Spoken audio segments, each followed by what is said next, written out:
Komið sæl og blessuð og velkomin að Rauða borðinu. Það mánudagur 8. júní og Rauða borðið óvenju vel mannað hér í kynningu þáttarins. Ég ætla að byrja á því að kynna fyrir ykkur nýjan þáttastjórnanda. Hún heitir Álfheiður Karlsdóttir. Sæl og blessuð. Sæl og blessaður. Hvað segirðu gott? Ég bara fersk sko. Það ekki? Jú, en þú? Ég góður sjálfur og mjög kátur og peppaður yfir því að hafa fengið hérna svona flottan ungan þáttastjórnanda. Já, þakka þér fyrir. Já, hvað ertu að gera fyrir samstöðuna? Já, ég og Emilía Bergsdóttir, vinkona mín, erum með nýjan þáttasamstöðinu sem heitir Talaðu við mig og gengur út á listir og menningu og ungu kynslóðina. Já, þetta virðist nú vera heilmikið þema. Já, heldur betur. Hvernig eru ykkar efnistök húmorísk? Já, Já. Það eru það. Kaldhæðin? Jafnvel, já. Já. Fer það saman að vera humanískur og kaldhæðin? Nei, húmorísk. Húmorísk, já. Er það Ég hluti kaldhæði? eldri í hópnum sem að heyrir ekkert. Sko. En það það eins gott að kynna þetta til sögunar svo að fólk viti bara hvaðan þessi rödd kom. Gunnar Smári Egilsson. Og svo á milli ykkar tveggja, ef við segja týndi lekkurinn. Það þú Ásdís. Mamma hennar hérna Álfheiðar. Já, afsælega stolt mamma. Er það ekki? Já. Já, þakka þér fyrir það. Svona einu sinni. Hann mjög skemmtilegur hérna þátturinn hjá stelpunni þinni og vinkonu hennar. Ég öskur hló á föstudagskvöldið. Það svo gaman að heyra. Og hérna kona kom hlaupandi og spurði eitthvað að? Og þá lá ég og hló. Hann hafði ekki hlegið í nokkur ár. Það er verið fótur og fyrt á heimilinu. En ég held að ég hef verið að lesa allt og mikið í eina þátt. Sko, ég las hann eins og skaup, eins og svona brjálaða satíru. En sennilega voru þið bara að vera því sjálfur. Þetta voru bara við, sko. Já, þetta voru bara þið. Svona erum við alltaf. Það var ekki einu sinni neitt spes við þetta, sko. Nei, einmitt. Já. Þetta nefnilega það sem fyndið. Að hérna, oft sér fólk eitthvað annað út úr því heldur en bara einhver að fara. Það var nefnilega alveg magna hvað við gátum verið bara eins og við erum einhvern veginn oftast. Eða kannski aðeins öðruvísi.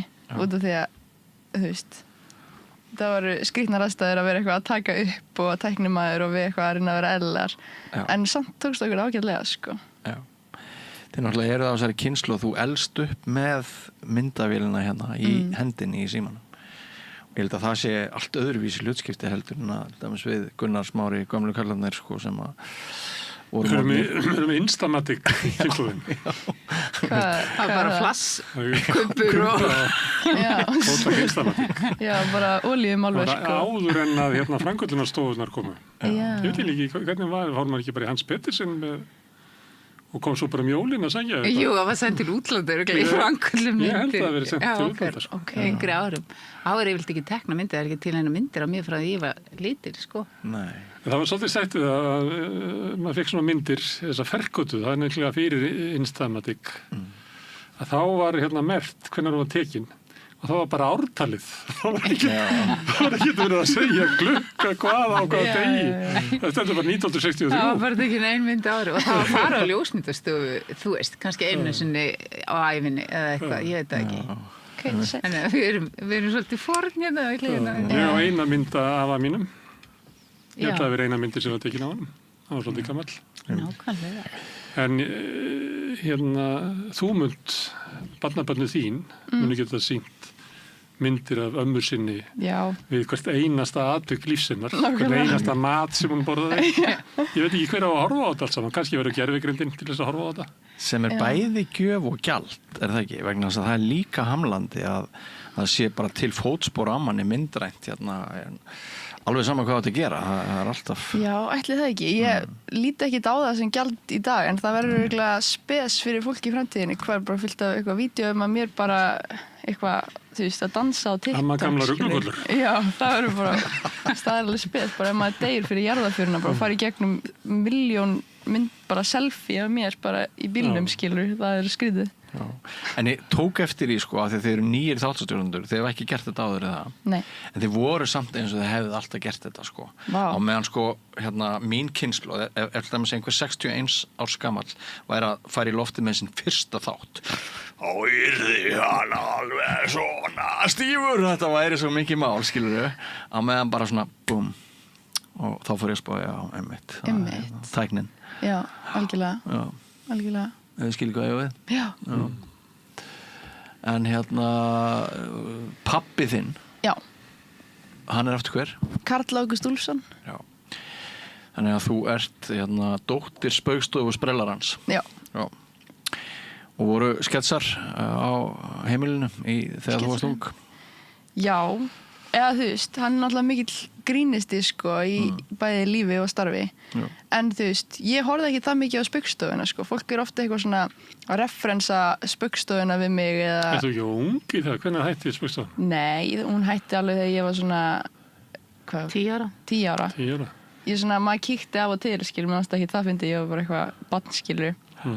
En fólk á mínum aldrei samt alveg mann eftir þessu og refar þetta við mig og ég bara þekki þetta ekki það vel. En ég þarf eiginlega að fara að gera heimavinnuna mína, sko. Þetta er náttúrulega pabbi minn, sko. Já. En áður en við skiljum við núna í bili, viltu aðeins segja fólkinu sem er að hlusta á okkur núna uppleikið í þættinum og svona, já, bara svona struktúrin í hverjum þætti? Já, sko, planið er að taka viðtöl við listafólk, bæði ungt listafólk sem er að taka sín fyrstu skref í bransanum. Við erum svolítið forvitin þau, sko, hvað fær fólk í dag til þess að vilja fara út í listina og hvar finna þið kjarkinn og inspirasjón og allt svo leiðis. Þannig að samstöðum verður plattform fyrir fólk sem að í rauninni vantar athygli. Já, jafnvel, sko. Bara ég held að það getur mjög áhugavert og svo langar okkur líka að taka viðtöl við meira svona established listamenn og listakonur sem að geta jafnvel gefið ráð og eru með einhverja reynslu sem að gaman að heyra frá. Já, og hver er bakgrunnur ykkar tveggja? Hverjar eru þið? Hvað eru þið að gera? Já, ég er í Listaháskólanum. Við vorum saman í MH, ég var á Listansbraut og svo fór ég í myndlistaskóla Reykjavíkur í fornám og nú er ég í Listaháskólanum á samtíma dansbraut og Emilía er að byrja í myndlistaskólanum núna. Í myndlistaskólanum? Já.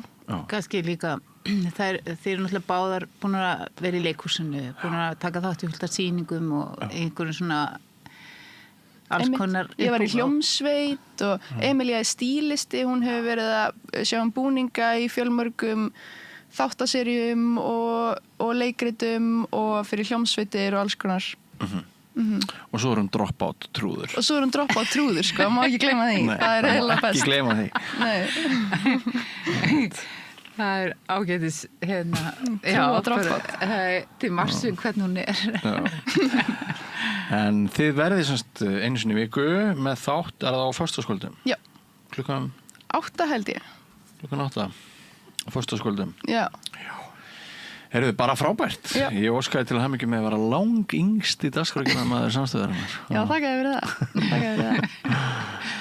En hvað segið annars? Hvernig er svona augnablikið að fara með ykkur? Ásdís, ertu bara peppið? Já. Já. Það er bara, já. Íslenska sumarið? Já, íslenska sumarið og við að ræða hvernig við hættum á nikotíni. Vorum við ekki Ég laumaði upp mig tyggjói rétt á þeirinn upptakan hófst. Já, þú getur haft þetta upp í þér og á þess að fara að tyggja. Ekki með þetta í vörinni? Nei. Sko, sá sem að notar nikotín í vör, hann missir allan trúverðuleika, hann verður eins og kanina. Já. Og það náttúrulega bara ekki fyndið hve margir Íslendingar halda þeir hafi trúverðuleika og eru svo bara orðnir allt í eins og kanínur. Það segir að kanínur hafi ekki trúverðuleika? Þetta er góða punktur. Já, það er... Já. En við sem að trúverðuleika að tyggja, svona tyggjó sem þáttastjórnandi. Já, ég hugsa það. En ekki, þú missir ekki allan trúveruleika eins og þeir sem eru hérna með kanínulúkið, þó þú hafi komið til varnar kanínu. Já, kom svolítið flattið á mig. Já, var þetta fordómar? Kanínu, ég er bara að vera að velta fyrir mér að maður hitti kanínu og hún vildi segja mann eitthvað, hvort að maður legði trúna og...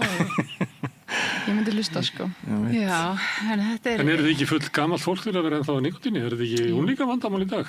Þú ert alveg ótrúlega, sko. Þú ert að skamma mig fyrir 3 mánuðum fyrir að vera ennþá reykjandi. Hvort ég væri ekki gamall til þess að vera ennþá að reykja, svo hætti ég að reykja og þá kemur þú, ert þú ekki ennþá gamall til þess að vera á einhverju nikotíni? Það er fáir á okkar aldrei sem að reykja. Já, Já. það er orðið fáir eftir. Þeir eru dauðir, sko, sem að gera það. Margir, þegar, sko. Hvenær hættið þú? 2004, fyrir 22 árum. Já, Það er svo langt síðan. það er langt síðan. Já. Það er, nei, ég var eins ás. Já. Þú fórst til útlanda, var ekki? Nei, ég hætti á nikotítíkjó eitthvað síðan, þegar ég spurði hvernig ég ætti að reykja, sko. Já. Ég hætti á nikotítíkjó í Afríku. Já. Af því að það var ekki til. Það er engum dottið svo vitlis í huga að flytja inn svona hallarslega vöru til Afríku. Þeir þurfa á ýmsu að halda, en nikotítíkjó er ekki ofarlega á listanum, sko. Já, við Björn eigum þetta samveilegt, ég er á nikotítíkjói og ég er í mestu vandræðum með að hætta þessu. Ég hef dottið í nikotítíkjó á og til í gegnum tíðina og það er mín fíkn í rauninni, sko. Nikotín er algjört eitur. Ég hef hætt ýmsu. Ég hef hætt að drekka kaffi með einhverjum tímabili. Það tekur svona 3 daga. Ég hef hætt að drekka brennivín. Ég er eiginlega hætt að nota bíl. En nikotín var eiginlega erfiðast. Þetta var alveg cold turkey þarna úti í Afríku. Var það? Svefla sem var það bara. Það sem að mér kemur mest á óvart er að þeir sem að texta hættar reykja komast út úr nikotíninu sem að tekur kannski svona 11-12 daga að verða líkamlega óáður því að þeir skulle detta í huga að byrja aftur. Því að þetta er svolítans þjáning að losna við þetta. Þetta er ekki gáðlegt, sko. Það er ekki þannig sem að, þú veist, ef maður er ekki stoltur af þessu, þetta er... En hefur þú prófað þessar munnsogstöflur? Sko, ég var nú að tala við mann áðan sem að sérhæfi sig að hjálpa fólki að hætta að reykja, sem að hefur nú stundum sjálfur dottið í það vefið sér einn og eina, svona einhverja eins náttúrulega og hættir sígarettu, hann var ekki Skagfjörð sem að... Þú meinar marihuana? Nei, hann er bara með eitthvað hreint tóbak sem að... Náttúrulega sígarettur hljóta að vera bara marihuana. Það er allir að vera að tala um marihuana. En sko, það er þá frétti tóbak er núna svolítið einhver rannsóknar sína hvað það er hollt. Þannig að fólk getur fundið örugglega réttlætingu fyrir því að nota tóbak með ýmsum útskýringum. En hann var reyndar að segja mér, hættu bara, þú veist, hentu tyggjónu og hættu, það er eina leiðin. Og það er ekkert, þú veist, þessar réttlætingar sem að maður hefur, sem ég nota þessar réttlætingu að þetta sé svona fyrir ADHD fólk sé þetta svona ákveðin stilling. En það er bara, maður, þú veist, líka með laga sig að þessu. Bara versti dill efer sígarettur. Það sem hún færði út úr því er svo veikt með að við hvaða óþægindin af því. Já. Það er bara... Það sé allt betra en dóp. Pálmi Gunn kallar sígarettuna ónýtasta dóp í heimi. Sem það svolítið til í því, sko. Það er ekki margir af þínum aldrei sem reykja. Nei, það er allir með í vörunni. Já, það er allir með í vörunni. Og svo koma tannlæknar og fleiri og segja, heyrðu bara, tannholdið mun bara liðast í sundur og það verður stór tjón á munnunum á ykkur ef þið farið ekki að gera eitthvað. Og þaðan fer fólk í þessar munnsogstöflur, skilst mér. Ég hef aldrei heyrt um það einu sinni. Það ekki? Nei. Ég held sé bara rétt að byrja. Já, ok. Já. En sko þessi kynslóð, mér sýnist þau hvorki vera að drekka eða reykja með sama hætti og mín kynslóð gerði. Nei, við drekkum víst minna en allar aðra kynslóður undan okkur, sko. Þú notir bara annað dóp í staðinu, ekki? Já, við erum bara bólufreiðin alltaf. Já. Er það? Nei. En myndi að þykja stórmálið væri einhverju partí og fólk væri reykja annarkvæmt marihuana eða hass, væri það eitthvað mál eða? Nei. Fólk reykir það bara út á götu. Ég segi það. Finna svolítið marihuana. Það hefur orðið breyting, sko. Ég vil fá meiri upplýsingur um það. Ég trú ekki að... Eru þið að nota fíknefni þínir vinn. Geturðu súmmað núna, Pétur, hérna? Ég er að fara að verða að brauð og þetta tjald hérna, sko. Nei. En ég hef ekki heyrt þá umræðu. Nei, en það samt alveg, þú veist, við drekkum minna en kannski, ég veit það ekki. Þú veist, en málið líka að við erum ekki jafn, sko, félagsleg og aðra kynslóðir. Það líka sem þetta hefur að gera með. Hvernig þá? Þú veist, við vorum bara í ykkur rugli í COVID og allir í tölvunni og skilur við, bara mistum eitthvað þroska.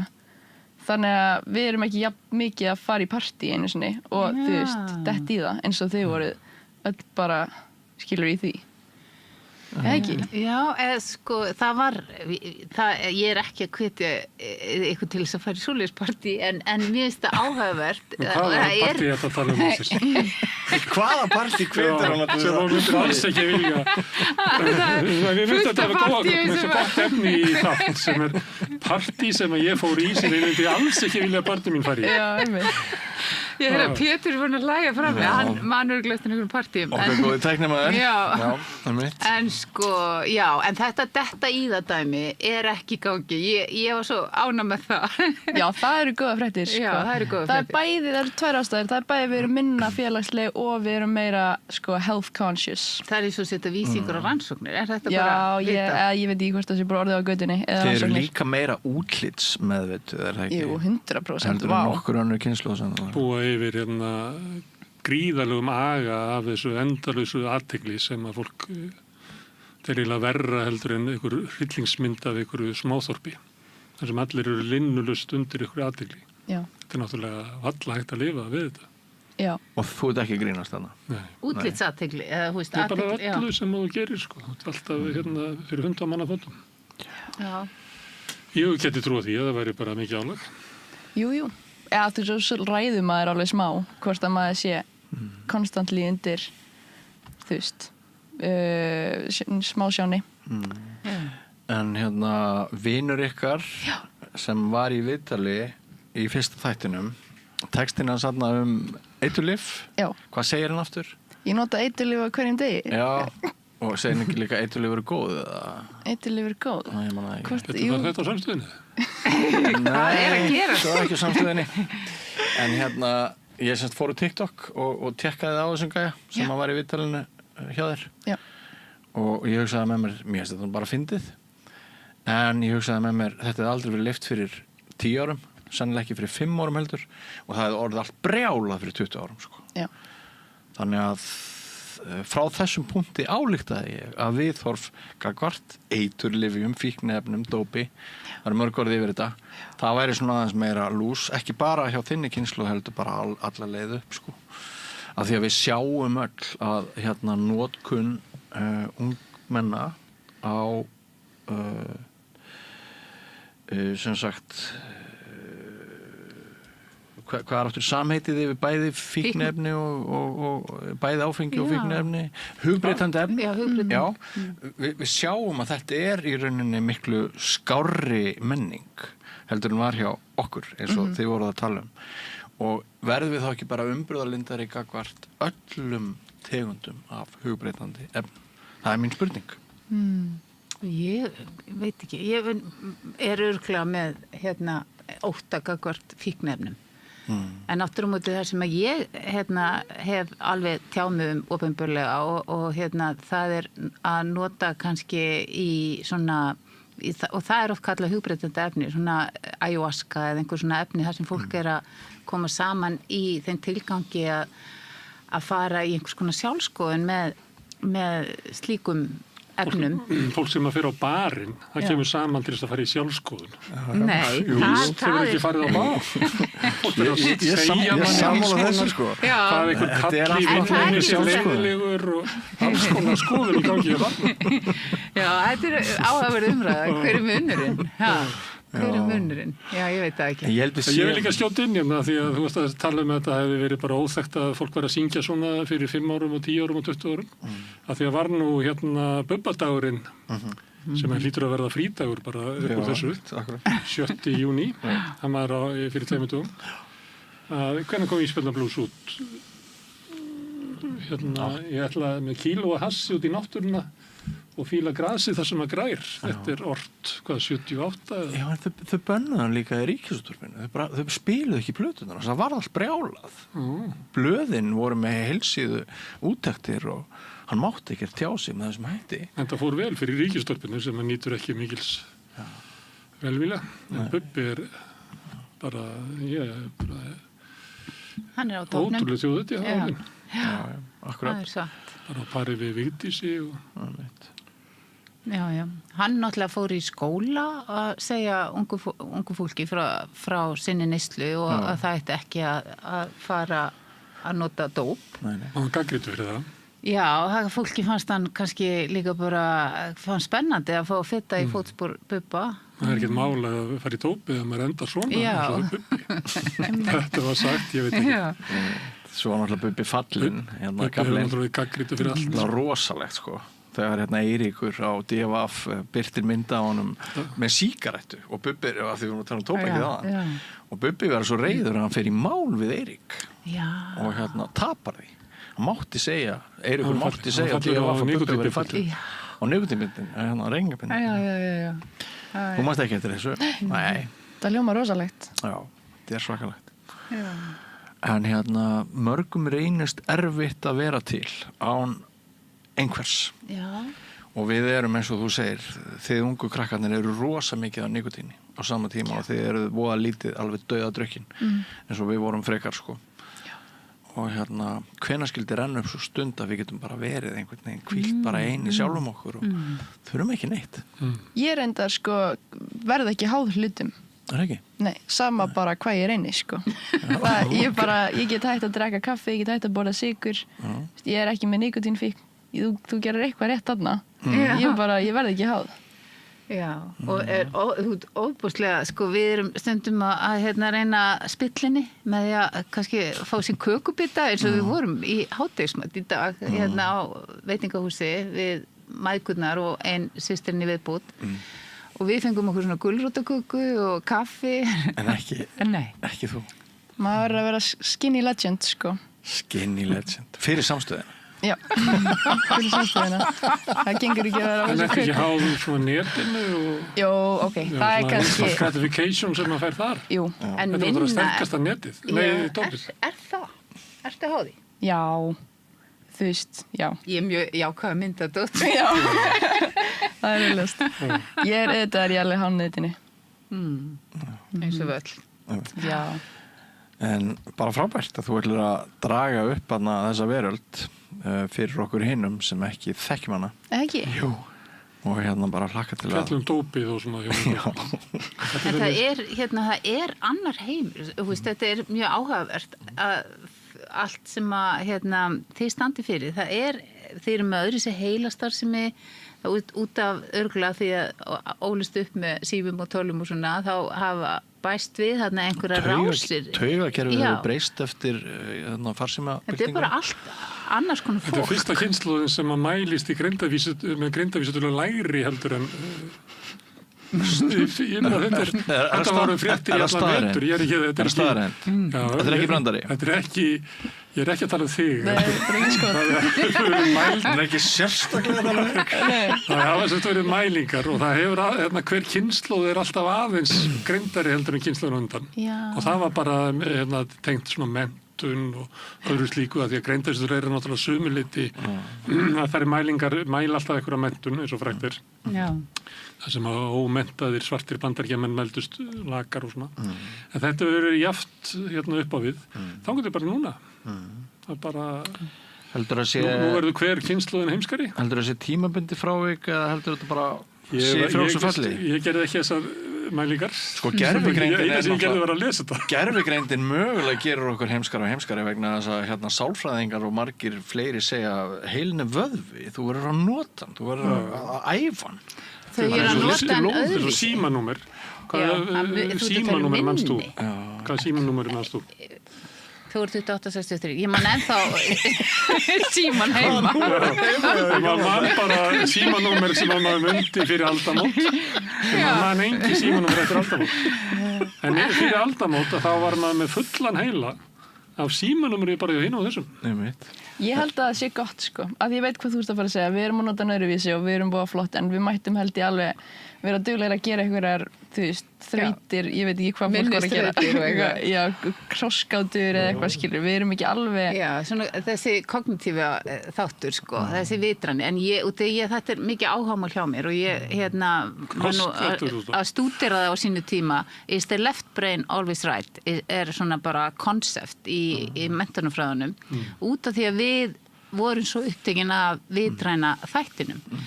Og ég til dæmis var mjög spennt fyrir því að þjálfa með mér það sem er hægra megin. Í hægra heilahveli eru í rauninni svo mikilvægi þættir sem við höfum vanrækt, sem að ég held að óvirtar hugsanir. Bæði svona sköpunarkraftur, skapandi hugsun, það er tilfinningagreind, félagsgreind, alls konar svona flæði og aðri þættir sem að þú veist, þau hafa kannski meira og ég er alveg sannfærð að það eru allir með svona svipa mikið, það er bara að hverju, það er spurning hvort það sé til vitrani eða félagslegi, og nú er talað held ég bara 12 greindir, þannig að vitsmunagreindin er bara einn partur sem að er mældur í greindaprófum. Ég hef ekki þessi trú á unga fólkinu sko. Ég hef ekki trú á fólki sem að finnst bara eðlilega langt SMS vera frekar langdrið. Það hefur ekki lengra athyglisspán heldur en það. Þetta er rosalega langdrið SMS. Ég skrifaði færslu á Facebook í dag, hún var 780 orð. Er það ólangt? Hvað er 780? Það er ekki bara hana. Það er svona. Hvað er það stórt? Það kemur svona símur. Jakob Bjarnar var kallaður þetta símur. Þegar hann skrifaði svo langt. Þangað til þú kendir honum að stytta? Nei. Hann hefur sagt það sjálfur, skrifa statusu um það hvað það hafi verið blóðugur en góður skóli þegar þú varst alltaf að höggva hann í spað. Styttan. Það var ekkert sem ég kendi honum, bara sem að manni var kent. Já, þetta var Við höfðum tök á því að segja sömu söguna annarkvort í 150 orðum, 300 eða 700 orðum. Þú hefur eitthvað mist þennan hæfileika við þú skrifaði 700 orða. Mér var mjög mikið niðri fyrir. Mér finnst þess að gaman að skrifa mjög langt á Facebook. Það sem maður má ekki sko. Einmitt. Finnst það gaman? Já. Skrifa góða pisla. Það er yfirleitt gaman að lesa. Svo er líka eins og við erum oft einhver segir, hvað er alltaf gaman á samstöðinni, það er svo löng vitun í okkur og þá segi ég alltaf ímyndaðu bara að þegar þú ert búin að fá nóg að ég segi, já því miður komast ekki lengra og slagstu þú veist, þú þarft ekki að klára sko. Þannig að ég stundur skrifa eitthvað svona langt á Facebook, kemur eitthvað svona kall og skrifar þetta er alltaf langt bara hætt að lesa bara skamma mín það er í boðinu hvað gerir þessi maður ef hann fyrir á hlaðborð situr hann bara við hlaðborð og reynir að geta allt klára allan desember þú þarft ekki að bara lestu það svo vilt og farið svo bara nákvæmlega, enginn að neyða þig til neins þessu, hvað ætlar ekki að fara að sofa nei, ég á eftir að lesa Facebook það er ekki alveg hannig en við erum í mánundags galsa en við þurfum víst að fara að kynna efni þáttarins það er líka betur að vera sem ég held reyndar að ég held efni sé alveg bara í góðu lagi og við byrjum á umfjöllunum HM í fótbolta sem er handa við hornið og þar er nú hinn frægi íþróttafréttamaður Víðir en ekki Sigursson sem að Moggin er nýbúin að reka hann sagði hann upp svona alveg á síðustu metrónum í starfsæfinni enni dæmi það hvað Moggin er anstíkilegur furðurætt blaðamoggin og bróðir þinn sem er mikill fótboltaáhugamaður ekki satt? Ég get svarið, hann horfi á íslenska boltan og enska boltan og alls konar. Er það síðasta sort það sem horfir á íslenska boltan? Ég hef oft hugsað að við getum nýtt allan þann tíma sem að íslenski kallmenn nota í að horfa á enska boltan. Við værum búin að leggja þessa sundabraut fyrir löngu. Við værum búin að gera ótrúlega afrek. Það er ótrúlega tímaðislega eða gólfið. Já. Það var maður sem sendi mig það að gólfvellinni bara í nágrenni Reykjavíkur þeir eru með 3 meira landflæmi heldur en Reykjavíkurflugvöllur Já, er Svo það? hefur við alltaf að taka þátt í því að hérna rýma Reykjavíkurflugvöll til þess að geta byggtar. Þetta var byggja á hvað þessum gólfvöllum. Þetta Svo er við komum nú með óvinsalega skoðun. einmitt. Já. En þetta er einn þrautreindi Sigurjón Magnús Egilsson sem að spjalla semst við Víði undir heitinu Bekkurinn. Dettur í hug þá talar fótboltann að einn fyrsta spurningin sem kona mín spurði mig þegar við kynntumst 2004 það var hvort ég væri eins og hinar íslensku bullurnar bara, þú veist, inn í stofu á laugadögum, kveikja sjónvarpinu og horfa á fótboltann. Það var bara lykilspurning. Já, það er lykilspurning. Já, það er lykilspurning. Já. Þú ert sammála því. Og fyrir einhverja náð, þá tókst Björs að ljúga því hann eftir hann. Ég hef aldrei hort á sjónvarp á laugadögum á íþróttir. Þannig að ég þurfti einhvað að ljúga. En mér finnst þetta nokkuð gott sko, að maður náttúrulega hefur oft velt í fyrir sér hvað við sem samfélag förum á mis við margt ef allur þessi tími sem kallar setja í alla þessa fótboltaleiki í sjónvarpinu. Ef tíminn færi í eitthvað uppbyggilegt þá getum við gert stórkostlega hluti. Mér finnst þetta svo forvitinlegt að fá svona mikið áhuga á liðinu sínu og kannski er eitthvað í þessu sem ég skil ekki en ég velti í stundum fyrir mér þegar ég heyri menn sem þekkja fótboltamennina svo vel að þeir vita eiginlega allt bara hvernig þeim líður jáfnvel en þekkja svo ekki börnin sín. Einmitt. Það er eiginlega þetta sem er svo furðulegt og maður erfitt að skilja. Stórmerkilegt. Mér finnst það samt svolítið fallegt að karlmaðurinn sé svona einfaldur að þú getur bara kveikt á enska boltanum og rétt honum bjór og þá líður hún bara vel. Já. Já, ég sammála. Því konur þurfa að hafa miklu erfiðar á ykkur vel. Já. Þetta tryggir ykkur líka alltaf yfir okkur sko. Þetta er náttúrulega ekki greindasta típa í heimi með bjórinn og horfa á sjónvarpið. Það er hægt að hafa áhrif. Það er hægt að stjórna þessu dýri. Sem svona minkandi grind. Heyrðu, síðan túrismi. Já, hann Hinrik Ólafsson kemur sem er stjörnu gæt, leiðsögumaður. Búin að vera leiðsögumaður í 25 ár. Og hann kemur að mynd sem er verið að sýna í Bíó Paradís. En það verið að þetta var búið til fyrir Arte sjónvarpsstöðina þýsku sem einhvern veginn var kallað menningar sjónvarpsstöð, ég veit ekki hvað hann er. Hann býtir mikið heimildamyndum og flera. Þetta er Ísland séð á ofan og hann talar þarna einhverja sögu inn í þetta. Án og tilefnið, en ég fekk hann bara til þess að segja mér frá túrismanum hvað hann hefur breyst og hann segir mér alls konar sögur, meðal annars að það hefur orðið þannig að hann er oft með bara einn túrista í bílum. Fólk sem á enga vin og kemur hingað og ferðast.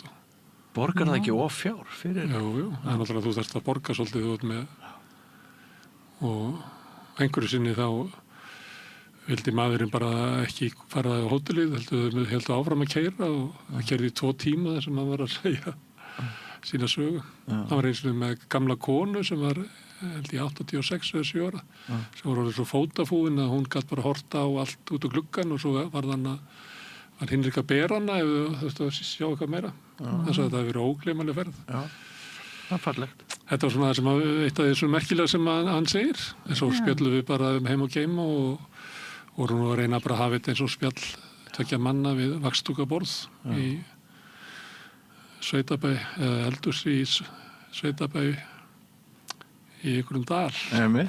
En eru þetta ekki bestu gætarnir? Sko, íslenskir leikarar sem að hafa framsögnuna á hreinu eru kannski mjög... Þetta er performance. Já, þetta er rosalega performance ef vel á að vera. Og þannig að þeir hafa forskot umfram marga aðra. Já. Þú hefði aldrei farið í þetta? Nei, ég hef ekki verið að gæta. En ég þekki marga gæta og já, það er... nærandi að geta einmitt, þú tengist fólki og ert að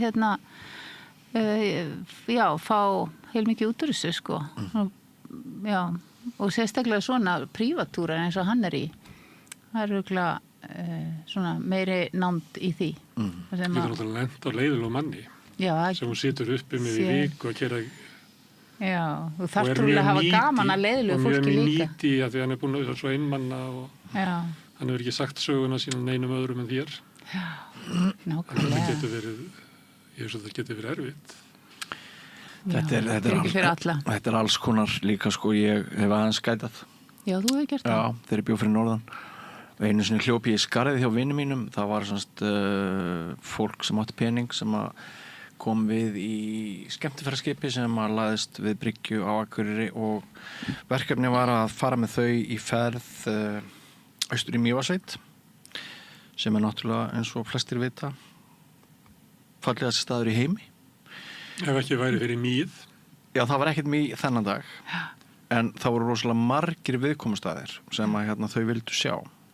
Það var sem sagt kall, hann var skurðlæknir, konan hans var líka læknir og 2 stelpur 6 og 7 ára gamlar.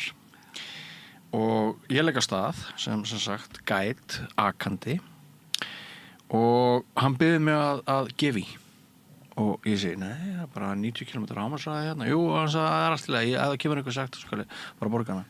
Nema að þessi dagur hann þróaðast út í það að þessi maður hann hafði engan áhuga á íslenskri náttúru. Hann hafði bara áhuga á því að komast á einhverja svona valdastaði, taka myndir og búm á næsta stað. Já.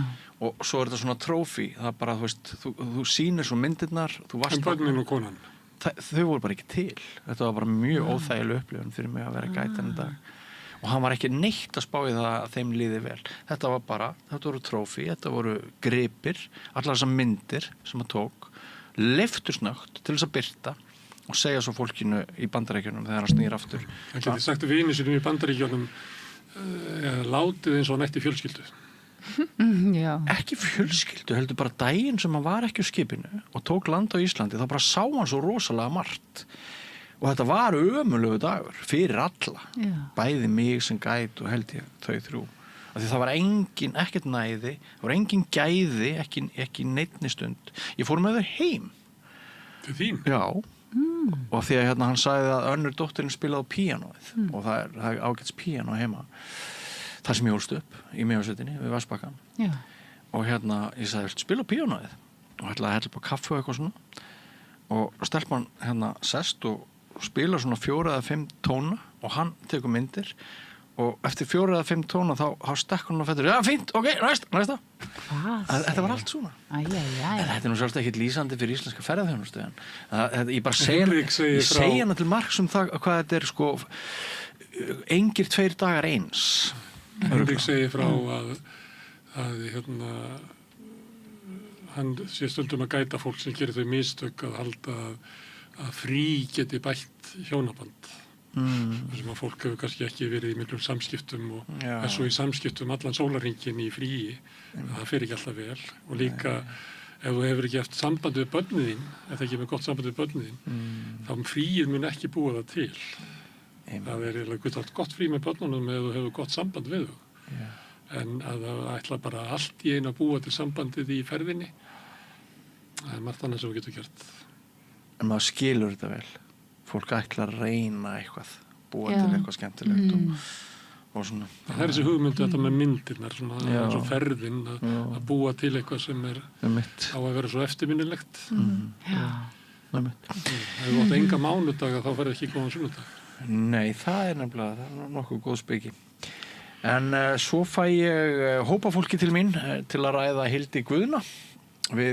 Ég sá þig Gunnar Smári á tónleikum á 50-kvöldinni í Hörpu. Hildur Guðna er náttúrulega eina af okkar skærustu stjörnum í músíkinni. Kvenstjörnurnar sem eru stórstyrni í klassíska heiminum rúmast á fingrum annarar handar. Kemur á daginn í þessum þætti. En til að ræða hennar list Er það ekki fyrir eitthvað gott? Erum við ekki að standa okkur alveg frábælega? Já, þær voru náttúrulega engar fyrir ekkert svo mjög mörgum árum. Þannig að þetta er allt á réttri leið. Bara því líka stjörnur sem En við erum samt svo lítil og fá ennþá. Þannig að þú veist. En eru konurnar ekki að standa sig vel þarna með við... Karlana? Já. Miklu betur. Við byrjum bara Björk. Laufey. Og Laufey, já. Og hver er fleiri? Það er ein sem er langstærst, heitir hún Karolín. Anna. Anna Þorvalds, einmitt. Og svo eru til einhverja svona íslenskar súperstjörnur sem við Íslendingar vitum ekkert um. Já, einmitt. Þær búa bara út í heimi og svona. En allavega Hildur til umræðu hér. Þessu sæti tónleikar Hildur er að spila músík eftir hana, brot, mikið kvikmyndatónlist. Já. En svo raðar hún dagskrárinn saman og spilar verk eftir aðra. Já. Með hans kostulegt verk á 3 jón. Já, hvernig fannst þér það? Alveg stórkvæmt. Já, þú varst drifinn? Nei, ég var svona, bara eins og þetta bara að reynsa, ég var að hugsa um hvort ég ætti að hafa þetta inn á baði, svona að geta nota þetta eins og eyrnabinna. Þetta er rosalega. Það var rosa sérstök upplifun að hlusta á þetta. En það var gott hjá hann að vara okkur við. Já, því að færðist alveg einhvern veginn skynjunin og svona, já, sama hér. Þetta ferðaðist meirað. Já. Mjög sérstaklega nátt. En hún þurfti að vara okkur við áður og segja að við myndum kynnast fordómum á meðan við værum að hlusta og við þurftum að komast handan fordómana. Og ef hún hefði ekki sagt þetta, þá hefði ég bara labbað út, sko, á úrleiðum. Jú, mér leiði þannig. Þetta var bara eins og fröðplast á gleri fyrir mér. Óþægilegt ljóð. Hluti að því. Ég fannst þetta fallegt. Ég myndi kannski ekki segja fallegt. Nei. Þetta er mjög áhugaverð. Súper áhugaverð. Interessant. Man sökk inn í þetta. Já. Þetta hafði áhrif á mann, já, mjög bara eins og músík var geta gert. Það var eitthvað kostulegur gaurinn sem spilaði þetta. Já, hann var alveg kostulegur. Svo bara skrunsaði út af sviðinu, það var ekki þetta að klappa fyrir honum. Nei. Það var ekki þetta að þakka hana fyrir. En til að ræða Hildi Guðna og hvernig, sko, við erum ekki núna kannski að þróa jarðveg fyrir fleiri svona stórkostlega listamenn með alls konar niðurskurði í fjárveitingum og rugli. Koma sem sagt í þetta spjall Freyja Gunnlaugsdóttir, skólastjóri menntaskóla í tónlist, Ingveldur G. Ólafsdóttir sem er móðir Hildar og ekki heldur tónlistarkona sjálf og söngkona, og svo hann Guðni Tómasson, framkvæmdastjóri Sinfó. Þannig að ég mæli með þessari umræðu, hún var mjög áhugaverð og skemmtileg. Nú, þá er komið að þínu framlagi, Ásdís. Hvað ætlað þú að bjóða upp á í kvöld? Sko, ég var að tala um mömmunar Heru Hilmars, sem er fræg leikona. Já. En ég datta bara í hug það er eitthvað þema í þættinu. Já, þema í þættinu, ég er mamma hennar. Já, einmitt. En sko, já, hún sko, Þóri Sigþórsdóttir er raddþjálfi og ég hef ekki getað ímyndað mér hvað röddin hefur mikil áhrif á og segir mikið til hvernig okkur líður og hvaða ástand við erum að koma með í bakpokanum þegar við erum að tjá okkur. Og það er eiginlega umræðefni. Hvað hún er sem sagt að vinna með þetta með fólki, hún ætla að kenna í leiklistadeildinni, er leikari sjálf og raddþjálfi sem sagt. Og hún var að útskýra í rauninni hvað röddin er merkilegt fyrirbæri. Svo ótrúlega merkilegt og hvernig maður getur þá einhvern veginn láti röddina vera í tengingu við kjarnan. Hvernig við getum verið að tjá okkur svona með þessum svona einlægni og styrk sem að skipti máli og hún segist geta lesið sálarástand fólks bara með því að heyra það tjá sig. Þannig að þetta er nú svona sem... Segðu og ég skal segja hvað þú ert. Já. Ég tengi nú sko við þetta, ég dæmi fólk að því hvernig það tjá sig og ég meðtek umhverfið helst í gegnum eyrun. Bara eyrun eru mitt langsterkasta skilningavit. Miklu sterkar heldur en augu og mér finnst rödd einmitt skipta öllu. Bæði röddin sjálf, tíðin hennar og beitingin og orðaforði og hvernig fólk formar sína málsgreinar. Þetta er það tæki sem að ég nota mest til þess að raða og flokka eins og við erum alltaf að gera. Hvort sem okkur líkar betur eða verð, þá erum við alltaf að raða og flokka því fólki sem við hittum. Já. Tengið ekki við þetta? Jú. En samt sko, ertu að tala um þegar fólk er bara að tala eða þegar það er að syngja? Já, bara bæði. Já. Ekki síður í samræðum, sko. Já, einmitt. Jú, ætli það ekki. Ég samt held í dæmi frekar mikið út frá augunum, sko. Já. Já. Einmitt. Já, ég átti mikið á því, en það er fullt í þessu og ótrúlega mikið og margt áhugavert sem hún var að segja sem að kom mér á óvart. Hún er rauninni ekki að tala um það, en hún er samt að tala um, sko, þú veist, það er ekki gott að klemma röddina og ekki, þú veist, þetta hvísl og bæling sem að, maður, sér alveg fyrir sér. Og það, hvað, það að vera með raddstyrk og hvernig maður gerir það með því að nota öndun og stuðning, náttúrulega, maganum, að hvernig það, þú veist, það er eitt sem mér finnst líka áhugavert sem hún segir, þeir sem eru öryggir með eigin tjáningu eiga miklu auðveldara með að hlusta.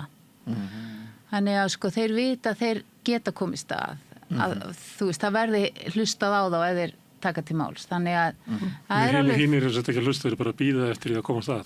Það er oft þannig því að við alveg... Það er nú oft þannig. Hitt þetta virklustun, það er búa til sérstætt nafn yfir raunverulega hlustun. Já, það þurfti að búa til nafn. Það er hinn hlustunin eiginlega bara fólk að bíða eftir að koma stað. Ég misti röddinni vetur og hún er ekki alveg komin, sko. Nei, hún er ekki alveg komin. En ég var að hugsa daginn af því að þá kemur svona maður og heilsa mér. Ég kemur ekki upp mér, sko. Þannig ég þarf að tala í smá tíma áður en röddin kemur. Þannig ég var að hugsa, þú veist að segja þetta, hvort ég geti eftir eitthvað til þess að röddin virki strax, af því að það gengur ekki, það er alltaf eins og ég sé ekki að heilsa neinum. Ég kemur ekki upp mér svona fyrstu halvu mínútuna. En fyrir mann eins og þig er þetta sennilega, sko, þinn versti ótti að missa röddina? Nei, ég fer alveg í gang, sko, ef ég byrja að tala. Þetta er bara... Þú hefur nú gaman að því að nota röddina og tala? Ná, segir það? Af því ég hef hlustað á það á samstöðinni hérna. Ég veit, þessi meira gaman að skrifa heldur en að tala. Já, er það? Þannig að þessa dagana allavega. Já, það mitt. En áhugaverðum með það. Við vitum hvert að fara. Hérna þurfum að læra að tjá okkur betur og laga. Ég fór einu sem í röddhjálfun. Man ekki út að hverja það var. Það Gunnar Eyjólfssoni. Já, ég líka. Og hann kendi eitthvað, ég kunni eins og þetta sem maður átti alltaf að vera að tala. Það kom svona margar runur sem æfa, sko, skýrleika. Tala með svona, einhver tappa upp í sér. Það var eitthvað rosa mikið hvort að maður verið að tala hér eða hér. Já. Það var rosalega á móti í svona köllum sem að láta druna í sér, sem er svona ákveðin aðferð sem að fólk heldur sér sterk rödd. En er umverulega bara að þú ferð með hana nógu aftalega þannig að drunar í henni. Ég þarf nú að rifja upp það sem að Gunnar var að segja. Það var ótrúlega skemmtilegu kennari. Það var það. Það var skemmtilegur. Sko það er einn veðurfræðingur sem er ekki með röddina með sér og mér finnst bara miklu erfiðar að trúa veðurspánni.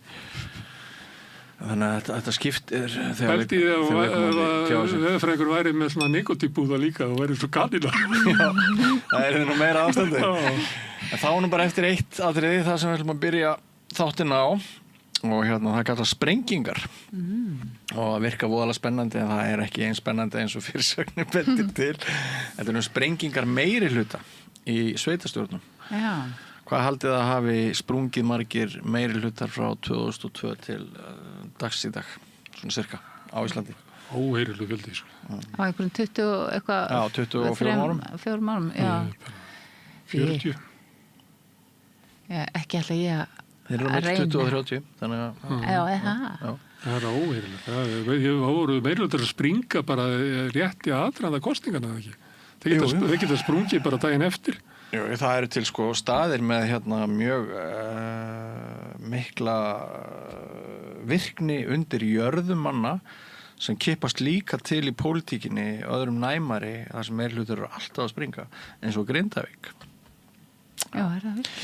Og það eru sum landsvæði þar sem er miklu líklegra að meirihlutar springi heldur en á öðrum landsvæðum. Þetta er eiginlega áhugavert. Austlendingar, það springur eiginlega aldrei meirihluti fyrir austan, sko. Þeir eru bara svona stóískir og rólegir. En sá sem að segir okkur allt þetta mál er Þorsteinn Gunnarsson, borgarritari. Hann er einn af þeim sem að fer í skóla á gamalsaldri og nýtur námsins sem aldrei fyrr. Hann var semst að skrifa ritgerð þetta og við ætlum að hefja þáttinn á umræðu hvers vegna meirihlutar springa og þar kemur trúnaðarbrestur oft við sögu. En það fer að verða þá, við förum að kalla þetta gott hér í kynningunni og Gunnar Smári ætlar að klára með nokkrum orðum. Já, ég ætla bara að minna á að samstöðin er tilraunaverkefni og vonandi mun hún lifa sem lengst.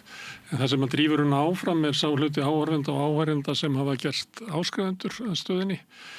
Það er fólk sem að finnst að trúir því að samstöðin sé mikilvæg í lýðræðissamfélaginu okkar. Það er mikilvægt að halda uppi þessum umræðu vettvangi og kannski fjölmiðli. Og samstöðin er ekki svona á markað eins og sagtir, það er ekki ríkur kall sem á þetta og engin auglýsendur sem að drífa þetta áfram. Þetta er fyrst og fremst drífið áfram af áhorfendum, notendum samstöðurinnar. Og við trúum því að það sé eiginlega besta formið til þess að byggja upp fjölmiðla í dag, að þeir snúi andlitinu fyrst og fremst að áhorfendum og áheyrendum. Ef að þú ert sammála þessu og búin að vera kannski lengi og löngu búin að ákveða það að gerast áskrifandi til þess að hjálpa okkur við að halda samstöðinu úti, þá hvet ég til þess að fara inn á samstöðum.is, það er hnappur sem stendur áskrift og skráði bara í kvelli fyrir 2.750 krónur sem er grunn áskriftin. Þú mátt borga meira þú vilt og því sem er kjósið getur látið áskriftin að renna sem félagsgjöld inn í Alþýðufélagið. En það er einmitt Alþýðufélagið sem á og rekur samstöðuna. En nú ætlum við að skjóta inn örfáum auglýsingum og svo sprengjum við ykkur að meirihluta. Það er til skammar að segja það að helmingur 15 ára drengja kunna ekki að lesa. Þeir kunna að lesa. PISA-prófið mælir getu í því að lesa milli línanna erfiða fræðilega texta. Það er beinlínis skrumskæling þeirra mælinga að halda því fram og með því sé hægt að segja að helmingur drengjan okkar kunna ekki að lesa. Mótum framtíðina saman. Kennarasamband Íslands. Samstaða skilar árangri. BSRB, afl í þágu almennings. Öflug verkalýðshreyfing er lykillinn að öflugu samfélagi. Alþýðusamband Íslands, samstillt barátta í þágu launafólks í meira en heila öld.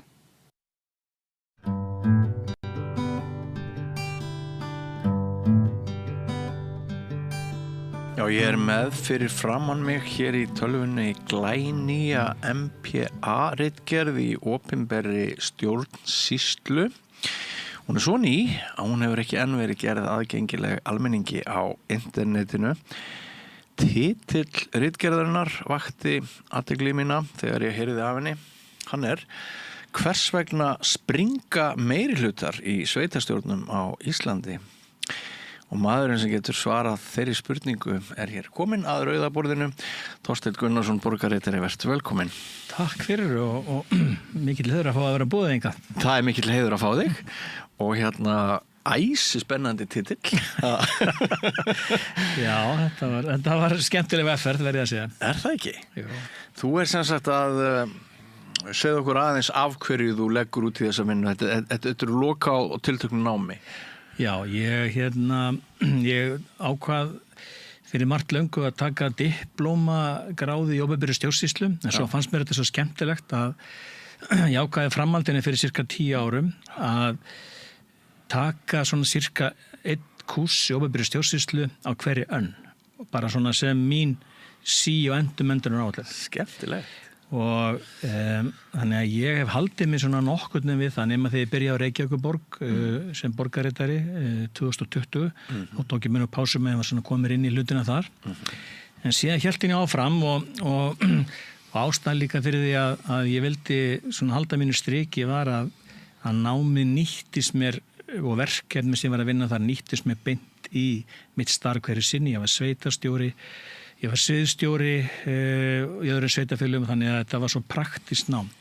Svo bara stóð ég uppi með það fyrir 1,5-2 árum og ég var bara búið með alla kúrsana. Átti bara ritgerðina eftir og var ekkit endilega á því buxunum að flýta mér að skrifa ritgerðina. Ég ætlaði mér samt sem var alltaf að klára hana. Og ég var aðalega að velta fyrir mér rannsóknarefninu. Var eitthvað að velta fyrir mér svona tóldi klassist viðfangsefni sem er svona ég sem embættismaður, svona samspil embættismanna og stjórnmálafólks. En mér fannst ég fór að ígrunda þetta að það væri dálítið erfitt fyrir mig að halda fjarlægð á rannsóknarefninu og þess vegna hætti ég nú við það. En svo þegar að meirilutin sprakk í Reykjavíkurborg í febrúar í fyrra, eins og frægt var, þá fékk ég þessa hugmynd, skildi þetta nú hafa verið rannsakað með einhverjum hætti. Og Eva María Lindsdóttir, professor við Háskólann í stjórnmálafræði, ég bar þetta undir hana og hún hvatti mig áfram því að þetta hafði ekki verið rannsakað, allavega fundum við ekki neitt. Það er nefnilega það. Þannig að mér fannst þetta mjög áhugavert og fór bara af stað. Bara mjög góð hugmynd hjá þér. Já, ég var alveg fegin allavega núna að vera búin að þessum. Já, ég trúi því. Sko, það segir í abstraktnum að þetta sé tilviksrannsókn sem byggi á eiginlegri aðferðafræði sem fyrir þá sem ekki skilja þú ert að taka viðtöl. Já, sko, þetta er tvennskonar. Ég tek, þetta er skrifborðsrannsókn annars vegar. Það er að segja að ég fór að kortleggja meirihluta slit aftur í tíma. Þetta var hvergi saman tekið og hvergi til og ég leitaði víða fanga. En á endanum að þá settist ég bara sjálfur niður og tók þetta saman. Þetta var svona frekka tímafrekt en svona skemmtileg vinna. Hverjar voru helstu heimildirnar? Þá fór ég inn á tímarit.is og ég fór inn á vefinn, veraldavefinn bara og googlaði. Ég notaði skerfigreindina líka við að finna heimildir og svo fór ég í fundagerðir, sveitafélaga þess að við átti. Og byrjaði bara núna á þessi kjörtímabili og feikraði mig síðan smá saman aftur og bak og endanum urðu þetta 6 kjörtímabil, ég fór aftur til ársins 2002 og ég áttaði mig á því að eftir því sem aftar dró að þá var erfiðar að grafa upp heimildir. En ég var komið fljótlega með það skýra mynd að niðurstöðuna tóku nú svona fljótt á sig svona þá mynd að hvað er einu verið lagi að það er að baki og ég flokka þetta í ýmsa kríterjur eftir starfssveitafélaga, eftir samsetningu meirihluta, hversu margir flokkar voru og svo reyndi aðalspurningin náttúrulega þá reyndi ég að greina, var þetta málefnir ágreiningur, var þetta persónulegur ágreiningur og svona ýmsar fleiri breytur sem ég tók með og ég skoðaði reynda líka svona sem gamall sveitarstjóri, stöðu sveitarstjóra í þessi samgík, þú þarf að segja hvað verður nú sveitarstjórana þegar að slitnar upp á meirihluta-samstarfi. Já, og þetta er sem sagt þessi hluti vinnar, svo ertu líka að taka þarna 6 viðtöl alls við. Ég fann þegar ég var búin að taka þessa skrifborðsrannsókn og fara dálítið djúpt ofan í hana og vinna úr inn í svona alls konar tölfræði og samantæktir að svona sem gamall blaðamaður í grunninn að þá fann ég það að mér langaði að taka viðtöl og bara líka til að dýpka niðurstöðurnar og endanum að þá ákvað ég nú svona að bara til að komast yfir rannsóknina bara á umfangið annað að takmarka þetta við 6 viðtöl en þetta var við 4 sveitarstjórnarfulltrúa. Hvernig valdur þá? Það fór eftir ég dreifði þessu hringinn í kringulandið á 6 mismunandi kjörtímabil eins og rannsóknin var og kannaðistu eitthvað við á alla áður? Ekki alla. Nei. Þannig að ég reyndi nú að vinna þetta dálítið markvisst, ég vildi ekki hafa þetta einsleitan hóp. Og þannig að ég reyndi að dreifa aldrinum eins og kostu var og í jöfnu kynjahlutfalli og ég talaði líka við 2 sveitarstjóra sem að höfðu gengið í gegnum meirihlutaslit sjálf. Þannig að, og í raun og veru í stuttumáli að þá þetta var, mér fannst það einna eftirmæðilegast að það var að taka þessi viðtöl við þessar 6 fulltrúa. Þannig að það áttaði mig betur á því hvað þetta er óbúðslega persónulegt og að mörgu leyti erfiði lífsreynsla fyrir viðkomandi í gangi gegnum. Meirihlutaslit. Já. Fólk var ekki búið að gera þetta upp svo heiti getur, notaði tækifæri bara til að fara í gegnum hvað gekk á og bak við tjöldin og líka hvað áhrif þetta hafði á sveitarstjórana.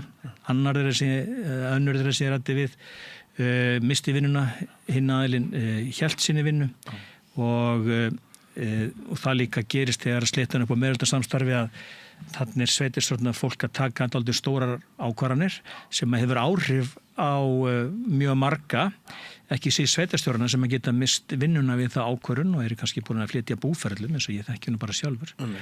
Þannig að það eins og hyggja, þannig að viðtölin var bara upplifun út af fyrir sig. Já, ég trúi því að þessi svona miklar tilfinningar og dýnamik í reynslu þessa hóps sem hefur gegnt því starfi að stýra sveitarfélagum. Algjörlega, ég þetta svona, það var einn viðmælandi sem að dróða þetta fannst mér aldrei vel saman, þegar hann lýsti svo eins og sorgarferli því að það farið að stað með góðan ásetning eins og sveitarstjórnar fólk gerir alltaf. Fæstir eru með þetta sem að aðalstarfi, þannig að þetta svona ofan á allt annað sem fólk með, þannig að þetta svona reynir víða á. Þannig er fólk í jafnvel ólíkum flokkum. Fæstir með þetta að aðalstarfi? Já, það Eingöngu Reykjavíkurborgar sem allir eru í fullu starfi sem sveitarstjórnarfulltrúar eða borgarfulltrúar sveitir þar. Annars staðar er fólk með þetta í aukastarfi eða reynt að búa þannig hnútana eins og hefur verið gerst að þú getur allavega verið þá í hlutastarfi. Hvernig er það á Akureyri? Á Akureyri, ef ég man rétt að þá enginn í fullu starfi sem bæjarfulltrúi. Nei, einmitt. En sko, þú fannst 42 sprungna meirihluta 2002 til 2026. Já. Og þér er svona líklegt að það sé rétt tala, þótt við kannski vitið það ekki alveg 100%. Já. Það er rétt, ég get ekki útilokað að eitthvað farið fram hjá mér. Nei. En ég bara reyndi að gera þetta bersku samvinsku, en ég svona stóra myndin sé nokkuð skýr. Já, og það var við þessa tölfræði sem ég ákvað að biðja það að koma hérna og spjalla við mig þegar ég rak augun í það, þetta voru svo mörg meirihlutaslit. Ég hélt þetta væri miklu sjaldgæfara og það svolítið fyndið að ég hafi haldið það sko, vegna þess að ég var nú sjálfur eins og þú veist að vinna hjá RÚV og Stöð 2 á Norðurlandi sko áratugum saman held ég þegar allt er tekið og þetta voru nú ekki margir meirihlutar sem sprungu á því tímabili, finnst mér í minningunni, ég man eftir að hafa farið til Skagafjarðar einu sinni, maður man eftir fleiri tilvikum, en mér finnst þetta ansi margar sprengingar, 42 sprengingar og eigum við áður en við förum í helstu ástæður þessara sprenginga að biðja þig aðeins að lýsa fyrir mér hvar fólk er rólegast og leiðitamast og hvar er síst von á fréttum og hvar á landinu þeir springa oftast. Já, kannski fyrir að fyrsta þá er rétt að draga það fram að kjörtímabilið 2006 til 2010, hrun kjörtímabilið, það sker sig alveg úr. Já. Það voru 17 meirihlutar sem sprungu þá. Já, það voru 17, já. Og ég greindi bæði fyrir og eftir hrun og þetta var svona nokkuð neginn til helminga en þarna náttúrulega var rekstur sveitarfélaganna mjög erfiður og þungur og það ríkti mjög víða í stóðu meirihluta samstarfs og þetta hafði alveg afleiðingar inn í kjörtímabilið þar á eftir þannig að en 2006 til 2010 sker sig alveg úr.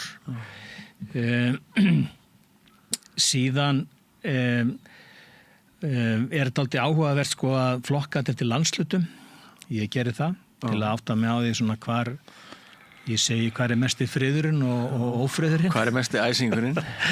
Það kemur nú reyndar í ljós að mesti ófriðurinn var á Reykjanesi og það kemur nú til út af því að það var nú í sveitarfélagi sem ég starfaði í þó nokkuð lengi í Grindavíkurbæ. Þá sprakk hann 3 sinnum á einu og sama kjörtímabilinu, þessu fræga, 6 til 10 og sprakk síðan aftur kjörtímabilið þar og eftir. Síðan sprakk meirihlutinn á Vogum með Vatnsleysuströnd, það var svona málefnilegur ágreiningur út af línumálum sem er nú ennþá ágreiningur líka í Garðinum og síðan náttúrulega sprakk meirihlutinn í Reykjavík náttúrulega 3 og svo þar að segja á höfuðborgarsvæðinu, það náttúrulega sprakk hann líka í Kópavogi þegar næst besti flokkurinn klufsi út, hann sprakk á Álftanesi sem dæmi. Þannig að mesti ófriðurinn hefur nú verið á þessum svæðum, Suðurnesjum og höfuðborgarsvæðinu. En svona mesti friðurinn virðist vera fyrir austan. Þar eru meirihlutaslit svona fátíðari, en þau eru vel þekkt hins vegar, en svona öðru leyti dreifist þetta nokkuð svona hringinn í kringum landið. Já. Þannig að... Er þetta ekki karaktereinkenni? Þeir eru nú prúðir þarna fyrir austan, þeir eru ekkert að búa til meiri vandræði en þarf. Jú, og sama skapi ég náttúrulega bjó á Suðurnesjum þegar ég var hjá Grindavíkurbæ og þetta eru svona sjávarútvegsplás og kraftur í fólki og hann tekist á og þar að leiðandi náttúrulega urðu meirihlutaslit og þau geta, eins og ég nefnt, bæði verið persónleg og málefnilegur ágreiningur og blanda hvort tveggja. Já. Þá erum við svona einhverju leyti búnir að setja sviðið. Já. Og þá er komið að því að þú svarir spurningunni sem þú spyr sjálfur í ritgerðinni. Hvers vegna springa meirihlutar á Íslandi? Já, til að vera dálítið formlegur sko, þá náttúrulega er rétt að taka það fram að ég skoða þetta náttúrulega í fræðilegu samhengi. Og það er til alls konar kenningar meirihlutamyndanir en engar rannsóknir eða kenningar slitin sérstaklega. Þannig ég horfi á þetta dálítið í því samhengi, heildarrannsóknina. Og niðurstöðunar í rannsókninni eru alveg í samræmi við helstu kenningar meirihlutamyndanir. Þess að kenningar ná fyrst og fremst yfir þegar kemur að þjóðþingum. Það sem ég gerði er að reyna að heimfæra þetta yfir að sveitarstjórnarstig. Og þessar kenningar eru það, með þessum gömlu meisturum eru það góðar að það er algjörlega sama sem merkir þarna á milli. Og þetta skiptir, það sem er lykilatriði í þessu er að þeim mun brothættari sem svona innri samheldin í meirihlutanum, þeim mun líklegri meirihluta til að falla. Og ég, þegar ég var að flokka þetta niður, hvort þetta væri málefnalegt eða persónlegt, að þá, þegar ég gerði þetta svona klift og skorið, þá var það 2/3 hlutar meirihluta sem að slitnuð út af persónulegum ágreiningi. Það sé hátt hlutfall. Það er frekar hátt hlutfall og þegar að það kom fyrir orðið trúnaðarbrestur að það flokka í þessum persónulegur ágreiningur. Hins vegar getur annað verið undanfæri hins á kodveginn sem og það annað getur verið undirliggjandi, það getur verið eitthvað málefnalegur ágreiningur undirliggjandi sem að springur síðan upp og yfirborðið með persónulegum ágreiningi eða trúnaðarbresti. Þannig að það er rosalega erfitt í praxis að aðskilja þetta. Þannig að þetta er í raun og veru blanda af báðu. Það er svona megin niðurstaðan en það er klárlega málefnalegur ágreiningur í sumum meirihlutaslitum eins og sala á hlut Grindavíkurbæjar í Hitaveitu Suðurnesja sinn tíma, línulagnir. Þetta eru alvöru deilumál. Alvöru deilumál, flest meirihlutaslitin málefnalegum að rekja til deilna skólamál sem kemur ekki á óvart, skipulagsmál og svona þessi lögbundnu verkefni sveitarfélaga. Þannig að þetta blandast svona dálítið mikið saman og svona og viðtölin þau styrkja þessa niðurstöðu einmitt mikið vegna þess að fólki sem upplifir meirihlutaslitin þau voru þetta var mjög mikið svona þarna voru persónur og leikendur að takast mikið á málefni sem þeir náðu ekki að leiða til lykta í raun og veru. Þannig að þess vegna sprakk upp úr meirihlutanum. En ef við sem sagt reynum að finna eitt íslenskt orð sem að skýrir flest meirihlutaslit, er það trúnaðarbrestur. Já, það er rétt. Og sumir meirihlutana verða til í asa og flýti og það eru allir að ringi í alla og úrslitin eru ekki ennþá leiki ekki fyrir og ég hef nú sko, þú veist, í beinni útsendingu hafa verið myndaðir meirihlutar hjá mér þegar ég var í kosningasjónvarpinu skilur áður og stundum er rosalega svona læti og spenna en aðri taka sér góðan tíma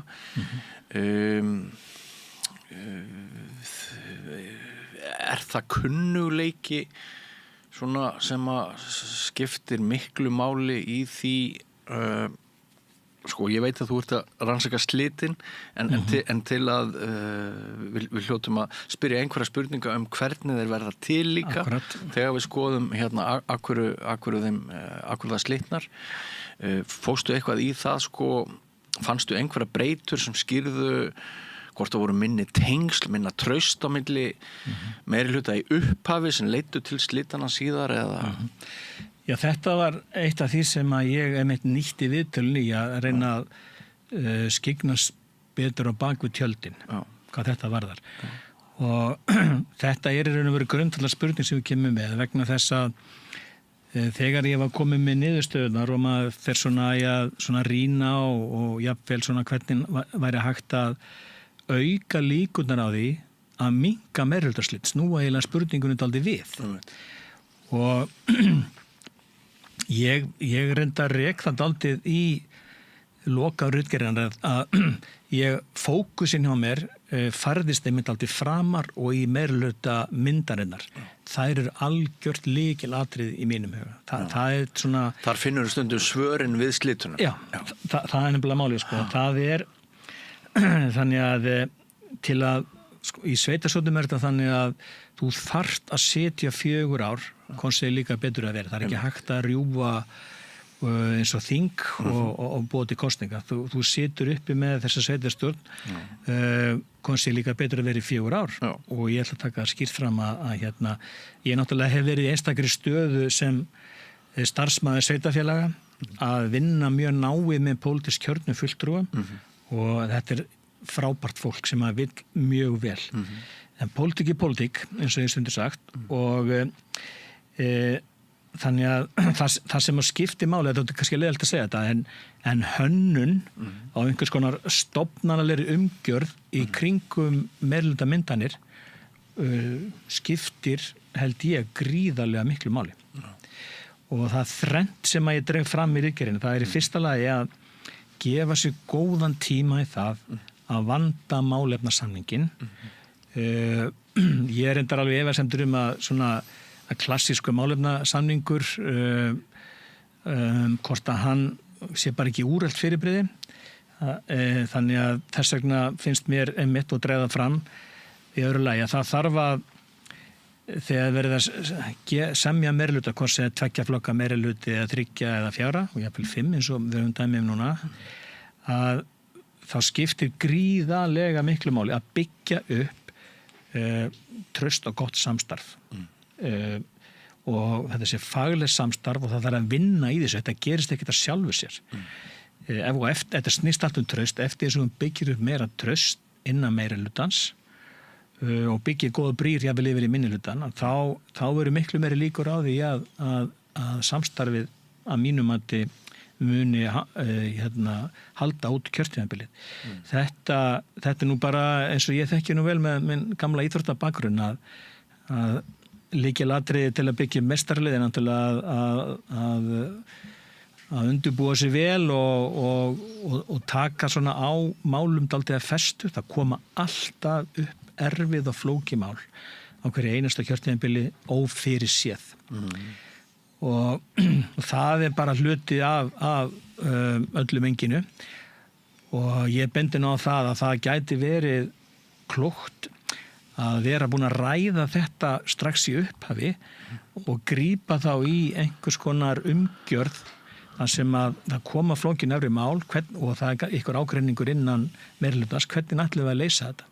Þannig að fyrir sveitafélagið, fyrir íbúana og fyrir starfsfólkið í sveitafélagunum það skiptir ákveðin stöðuleiki mestu máli fyrir sveitafélagið í heilsinni að vera stöðuleiki út kjörtímabilið.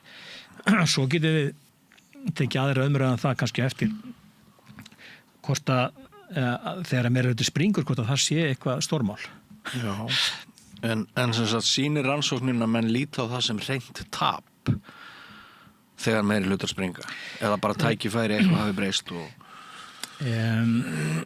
Það er náttúrulega mikið áfallin sem ég nefndi áður þegar meirihlutar springa og það getur verið örugglega bara og ég fann það í viðtölum að þetta getur verið sárt en það var alveg skýrt í viðtölunum sem að eftir því sem vanda betur undirbúningin með faglegri nálgun að þeim líklega að meirihlutin haldi út kjörtímabilið og það þriðja sem ég benda á að það líka mjög mikilvægt hvort sem að sveitarstjórinn ég nota sveitarstjóri sem samheiti yfir bæjarstjóra og borgarstjóra að sveitarstjórinn sé hvort sem hann faglega ráðinn í gegnum ráðningaferli það sem bara sá hæðast eða svo hæðasta ráðinn eða þá að þessi pólitísk kjörin oddviti eins og hefur fastaldið í vöxt núna eftir síðustu kosningar svona verið ákveðin viðsnúningur í því að það skipti mjög miklu máli að ræða stöðu sveitarstjórans og bara í samhengi meirihlutans. Við veitum náttúrulega á sveitarstjóri að vera sveitarstjóri allra sveitarstjórnar en eðli málsins samkvæmt að þá pólitískur sveitarstjóri, hann náttúrulega ráðinn af meirihlutanum og sveitarstjórar hverju sinni náttúrulega alltaf ránir af viðkomandi meirihluta þannig að því leitunum til þeir alltaf pólitískir ef maður horfir að þannig. En hinn beint pólitískt ráðnu sveitarstjórar, þeir eru aðeins ólíklegri til þess að verða farsælir og til þess að verða langlífir, það ekki rétt samkvæmt rannsókninni heldur en hinn sem eru ráðnir með faglegum hætti? Eða innan gæsalappa þetta náttúrulega svolítið að einhverju leyti þegar maður segir að getur náttúrulega verið fagleg ráðning þótt þessi pólitísk. Algjörlega.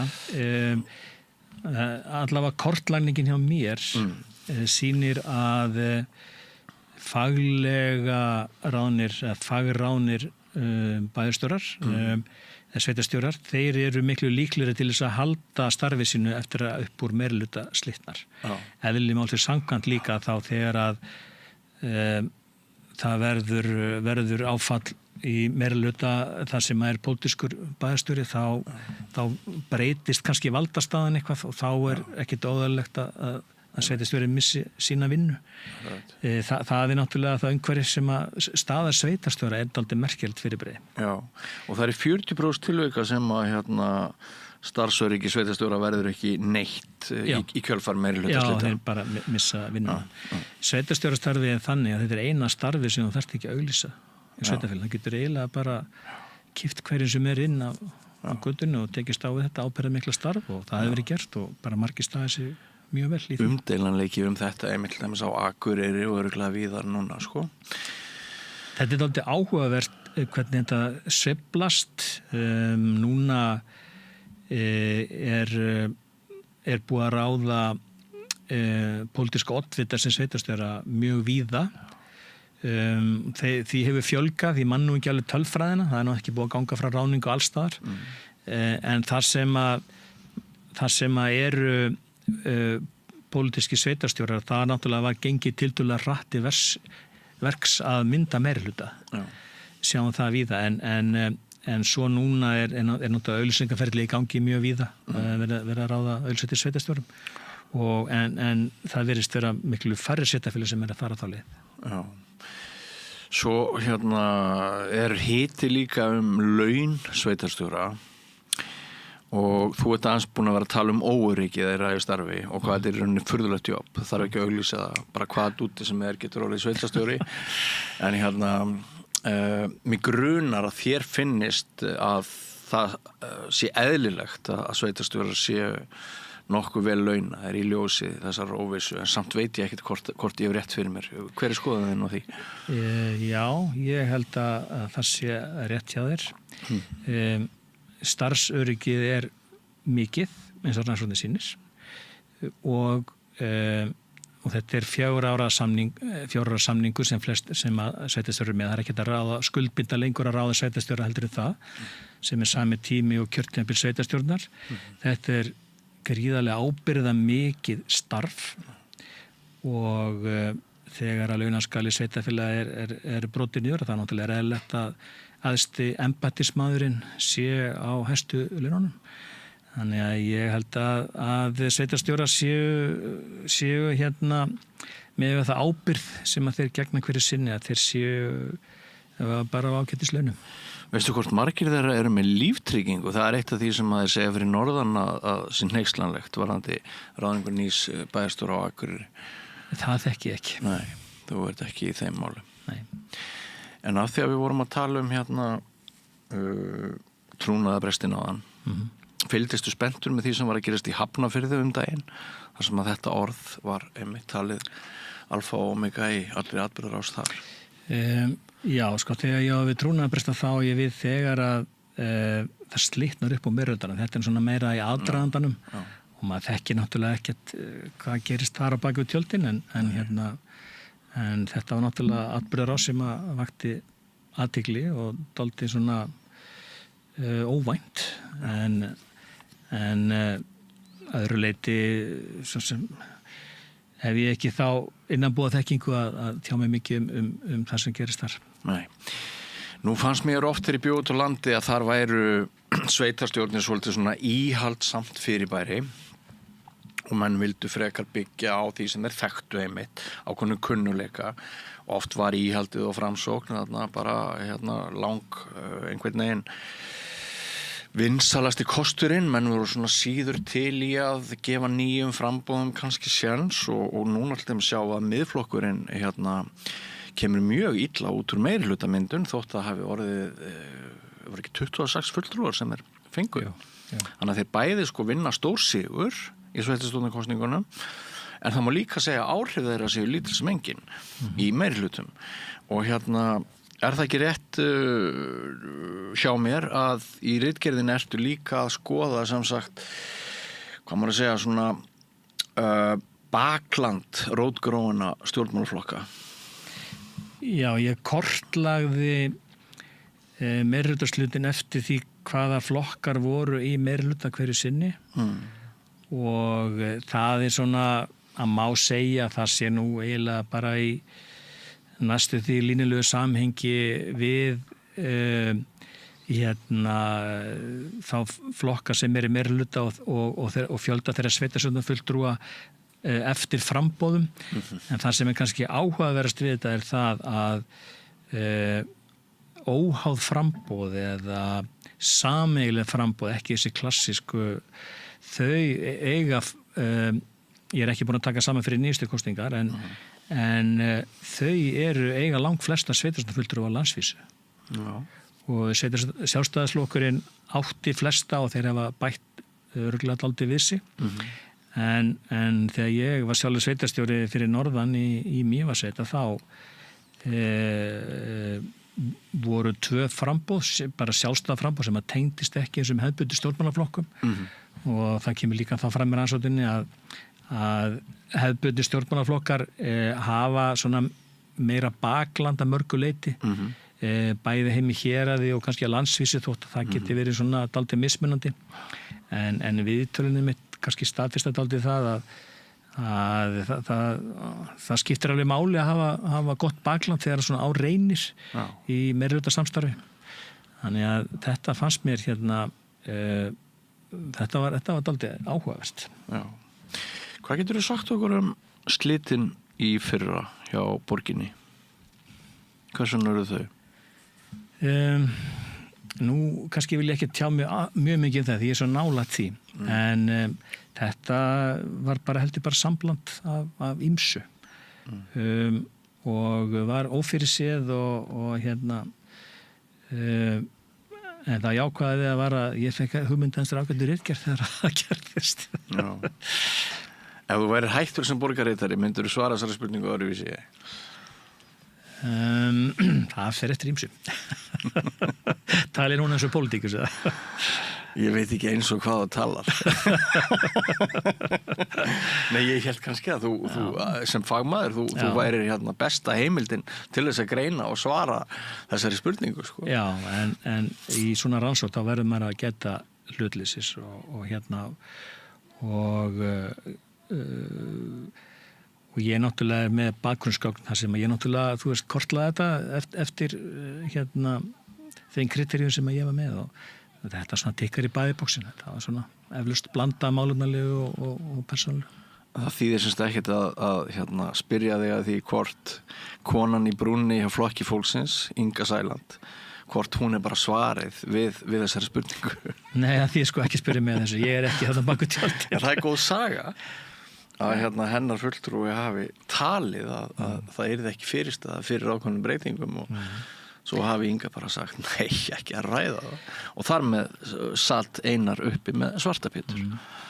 Það sem að, ég maður draga fram að, breytum umræðefni. Já, sko, að því að Reykjavíkurborg stór og náttúrulega höfuðborgin í sérflokki, þú veist, 140 manns, næsta sveitarfélagi 40, Kópavogur og Hafnarfjörður ekki 33-4.000. Þannig að það eru, ef maður orðað bara dálítið hreint úr, þá náttúrulega höfuðborgin svona dálítið í mikilli sérstöðu. Og eins og ég nefndi að þá hafa voru flest meirihlutaslitin þar og í Grindavík og fleiri stöðum. En ég með kortlaði meirihlutaslitin eftir íbúafjölda. Og það var dálítið áhugaverð sem kom í ljós þá. En ég fann aftur til ársins 2002, þá fann ég engin meirihlutaslit í sveitafélögum með færri en 500 íbúa. Og þetta kom mér rosalega óvart. Þarna náttúrulega eru líka óhlutbundna kosningar algengar í þessum sveitafélögum en það sama, þetta áhugavert og maður velti því fyrir sér sko hvers vegna svo geti verið og það var líka þegar dálítið friðsalti sveitafélögum með 20-50 manns en mesti áfriðurinn var þar sem að íbúar voru á bilinu 2-5.000 og svo hjá Reykjavíkurborg. Þannig að hvers vegna skildi vera svona friðsalt í minni sveitafélögum, nú til að búið að vera mikið sameiningar umræða og sveitafélögum með fækka mjög mikið, það voru flest 1950 voru þau 230 mann rétt og eru núna komið niður í 61 eftir þessa kosningar og það hefur aldrei verið sett í lög skyldur sammenning sveitafélag í Íslandi þess að það hefur verið gert sem starf á Norðurlöndunum þannig að þetta hefur verið farið sammenningar átök í því skyni að efla sveitarstjórnarstigið bjóða upp á betri þjónustu í stærri einingum og þannig að sveitafélagin geti tekið á móti fleiri verkefnum, rannsóknir sína að sveitafélagin kannski réður síður við stærri og erfiðari verkefni þegar sveitafélagin voru svona fámenn og mörg en þetta var eitt af því sem ég svona reynda einhvern veginn að rýna dálítið í og það kemur í ljósi í öðru rannsóknum sem ég sá að í minni sveitafélagum þá meiri nálægð og ætti það ekki þá að vera persónulega flóknar og erfiðar en þá kannski upplifir fólk að það hafi betri aðgang og að sínum kjörnu fulltrúum og hafi meiri áhrif og eitthvað svona sko. Þannig að þetta fannst mér það er svona það er rólegri blær yfir fámennari sveitafélagunum en að samanskapi náttúrulega þjónustan mismunandi eins og við þekkjum en svona heilt yfir að þá er fámennin ekki að trufla allavega því pólitíska umhverfi að því leti að það slitnar síður upp og meirlutu þar. Einmitt. Kannski ótengt þessari rannsóknin, spárið frekari fækkun sveitarfélaga? Já, ég geri það nú. Ég held að en ég hins vegar fylgjandi þeirri stefnu bara persónulega að vera ekki að setja lög á sérstök starðarhlutal sveitafélaga, íbúafjölda sveitafélaga. Þessi sjálfbærni sameiningu sveitafélaga, maður getur orðað þannig, bara dálítið lýðræðisleg og góð. Ég þekki það sjálfur þegar að ég var sveitarstjóri í Mývatnssveit þá þegar verið að setja sameiningarferli þá það svona dálítið formlegt að það að samþykja sveitarstjórnum beggja sveitafélaga eða jafnvel fyrri, ganga til formlegra viðræðna og þá ekkert aftur snúið, þá endar þetta með kosningu og ég tók þátt í því ferli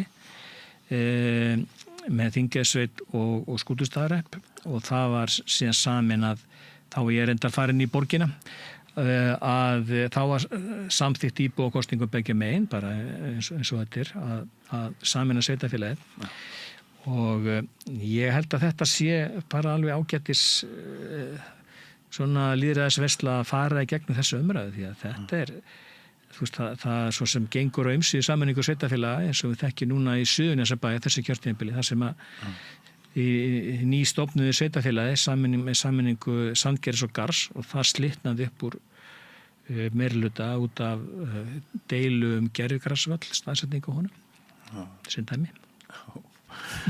En sko, ég vil nú segja það sem Mývetningur að ég skil vel að Reykdælingar og Aðaldælingar og nágrannar Mývetninga þarna í dölunum í kring að þeir hafi viljað saminast hásléttunni sko, þeim sem búa í 270 metra hæð yfir sjávarmáli. En ég botna nú ekkert í Mývetningum að þeir hafi valið að saminast. Það var bara afgerandi meirihluti. Fólkinu sem býr þarna lengst fyrir neðan okkur sko. Já. Þetta náttúrulega bara hrein stéttaskipting. Já, mál voru að þannig.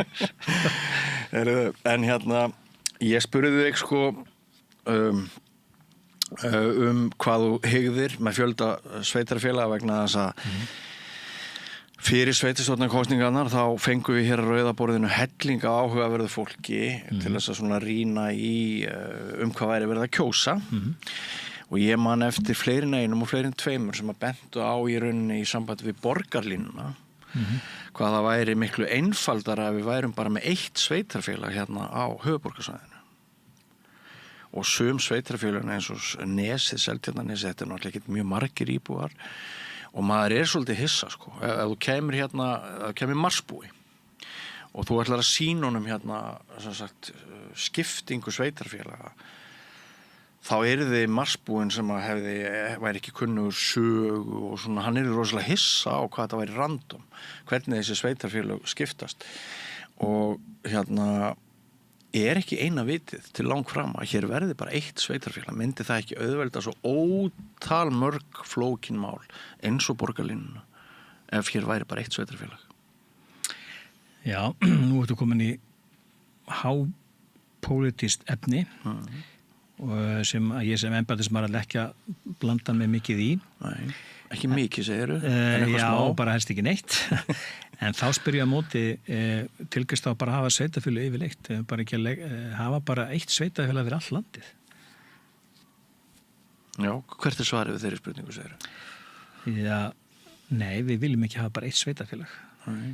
Eflaust má fækka sveitarfélagum sem ég nefndi áðan og til að efla ákveðna grunnþjónustu. Jú, það flækjustig á höfuðborgarsvæðinu en væri þetta ekki dálítið einslegt ef allt höfuðborgarsvæði það sem nú alveg bróður partur þjóðarinnar búsettur að vera með eitt sveitarfélag, það mætti eflaust fækka þeim eitthvað en svona í stóru myndinni held ég að það fari nú bara vel á því að vera með þessi sveitarfélag hérna á höfuðborgarsvæðinu sem að þurfa að vera í samstarfi það eru mismunandi áherslur í þessum sveitarfélagum og af hverju ekki að leyfa þeim bara að njóta sín áfram. Já, ég tala við þið þegar þú tættur að gegna starfinu sem þú ert að gegna. Þá spyr ég þið aftur, en sko út frá mínum sjónarhóli þá þetta algjört rugl. Hvað við erum með mörg sveitarfélög og hvað sum taka sér alltaf far á teika hinn sveitarfélögin frítt. Ég menn það engin félagsleg aðstóð í Garðabæ, það koma allir til Reykjavíkur og þar sjúaðir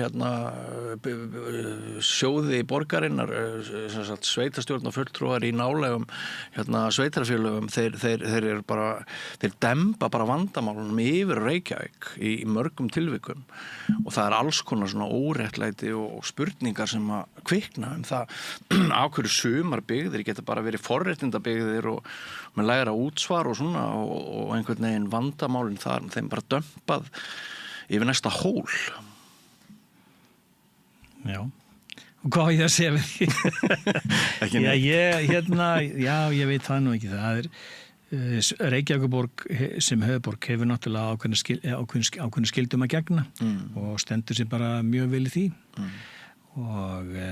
en varðandi sammenningu sveitarfélaga höfuðborgarsvæðinu þá það bara dálítið önnur umræða hápólitík sem að ég mér ekki að blanda mér í. Nei. En svo við förum þá kannski bara að ljúka þessu Þorsteinn svona umfram það sem að við höfum þegar rætt eitthvað sem ég að gleyma sem að svona þér fannst sem kom þér óvart í rannsókninni? Já, það var eitt og annað. Það fyrir að fyrsta að því ég leitaði fanga mjög víða með að finna sambarlega rannsóknir, það fann ég ekki neitt. Sko, það ég fekk aðstofið það líka sérstaklega á Norðurlöndunum. Hvers vegna slitnar upp á meðeldarsamstarfi en það hefur ekki, ég fann ekki neitt. Þannig að þessi rannsókn sýnir það að það alveg óplæður akur þegar kemur að rannsóknarefni á sveitarstjórnarstiginu á Íslandi af ýmsum ástæðum og það mætti setja miklu meiri svona kraft og styrk í rannsóknir á sveitarstjórnarstiginu finnst mér.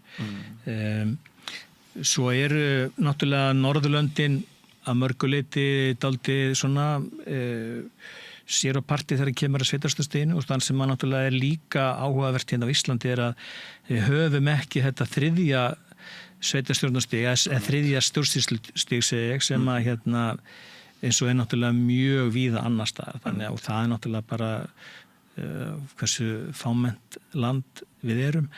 Ég vil líka segja það að maður finnur það bara eins og núna mikil endurnýjun í borgarstjórninni í borginni 16 í fulltrúar að 23 og það er rosalega gaman að finna bara kraftinn og ástríðuna og metnaðinum hjá borgarfulltrúum. Það búið svo mikið svona bara gleði og við heldum nú svona 3 daga námskeið fyrir borgarstjórnina bara til að koma inn í málin og kannski kiptum við aðeins niður á jörðina við það því að verkefnin eru stundur stór og mjög flókin en þau eru skemmtileg og það er mín reynsla að sveitarstjórnina þarna upp til hópa í sveitarstjórnum bara virkilega metnaðarfullt og flott fólk sem að vill sínum sveitarfélögum vel. Það er stór ákvörðun til að mynda að fara í sameiningarferli, það er ekkert einfalt en ég þeirra skoðunar að það eigi að hafa svona sinn lýðræðislega vettvang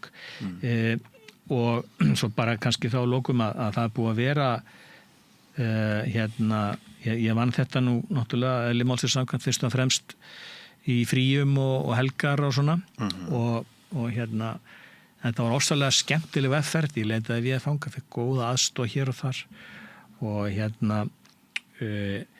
þannig að heilt yfir var þetta bara ofsalega skemmtileg vegferð sem að skilur dálítið mikið eftir sig hjá mér og ég bara er stoltur af verkefninu því að ég er búin að fá einkunn og útskrifast núna 13. júní útskrifast með ágætis einkunn þannig að ég get ekkert kvarta. Til hamingju, það er svo gaman að vera í skóla á okkar aldri. Þetta er besta ákvörðun sem ég tekið. Er það ekki? Já. Ég naut þess alveg sérstaklega vel að ég var komin töluvert á 50 aldur þegar ég tók 2 háskólagráður og mér eru aldrei liðið betur í námi heldur en einmitt þá og núna sko. Og gaman að vinna mikið með ungu fólki í alls konar verkefnum og svona það er bara ómetalegt einhvern veginn. Og bara frábært að við vitum núna það sem við ekki vissum áður, hvers vegna meiri hlutar á Íslandi springa. Við veitum eitthvað um það, ég veit að við vissum ekkert um það áður en þú gerðir þessa rannsókn. Núna vitum við töluvert um það. Allavega búið að svona opna hana kannski eitthvað svona box sem að hægt er að byggja á hana og ég er með ábendingar hvernig hægt er að halda áfram með rannsóknir sem að tengjast þessu viðfangsefni sem að náttúrulega gera í svona rannsókn. Einmitt. Og þá er að stóra spurningin fyrir almenning sem er að öfunda mig að njóta þeirra forréttinda að ég sé komið með ritgerðina í hendur. Hvenær opnast þetta á internetinu fyrir hverju sem er? Já, úrskriftin er núna 13. Og þá opnar hún í skemmunni þar sem að náttúrulega háskólanir eru með birta allar lokaða ritgerðir. Þannig að það er eftir cirka viku. Og hún verður opin, það er engin leyndarmál. Nei, og þá munu sveitarstjórnarfulltrúarnir og sveitarstjórarnir og fyrrverandi sveitarstjórar og þeir sem langar til að vera sveitarstjórar þeir munu stökkva á þetta. Já, ég vona, ef það er eitthvað sem að ég vonast til þess að hún nýtist í eitthvað, það er einmitt að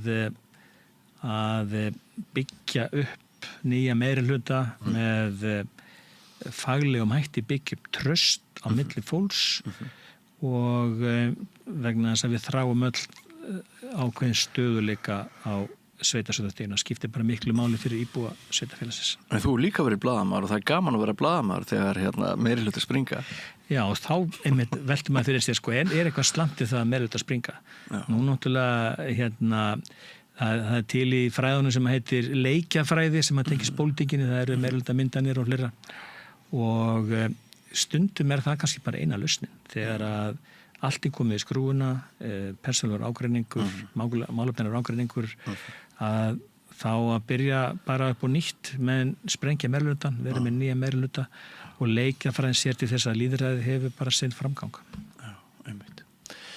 Ljómandi, Þorsteinn, borgarritari, kæra þakki fyrir komuna og ertu búin að ákveða hvort þú sest í helgan stein núna námslega, ætlar að læra eitthvað meira? Ég þarf að taka mér allan smá pásu en það er aldrei að vita hvað manni þetta er hugið framhaldur. Allir sem er vel á. Kæra þakki fyrir komuna. Takk. Og áfram göngum við göttuna, kæru hlustendur, nýr kafli eftir andartak, ekki fara langt. Við lifum á tímum þegar þörfin fyrir opna og gagnrýna umræðu brýnni en nokkru sinni fyrr. Ég heiti Ólína Kjerúlf Þorvarðardóttir og ég styð og vel samstöðina, sjálfstæðan og óháðan fjölmiðil.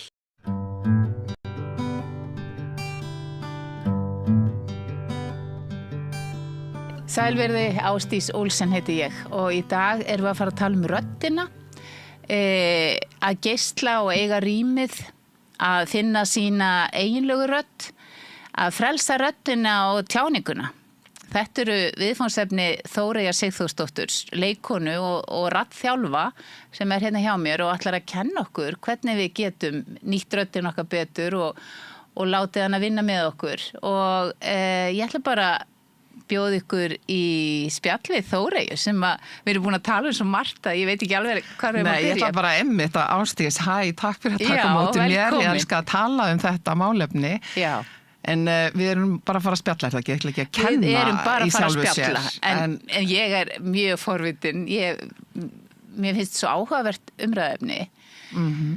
Og það eitthvað sem við erum bara heldum að sé okkur eiginlegt að nota röddina. Þannig að hvað það sem við þurfum að læra varðandi það? Já, það okkur náttúrulega eiginlegt frá því við fæðumst, þá höfum við sterkar rödd, hún vel tengd og opin, þegar við tækjar, það bara ég svona stór og röddin opin og flæðir og allt það. Svo gerist lífið og þá fara alls konar hlutir að gerast sem að hafa áhrif á röddina. Það eru kröfur hér og þar, að þú mátt stundum ekki hafa rödd, það verið að sussa niður í þér. Og það veldur því að við svona aftengjumst svolítið röddinni.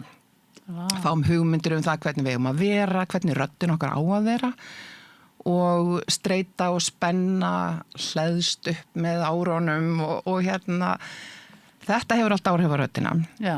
Og við í rauninni fáum mjög litla fræðslu það. Bara yfirleitt ekkert talað þetta í skólakerfinu og stundum sagt augun eru spegill sálarinnar. Ég nota gjarnan tilvitnun sem segir röddin vöðvi sálarinnar. Wow. Því að allt sem gerist í lífinu hefur áhrif á röddina. Já. Og við svona erum kannski bara nokkuð sátt ef hún bara virkar. Við getum talað. Já.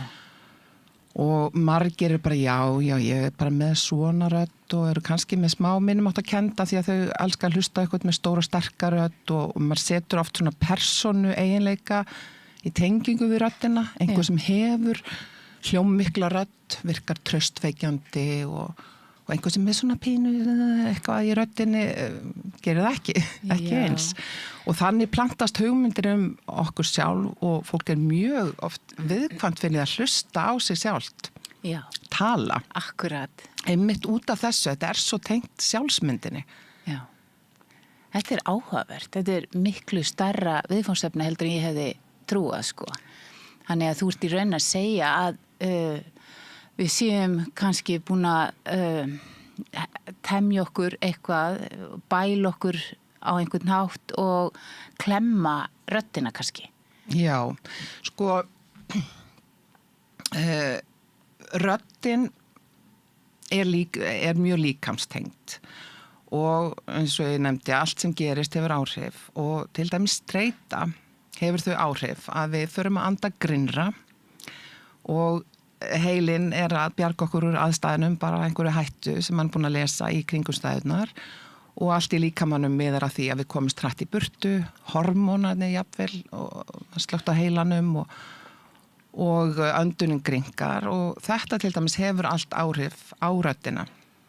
Hún lokast, allt sem herpir lokar röddinni, allt sem opnar líkamann opnar og styður við röddina. Þetta loftið, fólk hugsaður oft röddina bara hálsinn og voru upptekið af því sem gerist þar. Ég núna bara strax. Er það ekki? Ég var að ræskja mig. Alveg finnu fyrir og svo fer maður að tala öndunin undirstaða góðra raddbeitingar, þá byrjar ég anda nú vel. Getur það gerst ef maður fyrir að hugsa mikið þetta? Það gerist alltaf þegar maður byrjar, þegar ég að halda fyrirlestur og svona röddina, finnir maður að fólk byrja svona, að því að líkamsstaða skiptir mjög miklu máli og byrja fólk bara hvernig sit ég, ég finn alveg fyrir klemmu núna í hálsinum og ég finn að ég aðeins búin að loka eins. Og sem bara eðlilegt, en það sem ég búin að eiga æsi spennandi ferðalag með röddinni. Minn eigin rödd og einmitt þetta, kannski líka bara því að ég var alltaf mjög feimin sem unglingur og var svona langað alltaf einhvern veginn að tengja við röddina og það var bara einhvern veginn sálin í mér eða eitthvað, það var einhver tenging sem mér fannst vanta og þannig ég var alltaf sótt í að vinna þess með röddinni og fer náttúrulega í leiklistina sem var algjör gjöf og gaman og dásamlegt og vera að þjálfa röddina þar en einmitt, talandi öndunina, tók mér örugglega 2 ár að komast í að anda niður í maga svo vel í góðri þjálfun og maður var alltaf bara inn með magan og að gefa eftir ofan í maga, það var eitthvað mikil áskorun en það vinnan með röddina gengur mjög mikið út á að finna rétt spennujafnvægi. Getur þú sagt, út frá þinni eigin reynslu, út af því að þú segir að þú hafir farið í mikið ferðalag með röddinni þinni og segjum, hvenær áttar þið á því að, þú veist, þú þurfir að einhvern veginn að vinna með röddina þina? Þegar nú ferðu í leiklistskólan og ef þú segir okkur bara þína sögu aðeins. Já, sko... ég bara var feimin og roðnaði og svona þegar ég var unglingur og þá hvarf röddin ef að ég var í kastljósinu og eitthvað gerði sem að ég setti mig eða gerði mig óörugga og ég fann það bara röddin vistnaði og hvarf og ég átti erfitt með að tala, ég meina það birtist bara þannig og ég sem er margir sem tengja við það svo ég var alltaf á leiklistanámskeiðum öllu bara til að styrkja ég hafði þessa löngun, mér langaði ekki að upplifa þessa tilfinningu. En hvernig varstu meðvituð þetta? Ég varð ekki sérstaklega með, ég bara, hvernig var ég með þetta?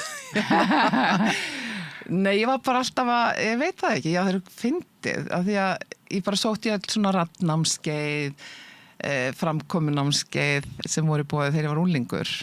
Svo fer ég í menntaskóla og fer náttúrulega í leiklistina og endan mátti ég á því að það geti mögulega verið atvinna og fer svo í leiklistaskólan og þar þetta náttúrulega allt og vinna með líkamann og rödd og bara algjör gleði í 4 ár, þannig sé þetta náttúrulega ýmislegt sem gekk á ekki pjór gleði allan tíman. Ég sá að hausið fór alveg í leiklistaskólan.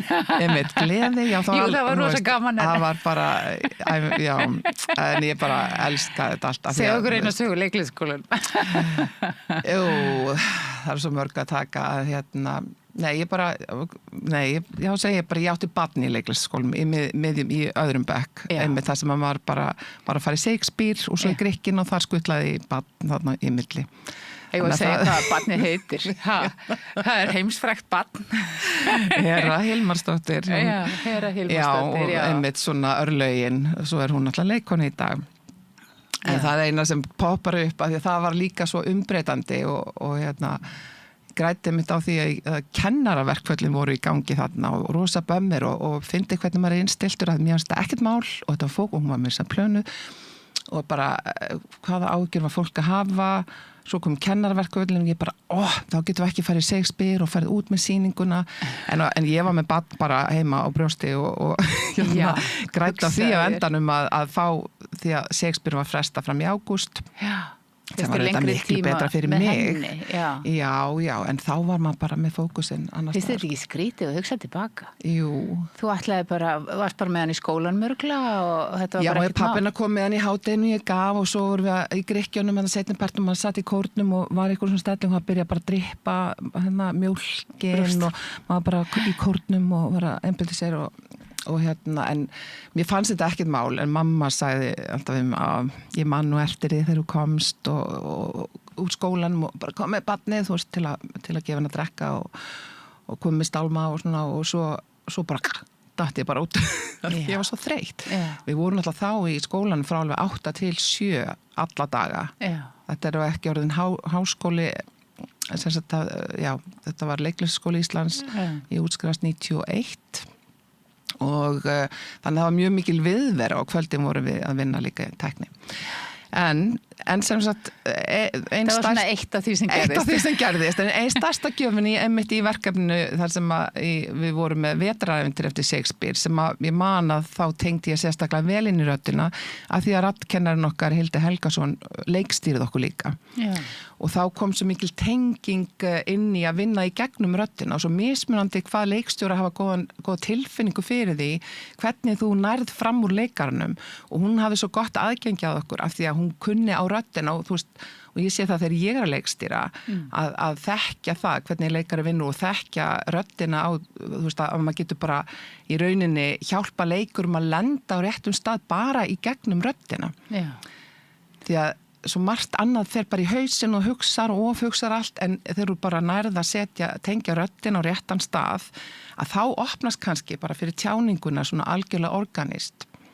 Þú segir að tengja við röddina. Getur aðeins útskýrt hvað átt við eins og þú veist, er það þá, fer maður með athyglinna einhvern veginn? Já, sko, þá er bara röddin tæknilega með góðan stuðning, þú notar djúpöndunina og allur líkaminn er með. Þarf maður að muna eftir þessu eða er þetta eitthvað sem þú lærir? Þetta er bara eins og að þjálfa íþrótt. Þess að sé röddin vöðvi sálarinnar. Þetta er eins og hver annar vöðvi þegar hún nálgast hann ákveðin hátt. Þetta eru aðferðir sem að fara kannski, ég er að tala um aðferðina sem ég nota og hún fer mjög djúpt. Já.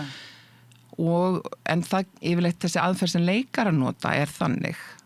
Þú bara þarft þetta vöðvaminni þennan líkamlega kraft. Já, til þess að hljóðið berist út í salin. Já, en allir þurfa það. Það er bara svo skýrt með leikara, þannig að þeir fá þjálfun, en kennarar fá ekki svona þjálfun.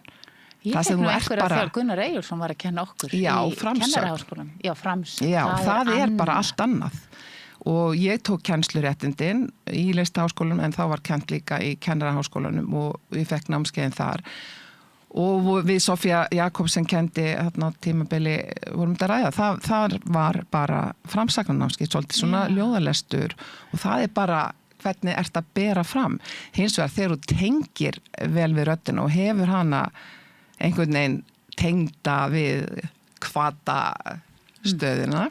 Já. Þannig að þá ertu, já. Þá þarft ekki eins mikið að sækja blæbrigðin, þá koma blæbrigðin miklu náttúrulega í gegn.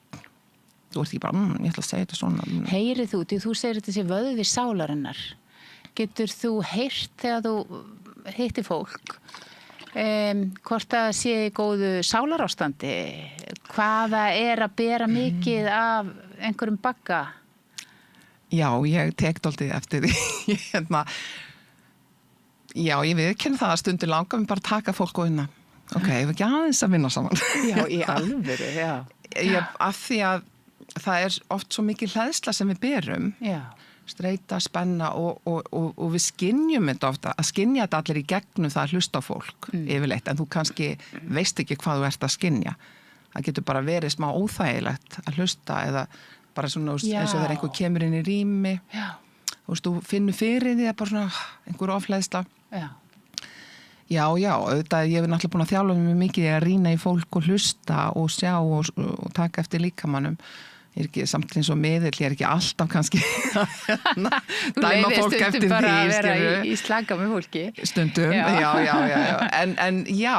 En það margir þá? Það kannski í 4 manna hóp á kaffihúsi, líklegt að það sé 1, 2, 3 sem að gætu þurft? Ég bara segjum bara að flestir hefðu gott af því. Flestir hefðu bara gott af því. En það sem ég sé, eitt bara þessi spenna og þreyta sem ber með þér og dótið í bakpokanum sem að ég tel að sé mjög mikilvægt fyrir alla sem miðla og nota röddina einmitt svolítið að hreinsa af því að það endurspeglast í röddinni og þá ég að tala þetta sem við berum með okkur í gegnum lífið, bakpokan að annað bara að þegar fólk þú kannski ekki endilega með það, þú bara tæknilega röddin bara situr aftarlega, kannski að því þú ert svona hugsari, þú ert pælir í hlutunum og þegar maður bara hugsa inn á hugsun þá kannski dettur röddin svolítið inn, bara með hugsuninni og svo fer að tala út, en röddin situr eftir.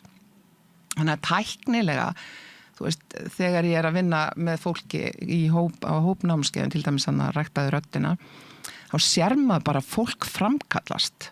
Fólk bara svona, fer í líkamann, það eins og maður hafi sett í fókus og Vá, ég oft tala þetta framkallast. Mér er svolítið gaman að segja það. Þú bara sér fólk breytast frá því að vera bara eins og gufa í að mæta. Já, og maður langar bara að eiga svona before and after myndir að því maður gæti eiginlega átt það. Og allir sjá það sem á námskeiðinu, sjá hinna líka og svo finna það hjá sér. En hægt að vinna með röddina án þess að fara í allt sem í bakpokanum? Já. Það sem frábært við þessa vinnu með röddina, allavega eins og ég nálgast hana, að þú getur verið að losa spennu og hleðslu á þess að hafa hugmyndum hvað það en það fer í gegnum að því að við gerum mikið á öndunaræfingum og þetta að því við erum að finna rétta spennu, losa spennu og hún fer og eitthvað annað opnast og þú þarft ekki að vita hvað var þetta sem fór en þú finnur bara að það fer. Þannig að það ákveðin heilun í því í sjálfu sér. Bara að gera þessar æfingar, ég er að nálgast þetta svona. Eins og æfingar þá, hvernig væri æfing? Já, og nú ég náttúrulega að tala þetta sem að ég byggi mína þjálfun á Nadine George voice work, heitir það. Já, sem kannski svolítið eins og þú segir dýpri, það færi dýpra og meira kannski sálar. Já, og hún samt sem að liggur nálægt öðrum raddkennurum, Patsy Rodenburg og Cicely Berry svona rótin og það var svona aðferðin sem var kennt þegar ég var í skólanum.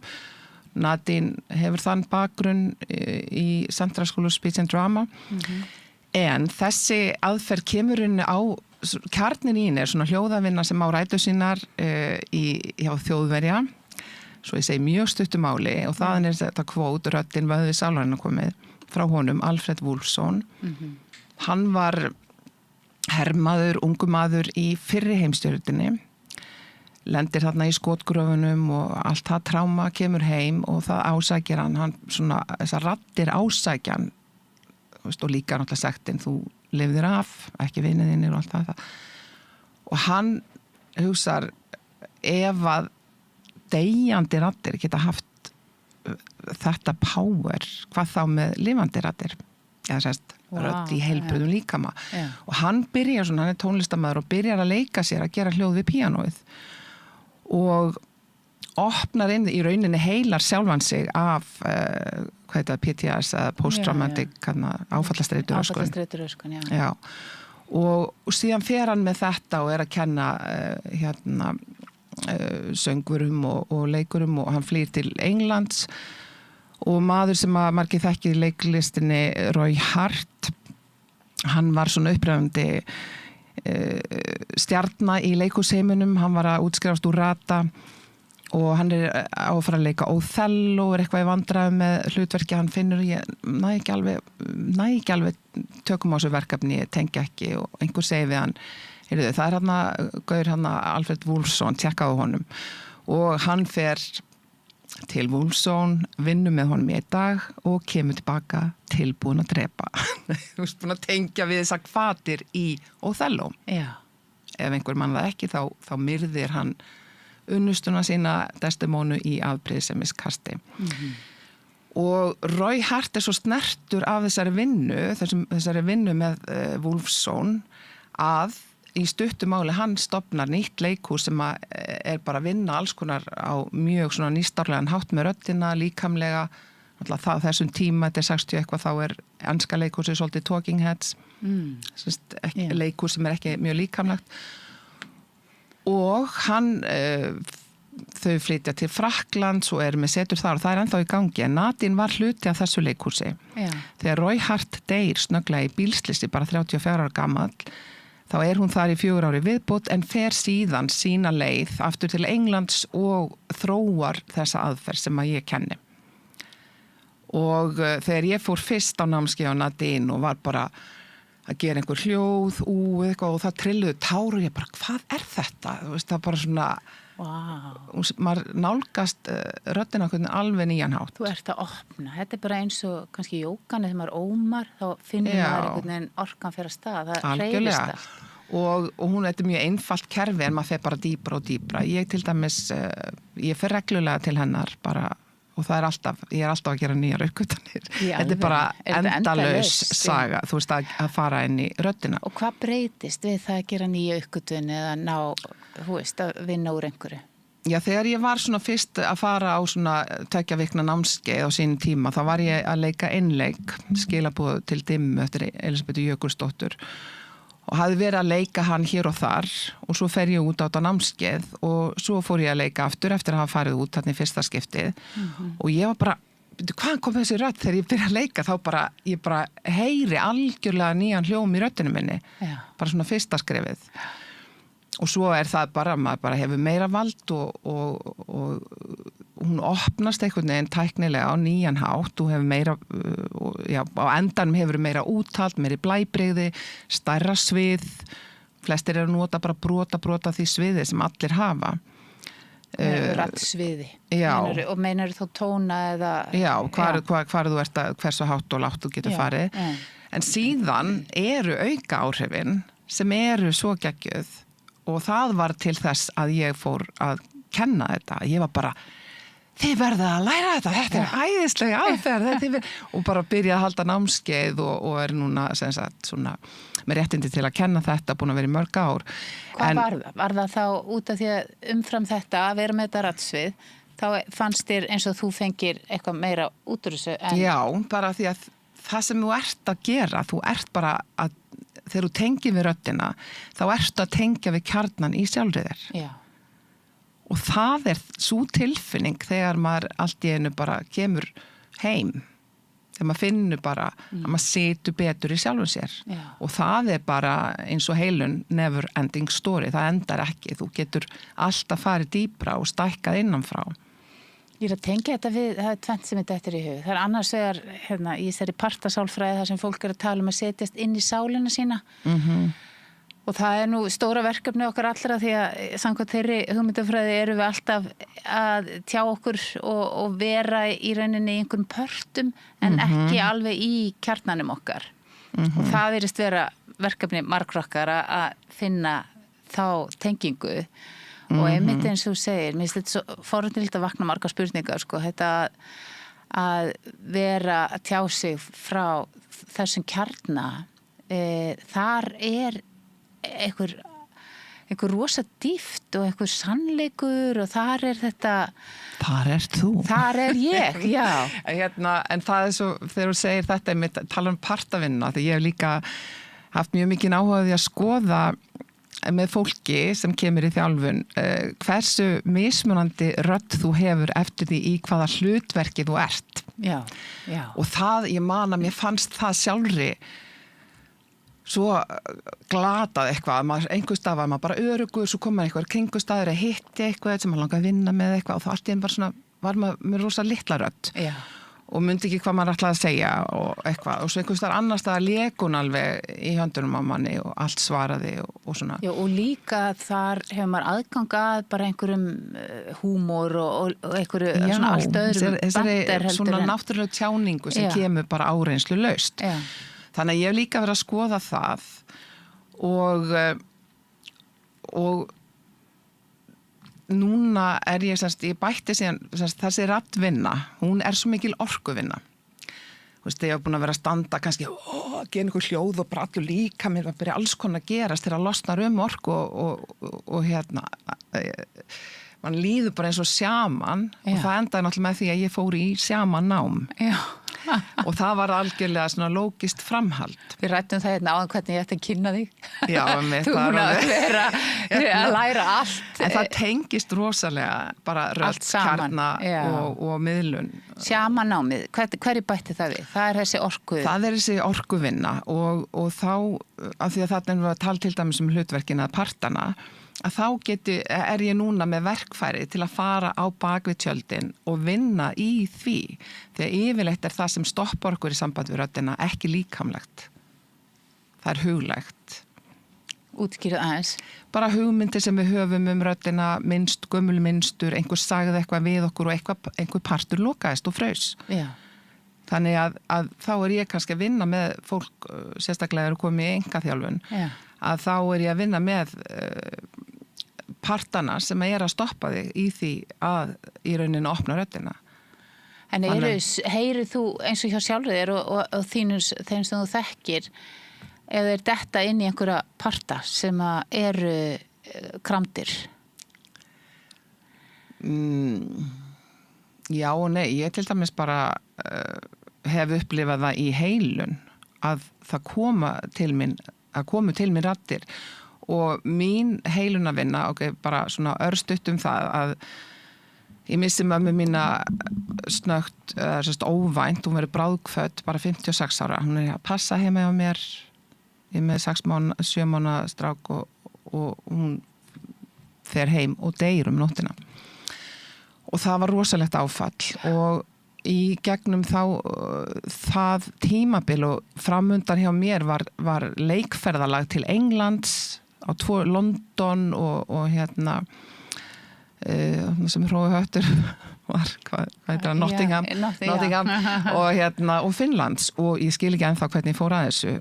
Hún deyr í apríl og ég fór í júní og ágúst þar sem að ég var að leika aðalhlutverki í Medeu, ég var framleiðandi og hérna en allavega í gegnum þessi áföll og þá varð röddin og röddvinnan, þessi Nadine George vinna akkeri í lífinu hjá mér, bara hélt mér, þú veist, ég hefði getað, segjum, ef ég hefði ekki haft það þá hefði ég örugglega þurft á alls konar, ég veit ekki, pillum að halda til að komast í gegnum hlutina.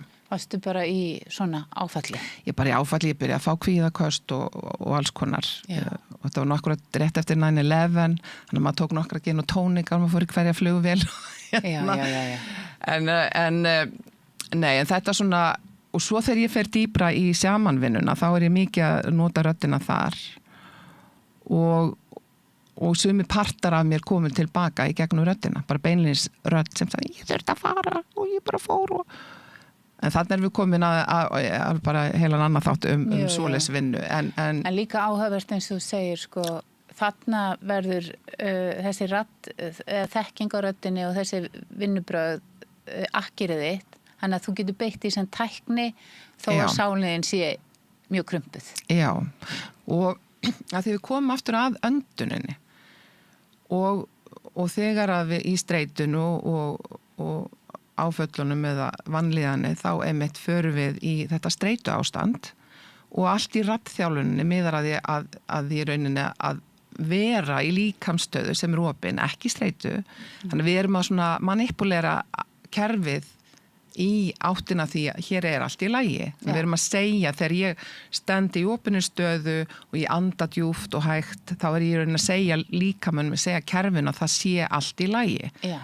Og þegar maður er að gera það bara tæknilega til að geta nota röddina, að þá kemur það bara með. Maður þarf ekki sérstaklega að hugsa það, nú ætla ég að segja, þú veist, en það er í rauninni það sem maður er að gera og þess vegna líður mann svo vel þegar maður þjálfar röddina. Geðu nokkur tricks þarna, eins og ef að þú ert í svona algjöru,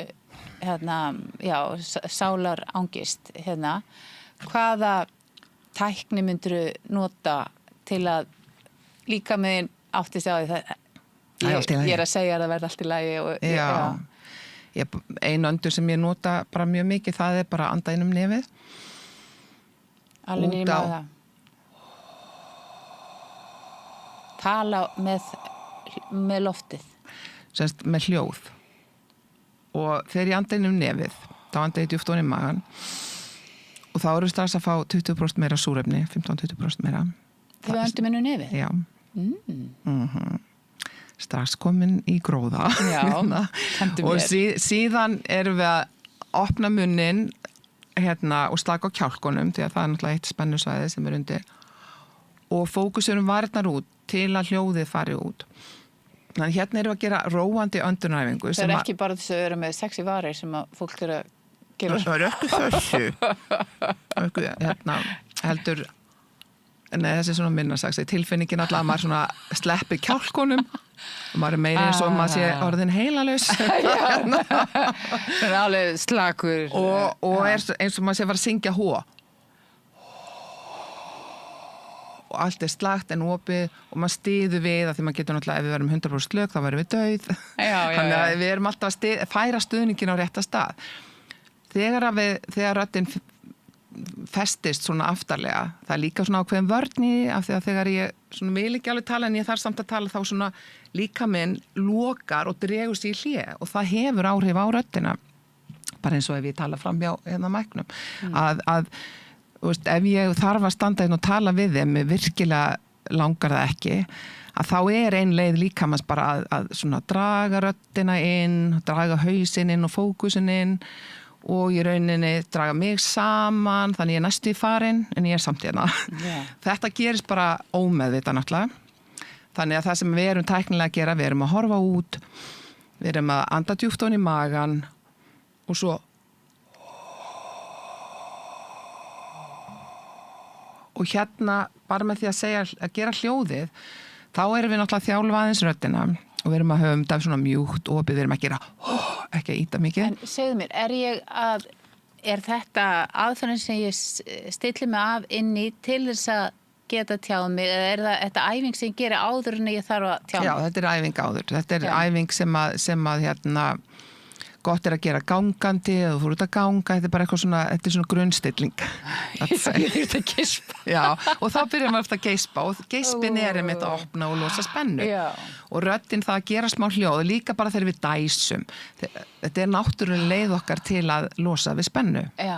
Losa okkur við spennu. Þú veist, en fólki finnst það svo óþægilegt bara, byrju, hvað er í gangi, er eitthvað að? Það er svona, er fólk hægt að dæsa þegar við stynjum svona. Þannig að bara finna gott rými til að stynja aðeins og dæsa og bara finna hvað þarf líkaminn, gera smá hljóð, losa. En þessi einfalda öndunæfing, hún vinnur í því að bara dýfka eins og dropinn hóla steinin að dýfka öndunina ef maður gerir þetta reglulega. Og ef þú ert í rými þar sem þú getur ekki gert hljóðið þá getur þú gert náttúrulega bara öndunina. Já, það sem maður ætlar ekki alveg kannski að fá alla athyglinna heldur. Nei. En þú segir, þá er röddin komið svo aftarlega og ég er eitthvað að hugsa, er ekki gott að hún sé neðarlega og hún komi úr svona dýpinu? En ekki hljómurinn. Þú vilt að hljómurinn sé út. Já, hljómurinn sé út. En öndunatengingin sem er grunnurinn þú vilt hafa hann djúpt ofan í líkamann, alveg fætur og hugsa niður. En ég get sendir ég með svona, sem hún sást, þú er komið með það, blaðið, það sem er svona tips hvernig þeir eru að fara að tala, en það sem þegar maður ætlar að grípa sig bara þegar maður er að fara að tala, þá er gott að hugsa bara onni í rótastöðuna, ég er örugg og síðan að standa í báða fætur, opna líkamann, horfa út, takin rýmið, þá stillir maður sig af í þessa opnu stöðu, alltaf þetta jartengingi gegnum fætur. Og ef maður finnur að öndun leitar upp auðvitað hjartslátturinn eykst eðlilega þegar maður er að fara að gera eitthvað sem er spennandi og maður vil standa sig. Þannig að en með því að maður svona, nær þessari tækni að opna líkamann, standa vel í báðu fætur og setja sig í þessa, hér er allt í lagi, ég er örugg í líkamsstöðuna, þá er maður náttúrulega að opna líka fyrir röddina þannig að það verður auðveldara og með því að hugsa út, draga sig ekki í hlið, þú heldur bara að horfa á fólkið þegar maður er að fara að tala. Sérðu fyrir og sért að tala lengra, ég hef eitthvað heyrt svoleiðis, og sért að ímynda þér eins og þegar þú ert í leikhúsinu, ertu að ímynda þér og sért að tala við einhvern sem er hann út í sal lengst, þannig að það er svolítið öðruvís að vera í leikhúsinu eða að tala fyrir fram að fólk að þú ert að halda fyrirlestu til dæmis. Af því að, maður alltaf svolítið að taka í leikhúsinu, senda út í rýmið og finna fyrir öllum. En þegar þú ert að horfa fólk fyrir fram að þig, þá finnst mér gott að segja fólk, taktu fólkið inn, af því það gefur mann alltaf tengingu, bara tengdu við fólkið, ekki festast í því að horfa á svo lengi á einhvern einn eða tvo, en mér stundum loka fólki að hugsa bara eitt punkt þarna aftast, sem eitt ráðið sem fólk fær. Ég fekk einhvern tímann í þjálfun til minn sem að mér fannst vera með svo lokaðan fókus og hann sagði, ég reyndar þetta kannski af því að ég horfa alltaf á hennar punkt, mér var ráðlagt að gera það. En þá ertu leið að loka líka á fólkið fyrir fram að þig og þá það ekki að næra þig eins. Þetta er þetta persónlegt, hvað virka fyrir hvern og einn. En bara leið og hefur hugrekkið eða öryggið til að bara sjá þann sem er fyrir fram að þig og finna fyrir hún bara, við erum að tala saman. Svona fyrirlestur er henni bara stækkað samtal. Gott að hugsa, ég er bara að tala við þig. En það er... Það er margt sem þarf að hugsa og má ég bera eitt undir út eða með dettur það í hug hérna, út að við erum að tala að vera með sjálfum sér, að tjá sig einhvern veginn úr kjarnanum sínum og ég var einu sinni að undirbúa svona TED-fyrirlestur, það sem var alveg svona markviss vinna sem við áttum að skrifa fyrirlesturinn okkar, læra hann utan bókar og flytja hann svo það ofta við verum sem sagt, getum gert það svona fluently og ég gat þetta ekki.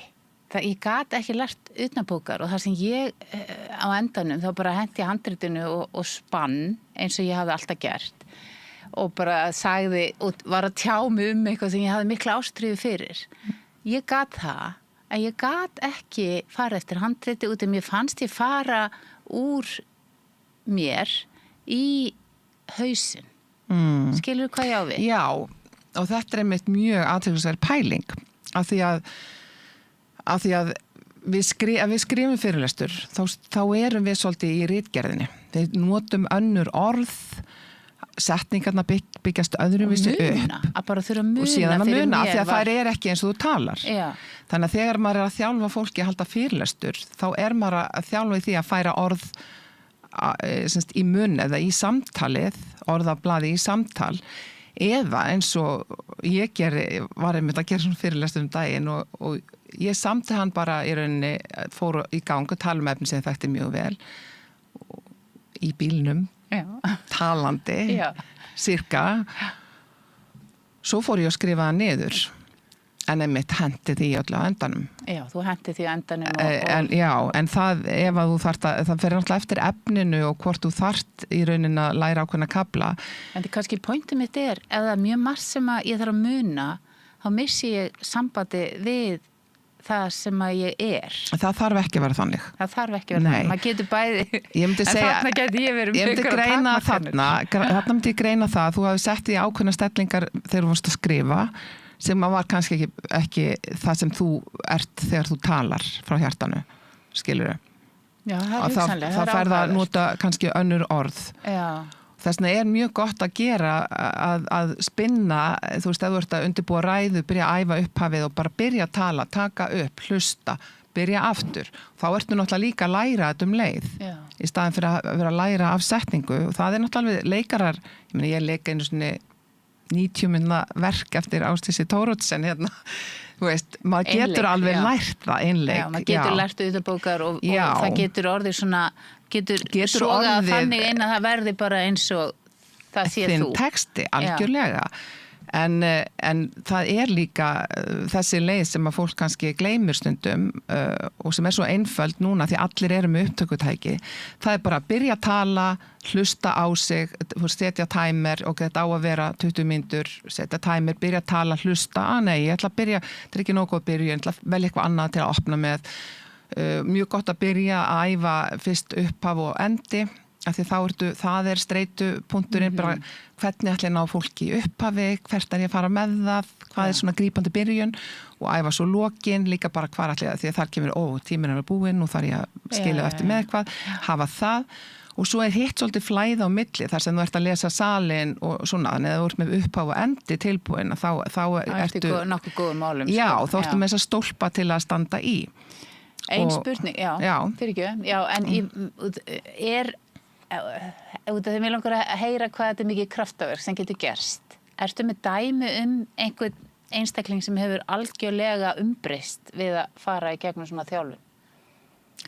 Ég með eitt dæmi til dæmi sem ég mér fannst algjörlega frábært að það var bara kona sem var búin að vera í doktorsnámi og oft búin að halda fyrirlestur og fékk hrós og allt það og vissi henni gekk við, en var með ákveði óöryggi inni í sér sem við hreinsum, það var gömul saga. Og hún ákvað þegar hún átti að var að undirbúa að það verja ritgerðina. Þú ert að sjóða niður í hálftíma eða eitthvað, allt þetta sem er búin að vinna í 5 ára, risaefni sem ekki auðvelt og síðan þarf að flytja það. Og hún sagði bara, ég er búin að eyða svo miklum pening í þetta nám og tíma og ég ætla sko ekki að fokka upp vörninni. Þannig að hún kom bara í 10 skipti þar sem hún var bara, við vorum bara að vinna í fyrirlestum og hún fór heim og vann hann á milli og kom svo aftur og við gerðum rættafingar unnum í bak þessu sem þurfti að hreinsa og síðan var hún að æfa fyrirlesturinn. Nefndu með dæmi hvernig þið vinni með þetta í bakpokan? Er það bara... Ég vinn bara með djúpa hugleiðslu og rættafingar sko, þannig að þegar ég er að hreinsa, það er sko samanvinnan. Þá tekið og ég vinn mikið með orkustöðarnar, ég gerir djúpa orkustöða hugleiðslu. Við förum inn í eitthvað sem kemur upp og það er stundum mynd, stundum hugsun eitthvað og við hreinsum það úr kerfinu. Þannig að þú ert að vinna með þetta allt saman, sjamannámið, rattþjálfunina, markþjálfunina og leikaran. Já, leikstjóran. En það sem það er magnað einmitt að sjá þetta gerast þegar bara, það var komið upp áfall í móðurkviði sem við vorum að vinna í. Já.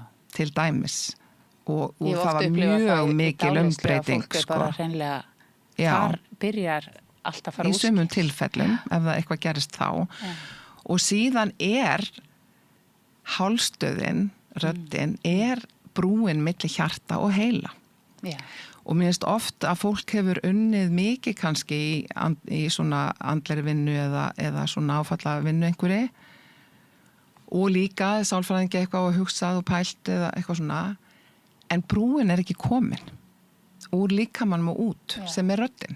Og þá er einhver klemma hugsaðlega eitthvað og þá hefur ekki náðust að reynsa það. Af hverju ég ræski mig svona mikið núna? Af því að það er að tala til þín. Nei, sko af því að þegar þú þarft að fara í gegnum, þetta er líkamleg vinna, röddin og sumt af heilunni og dóti þarf að vera líkamlegt og það er lang áhrifaríkast. Þar verða stærstu umbreytingarnar og ég bæði fundið á sjálfri mér og séð að gerast og það er bara magnað og það er ekkit alltaf rosalega löngli. Ég er búin að fara mjög langa leið í minni að því að þegar þetta áfall kom upp þá kom upp síðan smátt og smátt voru fleiri áföll á bakvið og löng leið en ég er náttúrulega núna komið með verkfæri þannig ég get hjálpað fólki að stytta leiðina og ég get þá lesið í, þarna geti, eitthvað verið. Þannig að, en þetta er svolítið galdratæki í röddin og það sem allir hafa það bara að þú ert að leikara hljóða, eitthvað svona og leikara lesa upp og notana, vandamálið kannski helst að fólk hættir að nota röddina. Og það ryðgar. Hún bara þannig að hún vill fá að vera með. Já. Mér finnst þetta svo áhugavert sem hún segir, það sumt kannski sem óþægilegt og þá það kannski erum við að pikka upp eitthvað sem að fólk að burðast með og nú langar mig að spyrja og svona smá sjálfkvara sérðu eitthvað sem að ég geti auðvitað bætt í röddinni minni? Ég bara hætti að ræskja þig. Vont að ræskja sig? Nei, veistu Ásdís, þú ert bara að standa mjög vel með röddinni. Þú náttúrulega búin að vinna fullt af vinnu. Þú ert ekki með neitt svona sem ég finna stuðar og eitthvað svoleiðis. Eins og veit ég alveg að þú hefði mjög gaman að því að rannsaka því að það bara alltaf hægt að fara dýpra. Þannig að þó að þú kæmir, þó að þú sér búin að vinna alls konar vinnu, en kannski ert ekki einmitt búin að skoða þessa brú. Ég ekki nokkuð tíman pælt í röddinni. Nei. Í rauninni, það kannski þess vegna svona bara milli mín og þín. Já. Þarna heil heimur, Ásdís, sem þú veist að missa af. Já, en þetta svo mikil vinna að vera manneskja. Ég veit það. Og maður það bara að sjá svona ákveðna þætti líka. Maður getur ekki gert maður allt. kemst langt í þessu lífi, sko, að klára þetta allt saman. En að því að þú... En svo eins og þú segir, við fæðist alveg fullkomin og svo, þú veist, náttúrulega verið að fokka okkur upp og svo erum við að eyða öllum fullorðisárunum í að koma okkur í lag. En þetta segja sumir að sé bara ástæðan fyrir að við erum hérna. Já.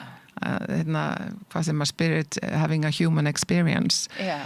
Veist, og ég veit það ekki, ég held að sé bara frekar leiðilegt að vera ekki á svona ferðalagi. Já, kannski. Ég meina, leiklistin náttúrulega rosalega gjöfult fyrirbæri til að heila og skapa og sköpun eins og fólk finnur þegar fer í flæði og raddvinnan til dæmis, hún tengir mann við þetta sköpunarflæði af því bara maður hugsar kjarnin, öndunin, andadrátturinn, þú veist maður tengir við að fara í flæði, fer úr herpingum í flæði og ég man til dæmis eftir að var grafiskur hönnuður sem var á námskeiði hjá mér fyrir mörgum árum og setna hitti hann og þá sagði hann, ég fór alltaf á kaffihús og var bara að skissa því að ég fekk svo mikið hugmyndum og þessi aðferð hefur líka verið notið í að taka í staðin fyrir að maður fara í senuvinnu og eftir raddvinnuna með leikara þá hefur sumir unnið með rithöfundum og gert æfingarnar og svo farið og skrifað.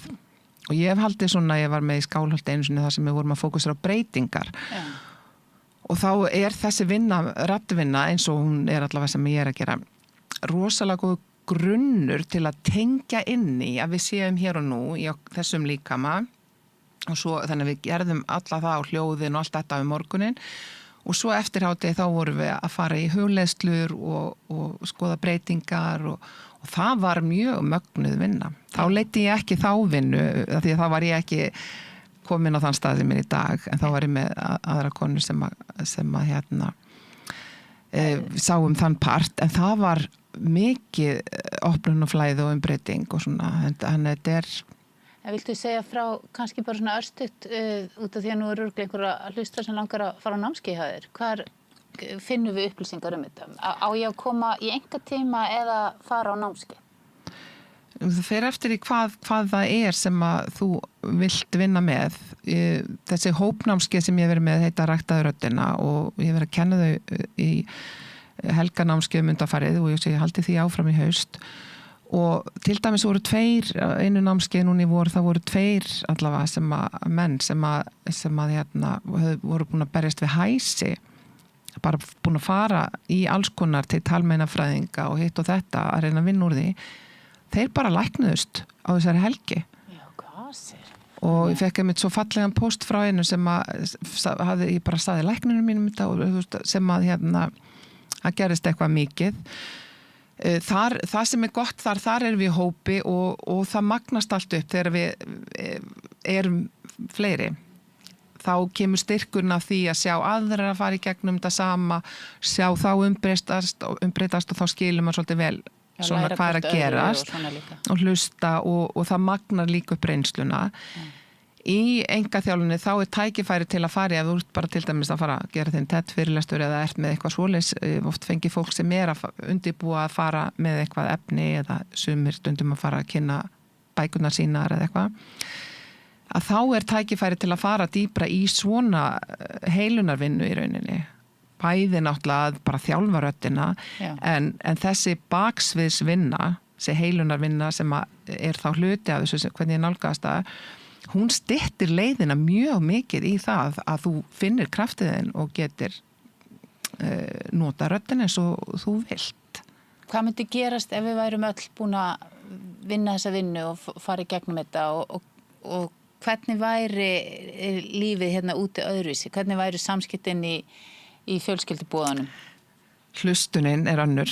Þegar það er svo merkilegt að það er þegar þú tengir betur við röddina þína þá er eins og þú fara að hlusta betur. Af því þú treystir, þú veist að þú getur tala þegar að tækifæri gefst og þegar þú ákveður það. Þannig að þú hefur öryggi til að hlusta á aðra líka. Já, víst að hljóma sennilega, já. Já, streitan minni, þú væri þá, og þú segjum, með streituna þú náttúrulega lífið bara alltaf með eitthvað sem gefur manni streitu en það sem breytist bara hversu langan tíma tekur það að losna við hana að taka eftir henni þú veist að losa þig og tekur sumi taka ekki eins og eftir þeir með bara kjálkarnir eru fastir og þetta allt fast í líkamannum svo fer það að taka eftir henni það fyrsta sem maður gerir að taka eftir meðvitund í líkamann og þegar kemur spenna ég fór eins og til nuttara út af einhverju öðru og þá sann, já, þú rosa spennt í kjálkunum og ég hafði ekki tekið eftir því. Hann fer inn og nuttar hérna innanfrá og það bara svona opnast og síðan fór ég að taka eftir því að bara svona minnsta stress eitthvað, það hljópa allt í kjálkan á mér. En þá gæti ég fara að losa það strax, að ég tók eftir því og stytti tímabilið þegar ég losa streituna. En fólk skemmtilegra áhugaverðara þegar að það fært að tjá sig úr kjarnanu sínum, sálinni sinni? Ég held að það hljóti að vera já, svarið við því. Já. Það allavega skemmt að sé betur. Nei, ég held að maður sér bara kemur eitthvað svona tær gleði. Þetta góði punktur. Það allavega að skemmta sér betur. Okkur líður betur þegar við erum tengd okkur sjálfum og getum tjáð okkur. Við getum séð á einum endanum einhver sem alltaf bara hvernig við segja þetta, hvað fólk að pæla, og þú líka minn allur einhvern veginn stífur og þú ert alltaf með rattirnar bak við, það þessar rattir sem við erum að vinna með baksviðs, bara já, hvað þess að hugsa og hvernig á ég að gera þetta og hvað heldur fólk, hvað fólk að pæla og svo samt að reyna að tala í gegnum þetta róast. Ein spurning út af því að ég umgengst til dæmis manneskju sem hönnuður og það alltaf verið að spá í hvernig væri hægt að hanna heiminn betur. Já. Ertu alltaf að pikka upp, verður þetta svona fókus hjá þér sem truflar lífið þitt að einhverju leiti að vera svona uppbyggin á röddinni? Nei, ekki þannig að trufli stundum kannski líka ef ég þekki fólk og svona þá fer maður að þegar maður svona ég líða smá bjargvættur í mig líka mér langar að bjarga fólki en ég var á tímabili reyndar var ég rosa mikið einhvern veginn ég fann það bara einhvern veginn tók það inn en það svona öðruvísi núna þannig að en kannski kem ég líka bara með öðruvísi orku þannig að mér finnst bara fólk einhvern veginn svara mér oft rosa opið en ég held að það hjálpi manni til dæmis bara góður atbeiting gefur góða nærveru og það eitthvað við það ef maður hugsa hvernig smitar þetta út frá sér einhver sem að situr og upplifir þessa tengingu eða hefur farið þangað hann kannski að smita einhverju jákvæðu út í sitt umhverfi og þú veist, ef þú mætir mannesku með bros á vör eða opið andlit að þá ert að fá eitthvað allt annað tilbaka heldur en ef þú mætir til leiks í lokun og ert með vörnina alveg út, já. Og þú veist, þú færið einhvern svona varnarhjúp í kringu þannig að þú getur treystið til að vera í opnun án þess að þurfa að fara í vörnina. Þetta ótrúlega áhugavert og miklu áhugaverðara og merkilegra heldur en ég hefði bara, já, látið mig dett í hug þannig að ég ætla bara að þakka þér fyrir og ég mjög spennt að komast á námskeið hjá þér og núna út af því að þú varst að segja og væri með svo mörg nöfn sem ég treysti mér ekki til að nota viltu segja mér hvað þú heitir fullu nafni? Já, nú ætla ég að segja að ég hef alveg verið að vaxa inn í þetta nafn af því að eftir í samannámið þá voru spurð hvað útskriftanafnið ykkar af því að mjög margir breytum nafn eftir samannámið og ég hafði ekki, það hafði komið til minn Speaking Heart það bara Þóri Speaking Heart, nei ég ekki að fara að gera það svolítið korni Dálítið svona skrítið og eitthvað, þannig ég bara Þóri Sigþórsdóttir og svo fer ég árið síðar til Perú í seremóníu þar sem var mjög umbreytandi og nokkrum mánuði síðan þá kemur til mín nafn sem vildi bætast við Eyrarós og eiginlega ég átti svo stórkostlegt augnablik þegar ég fór fyrst upp á hálendið sem var Jónum fullorðin og það var bara svona sólskin, svartir sandar og ég fór eitthvað út að hljópa fekk svona létti viðáttubrjálæði og sé svona Eyrarósar þyrpingu bara í svörtum sandinum og það var bara svona, ég fann þá bara svona gæsahúð þegar ég hugsa þetta. Vá! Og þetta kom alltaf til minn, Eyrarós, bæta því við. Þannig ég sótti nafni Eyrarós, ég fyrsta Eyrarósin á Íslandi og heiti núna, sem svo ákvað ég líka að bæta mömmu við í hennar minningu fyrst ég var að breyta nafninu. Þannig að núna heiti ég fullu nafni Þórey Eyrarós Sólrúnardóttir Sigþórsdóttir. En fallegt. Takk.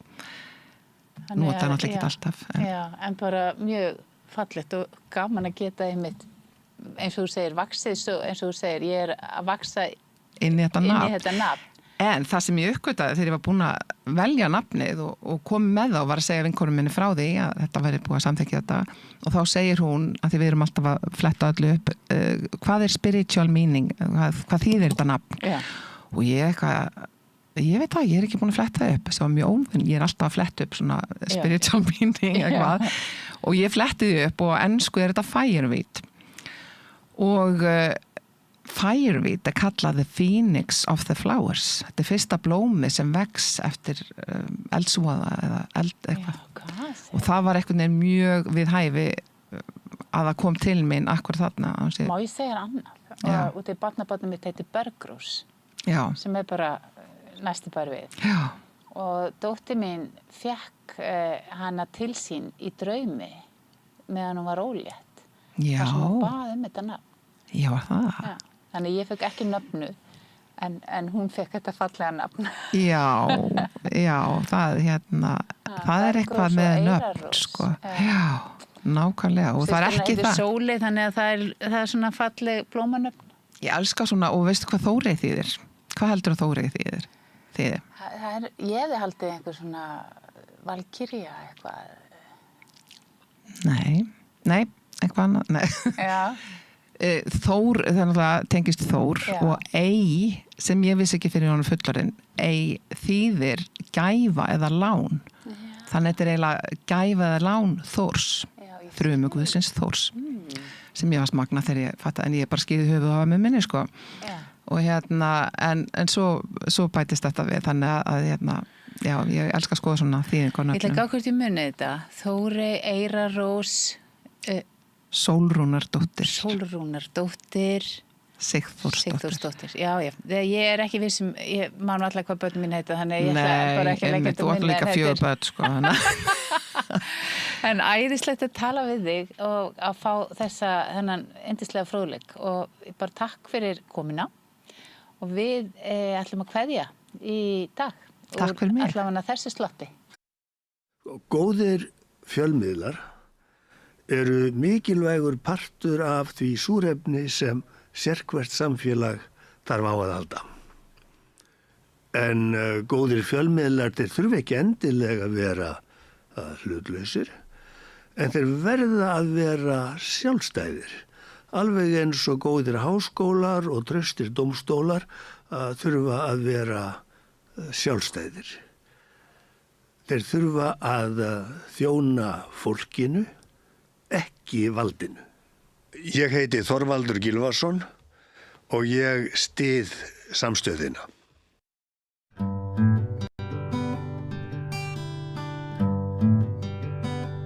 Já, það eru komin til mín nokkrir gestir. Við ætlum að ræða tónlist næstu mínútur og þá einkum klassíska tónlist. Við ætlum að ræða aðeins stöðu tónlistarskólana, glæsilega tónleika Hildar Guðna fyrir helgin og helgina og svo ætlum við aðeins að impra á starfsári Sinfó næsta vetur.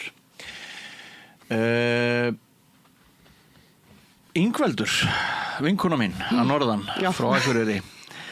Þannig var alltaf hægt að segja síðan norðan í bjóðari 3 ár. Já, en við kynntust fyrir norðan. Já, við varum að sömu starfstöð. Já, G. Ólafsdóttir. Já. Þú ert mamma Hildar Guðna og getur gefið okkur innsýn í hennar sköpun, hvernig hún verður til sem músikant sem að væri ómögulegt að ná utan mánuðinn og svo náttúrulega ertu tónlistarkona og eins og þú segir, þú vannst hjá RÚV og músík alla tíð verið ráðandi í þínum beinum, ekki satt? Mjög. Einmitt. Það verður forvitinlegt að heyra í þér. Nú Freyja Gunnlaugsdóttir, þú ert skólameistari menntaskóla í tónlist og hvert ertu til hljóðfæri?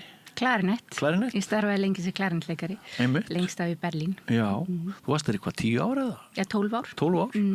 Já. Gerði bara ekkert annað en að spila á klarinett Nei, þegar í ég búið í Berlín þá gerði ég bara ekki neitt annað heldur en að spila á klarinett allan daginn. Ekkert kaffihús? Nei, kannski mögulega, en Einu sinni í ég viku. spilaði óperuna og ég spilaði symfóníuhljóstum út í Þýskalandi og var svona í þessum frílandsheimi. Ferðaðist mikið og svo leið. Akkurat. Það var bara eftir ég kom heima, ég fór að skipta mér á skólamálunum hérna. Já, og núna ertu náttúrulega með mjög spennandi tækifæri í höndunum. Og Guðni Tómasson, vertu velkomin, þú ert framkvæmdastjóri Sinfó. Yes. Þið, Ingveldur, voruð einu sinni í sama djópinu, ekki Já, við vorum lengi að vinna saman á Rás 1. Já. Það er orðið dálítið síðan. Já. En það er góð vinnustæður. Já, það var mjög gaman. Og þið hafið bæði verið í því hlutverki að kynna fyrir okkur sem ekki áttum heimangengt á konsertstað þá músík sem að Sinfó hefur verið að spila í gegnum útvarpið. Við vorum bæði í því þú varst í háskólabíó. Jú. Það var gaman að vera það fyrir ári. Svakalega skemmtilegt að vera í háskólabíó. Akkurat, áður en hljómsveitin flutti síðan í Hörpu. Já, það var svolítið öðruvísi. En líka gaman, ég kynnti líka þar. Og svo var útvarpið svo grand að bauðum tíma upp á beinar útsendinga frá Metropolitan-óperunni. Já, einmitt. Sem ég kynnti það. Akkurat. Og frá öðrum óperuhúsum. Já. Allt á laugardagskvöldum. Já, og það er líka frábært hvernig útvarpið skiptist á upptökum frá Evrópu, í gegnum evrópsku útastöðarnar. Já. Það við, Sinfóníuhljómsveitin sendir einu tónleika út til Evrópu og í gegnum útvarpið og það skipst á og svo fá hlustendur að njóta frábæra tónleika bara á Rás 1 nánast hvert einasta kvöld líka við. Öll virkkvöld í gegnum EBU. Mjög flott starf. Já, mjög glæsilegt að geta boðið upp á svona heimsklassa tónlistafólk og óperusöngvara. Engi spurning. Já. Og ekki Sinfó á leið í Víking tengt til því? Jú, þessi tónleikar sem voru núna á 15 í síðustu viku sem var svona nærmynd af Hildi Guðna það verkefni hún er líka hún var staðarlistamaður núna hjá listahátíð í Reykjavík en hún er það líka á Holland Festival sem er einn stærsta og flottsta bara listahátíð í Evrópu sem fer fram í Amsterdam og Holland gerðvalt og núna á mánudaginn þá er Sinfóníuhljómsveit Íslands þessari hljómsveit sem var að spila núna undaginn þessum hópi boðið út með Hildi og Daniel Bjarnason stjórnar og það er bara glæsilegt að geta farið með íslenskt tónskáld og íslenskan einleikara íslenskan hljómsveitastjóra og íslenska hljómsveit á þessa frábæra hátíð og tónleikarnir er haldnir í Koncertgebouw sem er nú eitt virtasta tónleikahús og bara æðislegasta hús sem ég hef komið í af mörgum þá er það alveg stórkostlegu salur það eru til dæmis nöfnin á tónskáldunum Mahler, Rachmaninoff og Tchaikovsky og eitthvað svona svo áttamæðu svo því að þeir hafa meir og minna allir stjórnaðum og komaðum fram þannig að það er svona alvöru saga þú veist, á staðnum Þetta er gaman að segja frá því að við Hildur við byggum í Amsterdam í 2 ár. Þannig að hún er óbeint að fara heim. Hún er að fara heim? Já. Og ég ætla að hitta hana í Amsterdam og við höfum ekki verið það síðan 86 þegar hún var að verða 4 ára. Okay. Þú lærið þér söng? Ég lærið söng, meðal annars í Amsterdam. Í Amsterdam? Já. Einmitt. Ég veit ekki alveg hvar við höfum að byrja en ef ekki bara byrja á tónleikunum sem ég var á sem var á 50-skvöldið í Hörpu mér fannst þeir alveg magnaðir bara mér fannst þeir breyta einhverju í hausnum á mér það er alltaf svo gaman þegar maður fer á tónleika og eitthvað breytist og þetta voru fyrstu tónleikarnir af 3 er það ekki og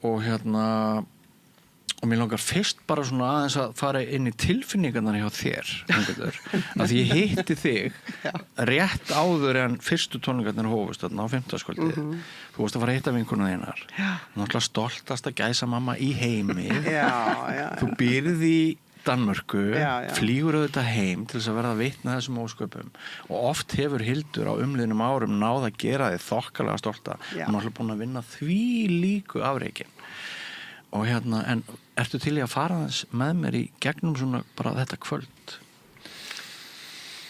Já, fyrir mömmuna þá náttúrulega sko bara springur hjarta á stolti og bara fór út í kosmosi og ég bara vonaði að kemur tilbaka einn daginn. Þar við þannig, auðvitað er þetta stórkostlegt að hérna sjá litlu stúlkuna sína sem ég sendi í Suzuki-skólan með selló, 5 ára gamla, vera komna á þennan stað með hljómsveitinni minni sem ég náttúrulega búin að þekka síðan ég var krakki og kynna í öll þessi ár og mikið af fólkinu í hljómsveitinni hafa verið skólasystkini mín þannig að þetta var næstu eins að vera súperflottri fjölskylduhátíð eitthvað svona og allt í einu var barnið mitt komið í aðalhlutverk sem líka svolítið merkilegt því að Hildur sko hefur aldrei verið svona barn sem að hefur viljað láta ljósitt skína í boðum eða verið með gestalæti eða eitthvað svoleiðis sko. Það voru mátt spurða yfir Guðni hvort að þeim gefið henni eitthvað áður en við komum í matabóð með hana eða partí eða eitthvað, hún var alltaf stilt og brúð sko. Mér fannst að lýsa ákveðinni hófærið eða auðmýkt að hún skildi bara koma til okkar í peysu. Já, peysujakki. Peysujakka. Já, loðpeysujakki. Loðpeysujakka. Mér fannst að segja einhver sög. Kannski segir það einhver sög, en mér fannst það. Er þetta hún? Já, hún er bara, eins og hún hefur alltaf verið, alltaf hún sjálf. Já. Algjörlega. Já. 5 ára í Suzuki nám, segirðu? Já. Hvar ertu búsett þá? Þá er ég nýflutt til Íslands frá Toronto og við Hildur. Já. Og við fengum ekki leikskólaplás og þar sem hún hafi verið í kindergarten í einhvers konar forskóla eftir maður að segja kannski í 1 ár í Toronto þar sem var sko að læra stafina og læra að lesa og reikna og alls konar sko að það var svolítið skrítið fyrir að koma heim og hafa ekkert enga að snúa skulum við segja og Hildur hefur verið þannig ég finnst að hún hafi þurft svona að hafa eitthvað við að eitthvað við að gera og hérna þá datt mér í hug sko að því að þetta er náttúrulega fáránleg saga sem ég er að fara að segja ykkur núna að hérna þegar við tókum saman við Guðni þá vorum við bæði tónlistarskólanum í Reykjavík. Kláraðu aðeins þetta með Guðna, Guðni er hvers son og á hvaða hljóðfæri Guðni Fransson og klarnettuleikari og tónskáld, hann var sami tónlist og náttúrulega er stjórnandi Kaput og stafnandi. Mikil músikmaður Guðni. Engin smá spýra í íslensku tónlistarlífi? Nei, og fjölhæfur mjög og skemmtilegur. Já. Og hérna, við sem sagt tökum saman og svo segi einhvern tímann þegar nýkonu úr tónlistarsögu hjá Hjálmari H. Ragnarsinni, eitt skemmtilegasti tónlistarsögu kennari sem hægt að hugsa sér, og þar var hann að spila plötu með Jacqueline Dupré. Og ég fell algjörlega í stafi og hérna átti bara ekki til orði yfir þessari konu með þetta ljósa hár, maður sá náttúrulega bara plötuumslagið og einhvern veginn það var svo mikil kraftur í henni og ég segi við Guðna, veist það, mér langar nú bara eiginlega eignast svona stelpa eins og Jacqueline Dupré, svona töffara og... Sagður þetta? Já, ég sagði þetta við hann og hérna, og svo tilfallandi þá hérna verði ég ófrísk og ég sagði bara, já, þetta er stelpa og þetta, hún verður seljuleikari og gantast náttúrulega mikið með þetta því að þetta tekur mér ekkert ákvörðun þetta fyrir börn. Ekki nema sér kvöldró. Já, nema ég sé kvöldró. Þá hefur ég bara verið það í þetta eina skipti. Ég ætti kannski verið að beita mér oftar í þessu málum. Kannski oftar, já, mögulega. Nema hérna, og Hilda var gríðarlega erfitt fóstur og fekk, hérna, ég var svo veik á meðgöngunni og hérna... Og eini vini minn voru símalösi Guðni og sjónvarslaus og þannig ég hlustaði rosalega mikið á tónlist á plötum. Og náttúrulega Jacqueline Dupré meðal annars.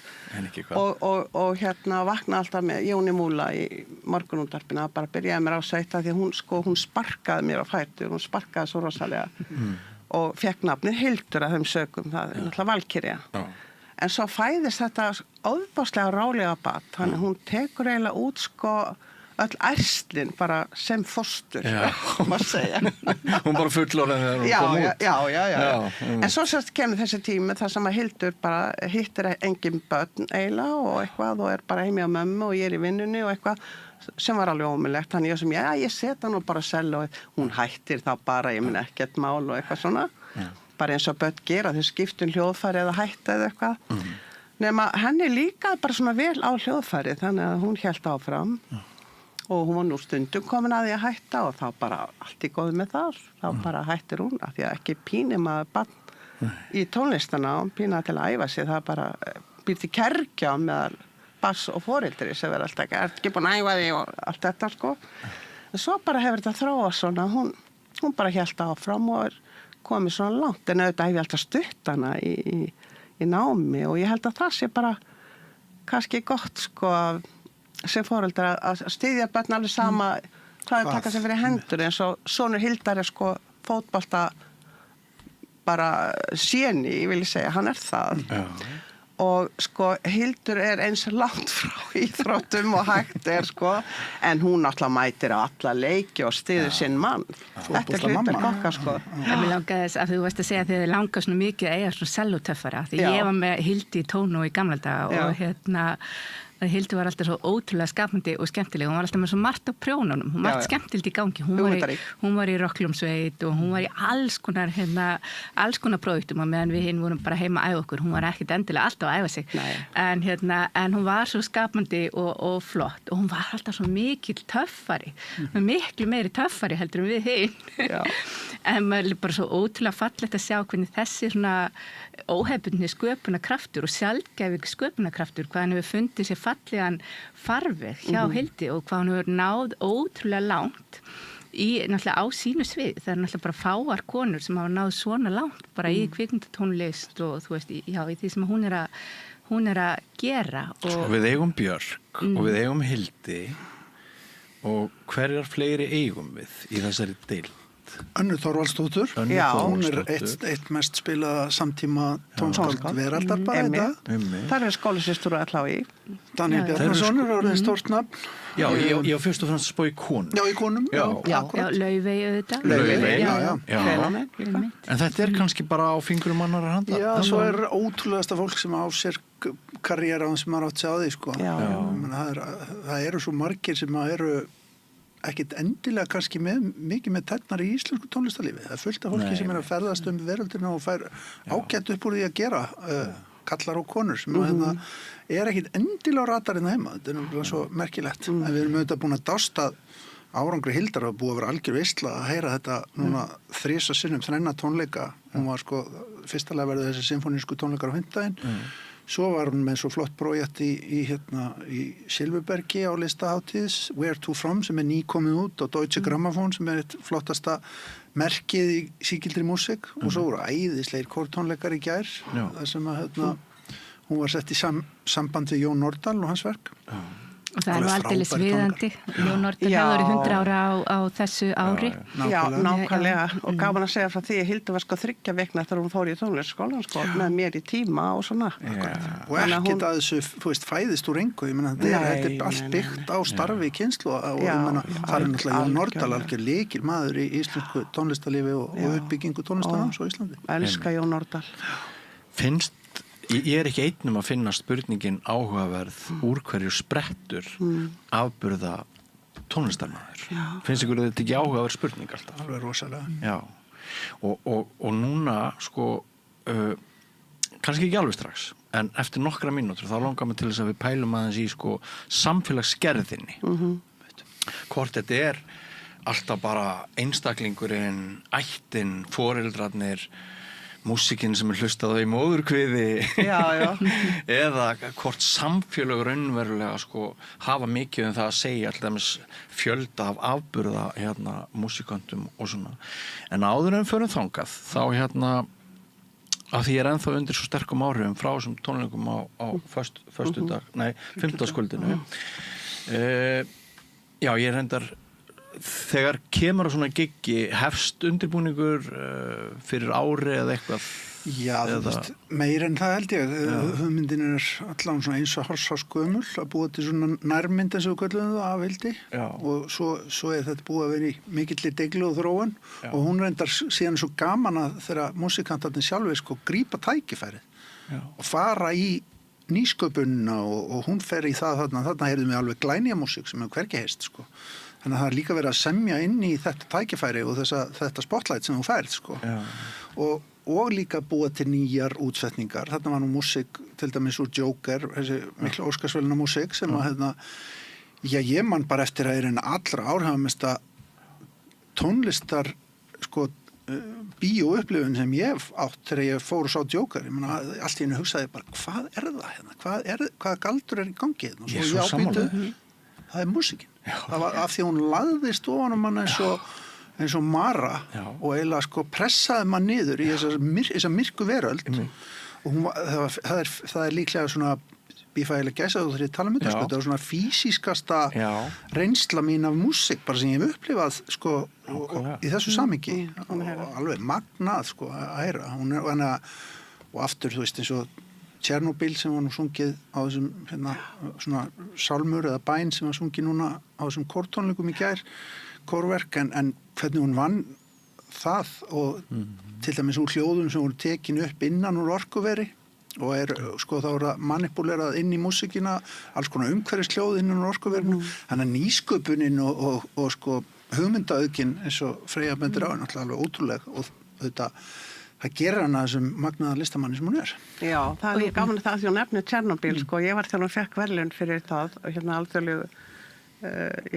hljóðlistarverðlauni er það kallið í Gent, að það voru þarna kollegar hennar og sem bara, það var einn andan sem var líka tilnefndur á sama tíma og hún, Benjamin Goldfish heitir hann og hefur verið svona svolítið verðlauna kall, hann sagði bara við hann, ég var vitna því, hann sagði sko með þessari tónlist þá ertu búin að toppa okkur þannig við veitum ekkert hvað við getum gert á eftir þér En mér líka svo ótrúlega gaman að sjá hvernig symfóníun er núna að lyfta, þú veist, okkar færasta tónlistafólki upp og að því að mér það líka vera svona mikilvægt hlutverk symfóníunar, það er þessi nýsköpun að þú veist að vinna með tónlistafólkinu okkar og að ég meina ef við hugsaum bara hvernig ætlar Sinfóníuhljómsveit Íslands að skapa sér alþjóðlegan prófíl það er auðvitað, þú veist, íslenska tónlistin og að því íslensk samtíma tónlist er bara að fá mikla hlustun erlendis, það er verið að flytja verk við erum alveg með þó nokkuð mörg tónskáld sem eru að skapa sér bara stórt nafn erlendis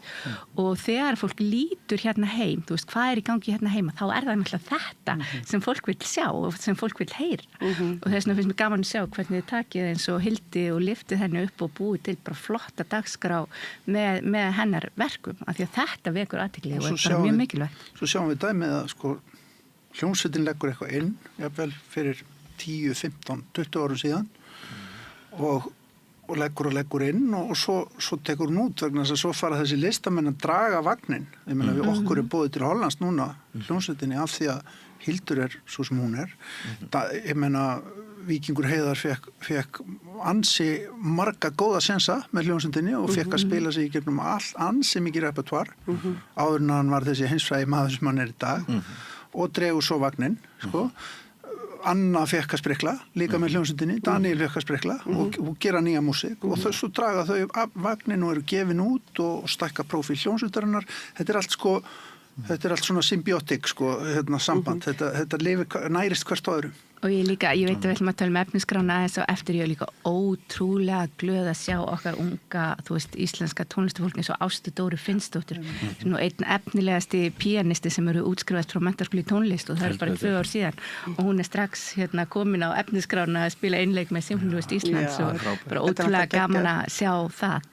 Að ég held líka sko að bara Sinfóníuhljómsveitir í nútímanum þær eru alveg kannski leika svolítið svona fjölbreytt hlutverk og þurfa kannski að skilgreina sig aðeins upp á nýtt, bara hverju þeir eru að skila auðvitað eru þeir að flytja okkur bara perlur tónbókmentana eins og þeir hafa alltaf gert, en það þurfa líka að endur skilgreina sig aðeins og sinna svolítið fjölbreyttara hlutverki og náttúrulega auðvitað kemur fræðslustarfið þar sterkt inn og Sinfónían er auðvitað standa sig mjög vel þar með ungsveitinni og líka auðvitað bara nemendatónleikum, skólatónleikum og ég meina við í menntaskóla í tónlist erum ótrúlega þakklátt fyrir alla flottu einleikarna sem þau eru að senda okkur sem halda sko masterclass við skólan. Ég meina þetta er ómetanlegt fyrir nemendur. Þannig að svona þetta samfélagslega hlutverk hljómsveitarinnar er líka mjög mikilvægt sko. Og líka því að Guðni er að tala um mikið okkar afburðafólki, ekki bara í tónlist, þetta er ekki myndlist. Þetta vekur náttúrulega áhuga fólks í útlöndum á Íslandi. Hvað er bara, ég maður alveg spyrir, hvað bara er það að gera þarna á Íslandi og hvernig stendur á þessu og þessi fámenna þjóð og Er það ekki menningarlegt orðspor hérna Íslendinga sem laðar að milli 10 og 20% ferðamanna samkvæmt rannsóknum hingað til Íslands? Já, ég held að sé bara ennþá vanmetið hvað sko íslenskt listalíf, íslenskt tónlistarlíf, hvað vekur mikla athygli út allan heim og hvað eru margir íslenski tónlistamenn sem að ná eyrum fólk sem allan heim og þess vegna er bara mjög mikilvægt að tónlistarlífið og að hún sé bara viðurkennd sem bara stór og mikilvæg atvinnugrein sem skilar miklu til samfélagsins. Já, auðlindi skilar, já, bæði auðvitað efnahagsleg verðmæti, ég meina nú loksins verið að taka saman tölur hverju tónlistarlífið skilar til þjóðarbúsins en líka auðvitað ekki síður bara menningarleg verðmæti og bara aukin lífskeiði. Sko, aftur aðeins að tónleikunum á 5. skvöldinu. Hún talaði rosa mikið að hlusta og þolinmæðina og ég viðurkenni það, hún Hildur og ég viðurkenni það reyndi svolítið að mína þolinmæði þetta verk þarna með þrýrningin. Já. Ég ætti vona Þrjóðnið. Já. Þetta var reyndar, má taka það fram, þetta var semst líka músík eftir fólk, tónskáld sem hafa haft mikil áhrif á hana, meðal annars eftir þennan Lucier, heitir ekki Lucier, sem gerði þetta þríhyrningsverk. Já.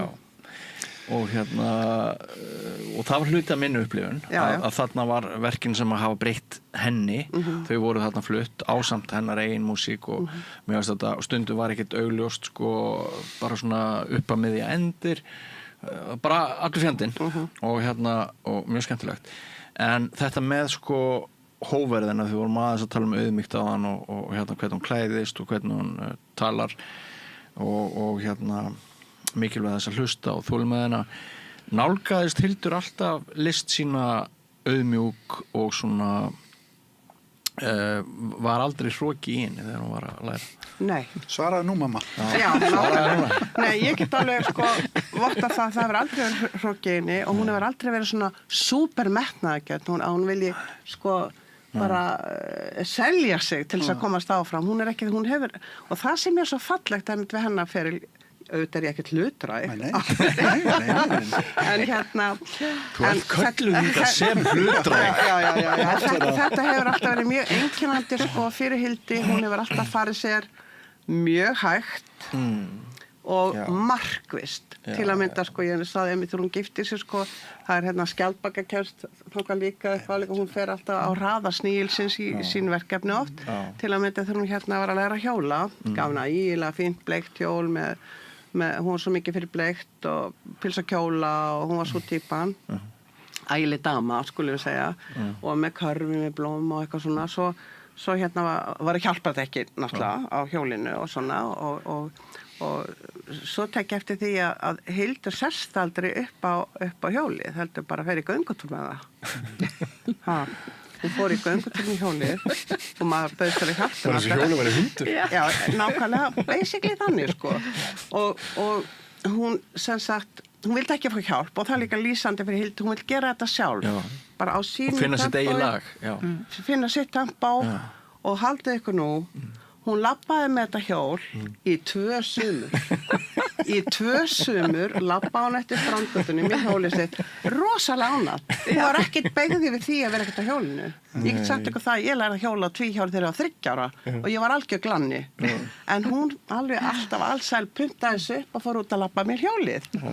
Og oft stóðu við mamma út á tröppum og segja, já þarna fer hún með hjólið sitt eina ferðina enni selskap. En þetta er mjög lýsandi fyrir hann og þegar hún var barn sko, hún var átt að tína upp eitthvað mikró, vitið það og þegar við byggum í Amsterdam þá hún er alltaf verið með okkur hún var með manni náttúrulega þegar maður var að æfa sig fyrir tón og með pappa sínum og æfingum með hljómsveitum og allt þetta sko og oft í Amsterdam þá lá hún inn í æfingaherbyggin okkar lá á gólfinu og var að teikna einhver mikrótákn. Þetta er rosalega, sem gátt alveg verið nótur, vitið það. Svolítið guðumslaga, svona örtákn og mikið af þeim. Svakalega rálegt barn. Þannig að þetta er bara einhvern veginn einkennandi fyrir hana. Þetta rosalega þolinmáða markvissa barn. Hún bara eins og hún var þá, sko. Það alveg þannig. Það alveg einstætt að fá þessar sögur frá þér, hérna Ingveldur, bara kæra þakki fyrir þetta. En ef ég myndi svona reyna að stilla upp frekar barnalegri spurningu og hérna fyrir þig og svo hérna munið þið bregðast líka við. Nú förum við að fikra okkur kannski í þá átt sem ég nefndi hérna áðan og við ætlum að reyna svona svara því í sammenningu úr hverju tónlistarmaður sprettur. Myndirðu segja að Hildur og þið sem að svona voruð að hlúa að henni, foreldrarnir og hennar nánustu umhverfi, þetta ykkar afurð eða Hildur afurð samfélagsins að einhverju leyti? Ég held að spila nú margt þarna inni, sko. Já.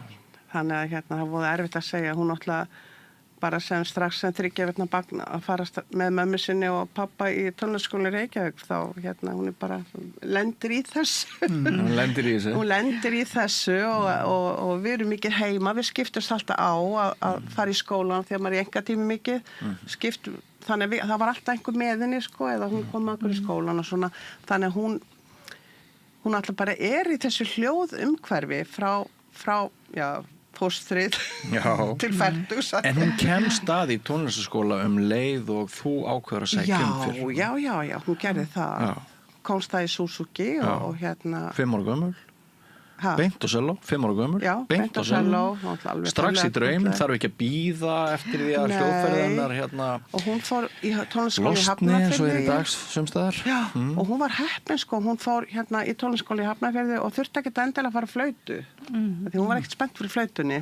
Þannig hún fekk að halda áfram á sellóið án þess að fara í gegnum flautuna og hérna því þetta var vesen að fara með hana í Suzuki dæmi, sko, það var þetta að því að mamma var ekki á bíl og ég vann mikið og þannig að bara hentu þetta og hún færi í tónlistarskólanum í Hafnarfirði að vera stutt að labba og hún kom stutt með að halda áfram á sellóið þannig að hérna já, svo náttúrulega, hún hefur alveg haft kennara sem hefur haft sko mikil áhrif á hana, eins og Bryndís Halla til dæmis alveg. Og þar á undan Gunnar Kvaran eða hvað? Já, Gunnar Kvaran sem hafði líka mikil áhrif á hana, með öðrum hætti. Já. En hérna, en það hefur stundu komið fyrir að hún hafi viljað því hún, já, svo líka annars sko, þegar hún unglingur og hefði átt að fara í unglingavinnuna, þá fór hún í skapandi starf hjá Reykjavíkurborg. Já. Og hún sagði við mig mest að það var náttúrulega hrokkafullt. Þetta eina hrokkafullla sem ég man eftir sko á æfinni. Hún sagði sko, ég sko ekki að fara að vinna í fiski. Ég ætla sko ekki að fara að vinna í fiski og ég var dálítið móðguð því ég byrjaði að vinna í fiski 12 ára sko.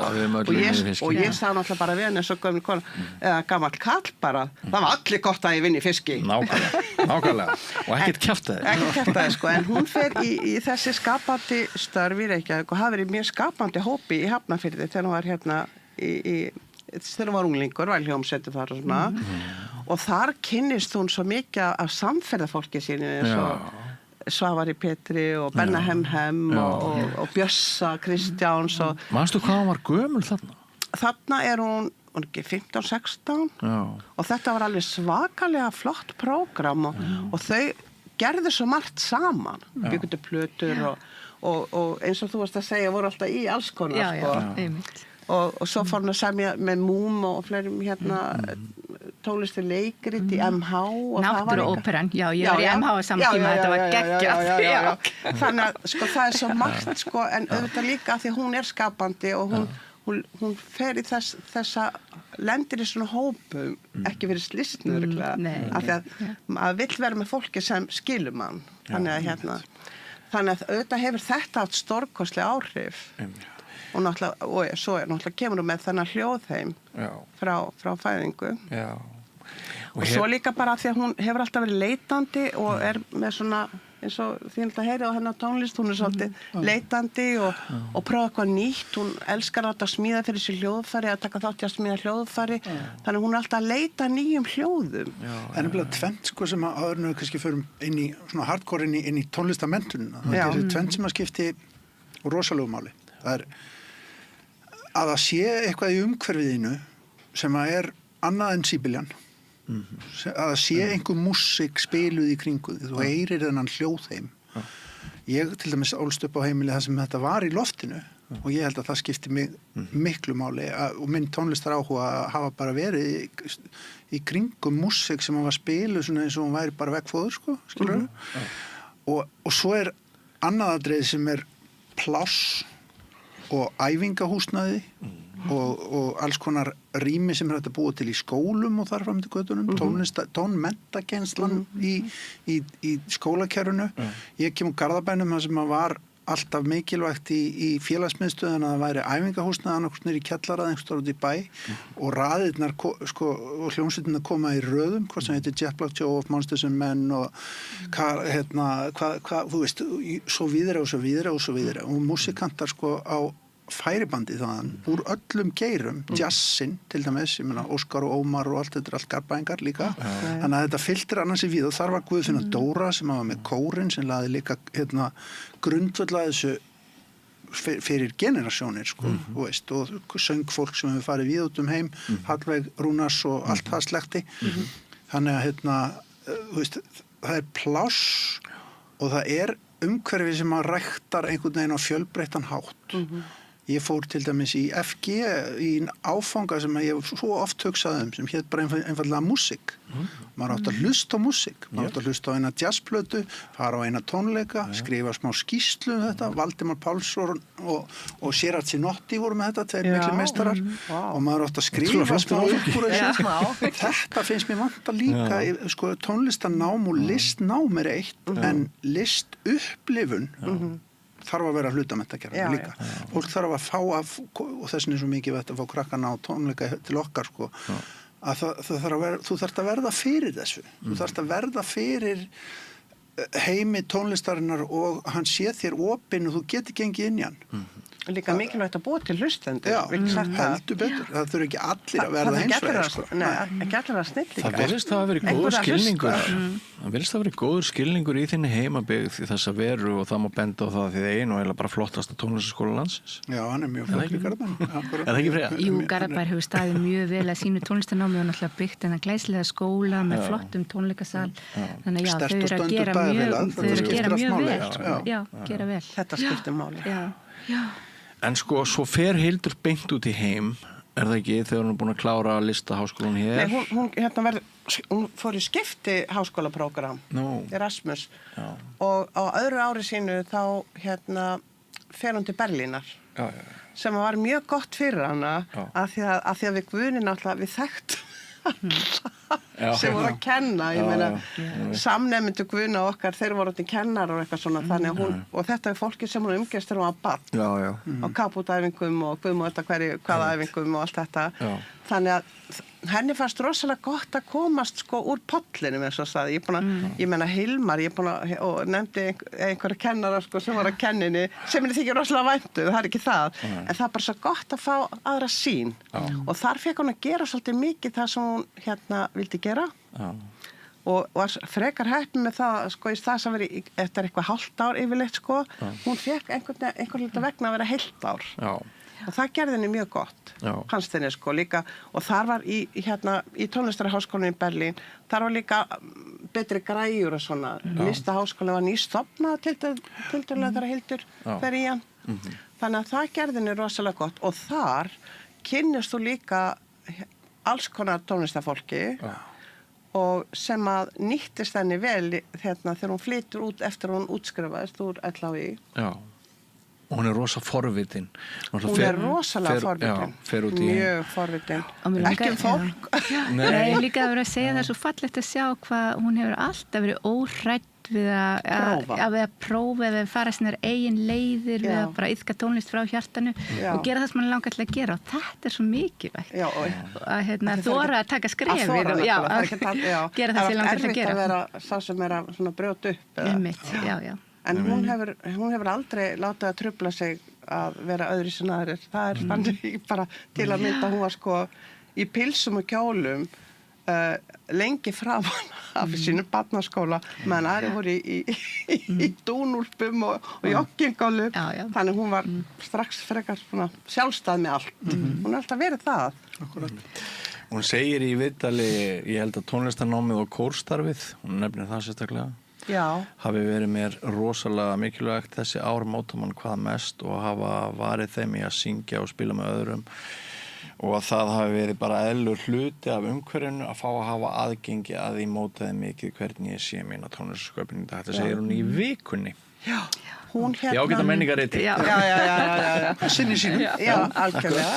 Það vissulega. En Kórstar á Íslandi náttúrulega bara auðvitað skiptir okkur öll svo miklu máli held ég. Ég held að þar kynnist fólk svo vel einhverjum heimi sem svo gaman að ganga inn í sko. Að syngja inn í hljómingvinni. Já, ég meina við vorum nú að stjórna við vorum að flytja bara daginn í fyrsta sinni á Íslandi, symfóníu númer 8 eftir Mahler. Ég hef einu sinni sungið í Mahler með Sinfóníuhljómsveit Íslands, það var í Háskóla BOI, Mahler 2 fyrir mörgum ár síðan. Hún skal vera sett upp fljótlega aftur, en það er eitt af mínum uppáhaldsstykkjum, en hérna... Ég gleyði heldur ekki þú varst að fara að syngja það, Guðni, það var bara eins og þú hefur... Eins og ég væri bara heimsfrægur, kannski, mér leiði þannig, en maður lifir á því alveg árum saman að taka þátt í svona verkefni. Það er bara, þegar maður færa, af því að við eigum ekki 200 manna útvarskór eins og þeir eiga í Berlín sem að syngur allt eftir allt sem hægt að syngja eins og ekkert sé. Við eigum ekki þannig atvinnumannakóra. Þannig að við erum að styðjast hérna við alveg ótrúlegt starf í þessum kórum og við vorum með 5 kóra daginn sameinaða í Mahler og þetta er alveg frábært fyrir alla sem taka þátt að svona verkefni náist sko. Og ekkert sjálfsagt. Taldu kórin sem Hildur var í Kór Öldtónsskóla og hún var nú bara 8 ára þegar hún söng einsöng með Sinfóníuhljómsveit Íslands og Kór Öldtónsskóla. Já, það hefur verið stórt. Það er til að disk. Þetta er náttúrulega, þetta er kosturinn við litla ríkið og dvergríkið, það eru þessi tækifæri. En það eru ógnir og nú erum við komin að heitu kartöflunum í umræðinni.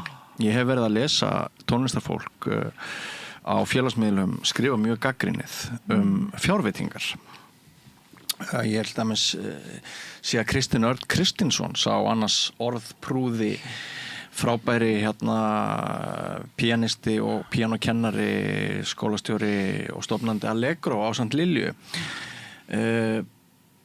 Harmar það mjög að Reykjavíkurborg sé farin að gera kröfu það að tónlistarskólar þurfi 150 nemendur eða fleiri og það má á honum skilja að þeirra starf sé í hættu.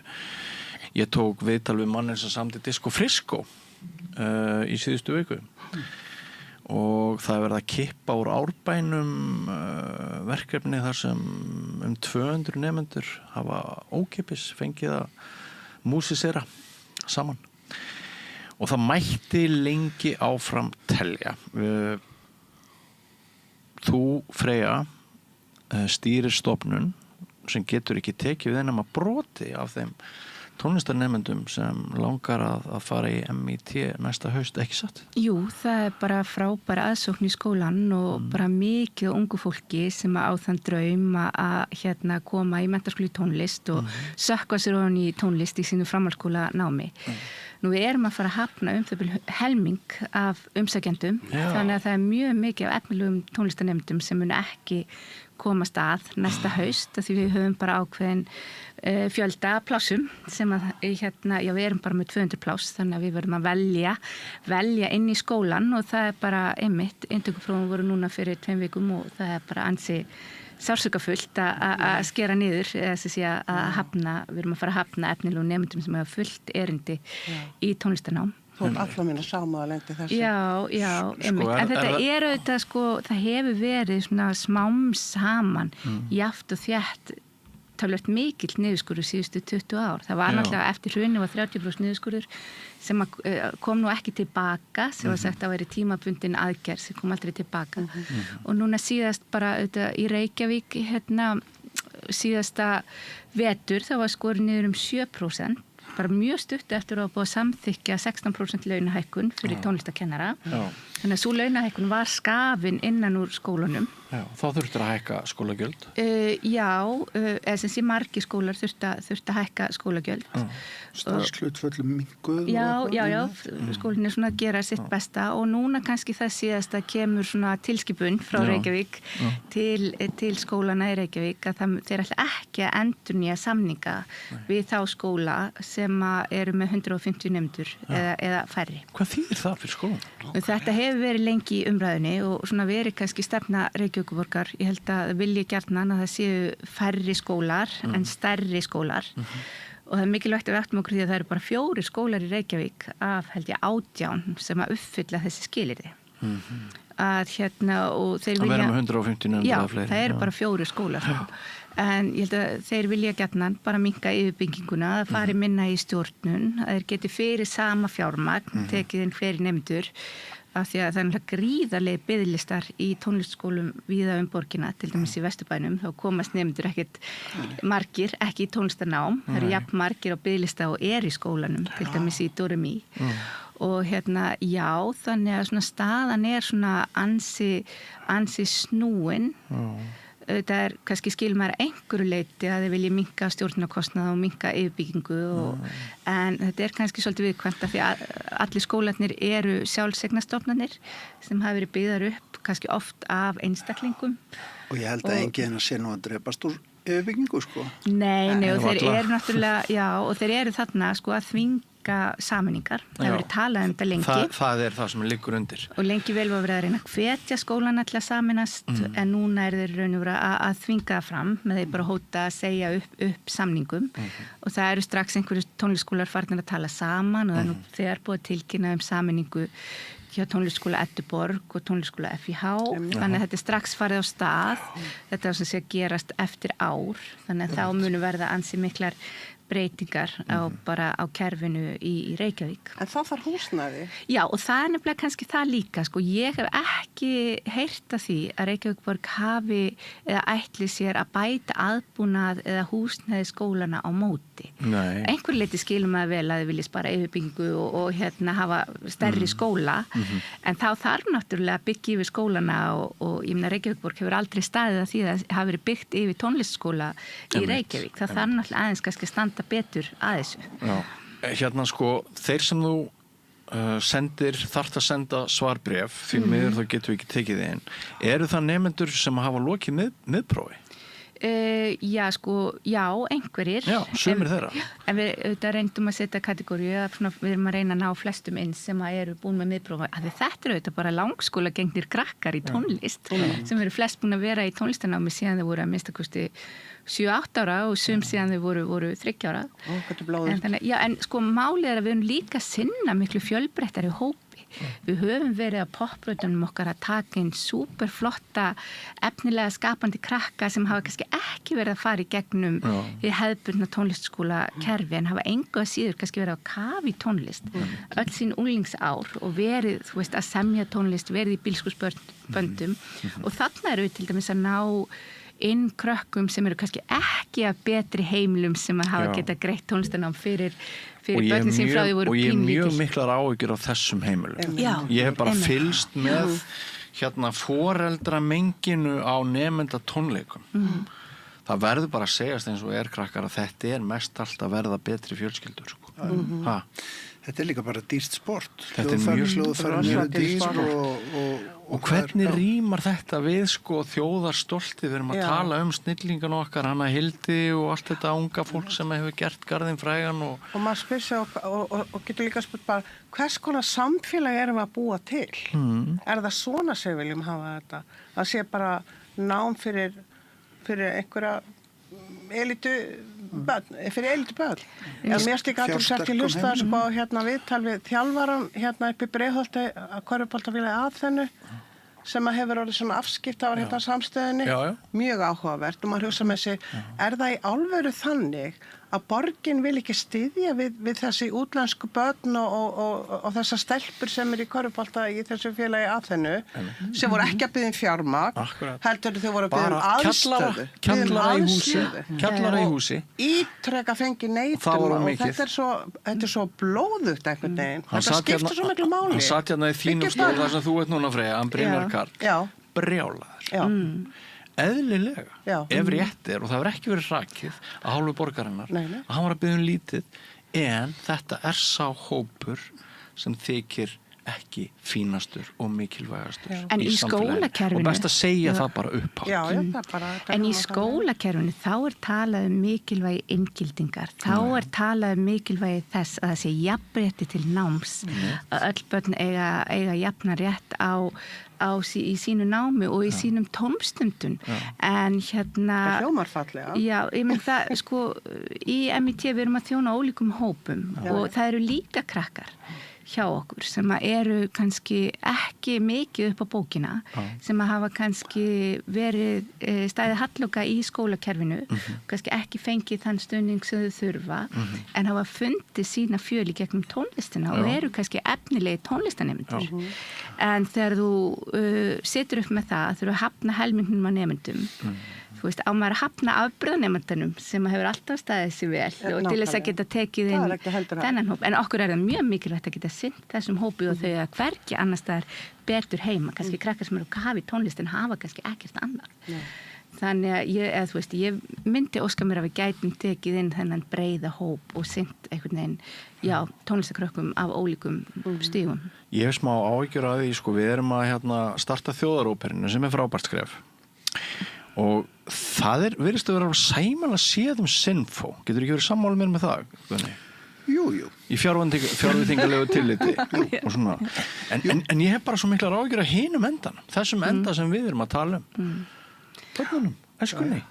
Ólíkum heimilum, ólíkum björgum heimilana. Þegar maður líka horfir á hvað það sem við erum stoltust af sem þjóð. Það tónlistarlífið og við erum að ná áheyrn og listafólki og þá bara auðvitað ótrúlega mikilvægt að hlúa vel að menntuninni, að fjárfesta í menntuninni og virkilega rækta upp tónlistafólkið okkar og styðja það vel. Ég held ekki þetta fullert að það sé íslenskt listafólk sem ber róður landsins út til landstinnana.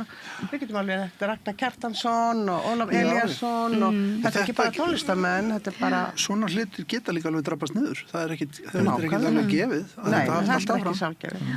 Af því að ég var til dæmis svona dálítið hiss daginn að ríkisstjórn Íslands var að gefa frá sér atvinnustefnu og þar bara varla minnsta á listir eða skapandi greinar og listir sem var fyrir nokkrum árum. Ég veit ekki að það eitthvað svona það er ekki gott að við látum reka á reiðan bara. Þetta þegar þú segja þetta Gunni, þetta minnum á sem að margir tónlistamenn hafa fengið að heyra eins og það er ekkert langt séðan Kristinn Sigmundsson sagði við mig og þá var hann löngorðið mjög frægur en við hvað vinnur þú? Þannig að kannski hitta á þessum atvinnu Já, við hvað vinnur En við hvað vinnur Ég hélt við værum komið lengra og ég hélt að við myndum fara hraðar áfram. Við erum komin aðeins lengra. En getum við ekki aðeins kjarna þetta ef við tölum bara hlutverk tónlistarinnar í samfélaginu. Hvaða hlutverk spilar hún? Segðu okkur það. Við fæðumst, við deyjum, hver einasti mannfögnuður, allir stórvirðburðir í lífi mannesku. Tónlistin alltaf í miðpunkti. Hún svo samtvinnuð mannlegri tilveru bara og í samfélaginu. Og nú líka dálítið lag held ég vegna þess að krakkar í dag eru orðin svo landamæra lausir og grensulausir. Þau vita til dæmis ekkert hvort koma undan Bítlandinu eða Queen. Veltaði ekkert fyrir sér. Þetta allt bara músík. Þannig að við þurfum að fá, held ég líka þess að fer ég aðeins aftur að þessu sem að mér finnst svo mikið að þetta kynna músík fyrir bara skólakrökkum. Fjölbreytta, góða, vel spilaða músík. Ekki bara einhvern veginn að láta þau það sjálf. Finna það svona aðeins að hvað er það í þessu sem að þú getur fundið? Er þetta ekki dálítið fallegt hérna? Þessi hægi kapli úr þessum Vivaldi konsert eða eitthvað, skiljiði. Það þarf stundum svo lítið til þess að kveikja neistan, sko. Eru söngtímar þetta í dag eins og hétu? Í einstaka grunnskólum. Einstaka grunnskólum. Það söngur og sal og það aðeins að aukast held ég frekar en hitt. Það? Skólarnir eiga að kenna tónmennt í samkvæmt aðalnámskrá, en það hefur svona, það er svolítið misbrestur á því hvernig skólarnir eru að leysa það. Það er náttúrulega ekki gott, sko. Nei. En það sem enn verra að þáttastjórnin mín, hún í mólum og við ætluðum að 1/3 af umræðutímanum Guðni minn, ég bara beðist afsökunar. Hann átti að fara í það sem að þú heldur þarna á sem næsta starfsár. Ég veit ekki hvort, ertu til í að koma kannski bara aftur? Ég alltaf til í að koma til þín, Björn. Það má bara benda fólki líka á að vera daldið forvitið og fara inn á sinfonia.is sem besti staðurinn til að skoða næsta starfsár. En ertu til í að nefna mér 2-3 svona hápunta í næsta starfsár? Já, það nú að marga taka, sko. Þeir alveg 17. Kannski svona stærsti hápunturinn að nú komið að því sem margboðað í starfi sinfoníuhljómsveitarinnar að nýr aðalhljómsveitastjóri taki til starfa Barbara Hannigan sem náttúrulega gríðarlega spennandi músikant og væri hægt að ræða hérna alveg þess vegna í heilum þætti bara hana. Eða þrjá og nálgun hennar á músikina en hún verður sérst 6 sinnum á árinu með tónleika og með mjög spennandi dagskrárgerð í kringu sína músik. Já, þú kveður Evu.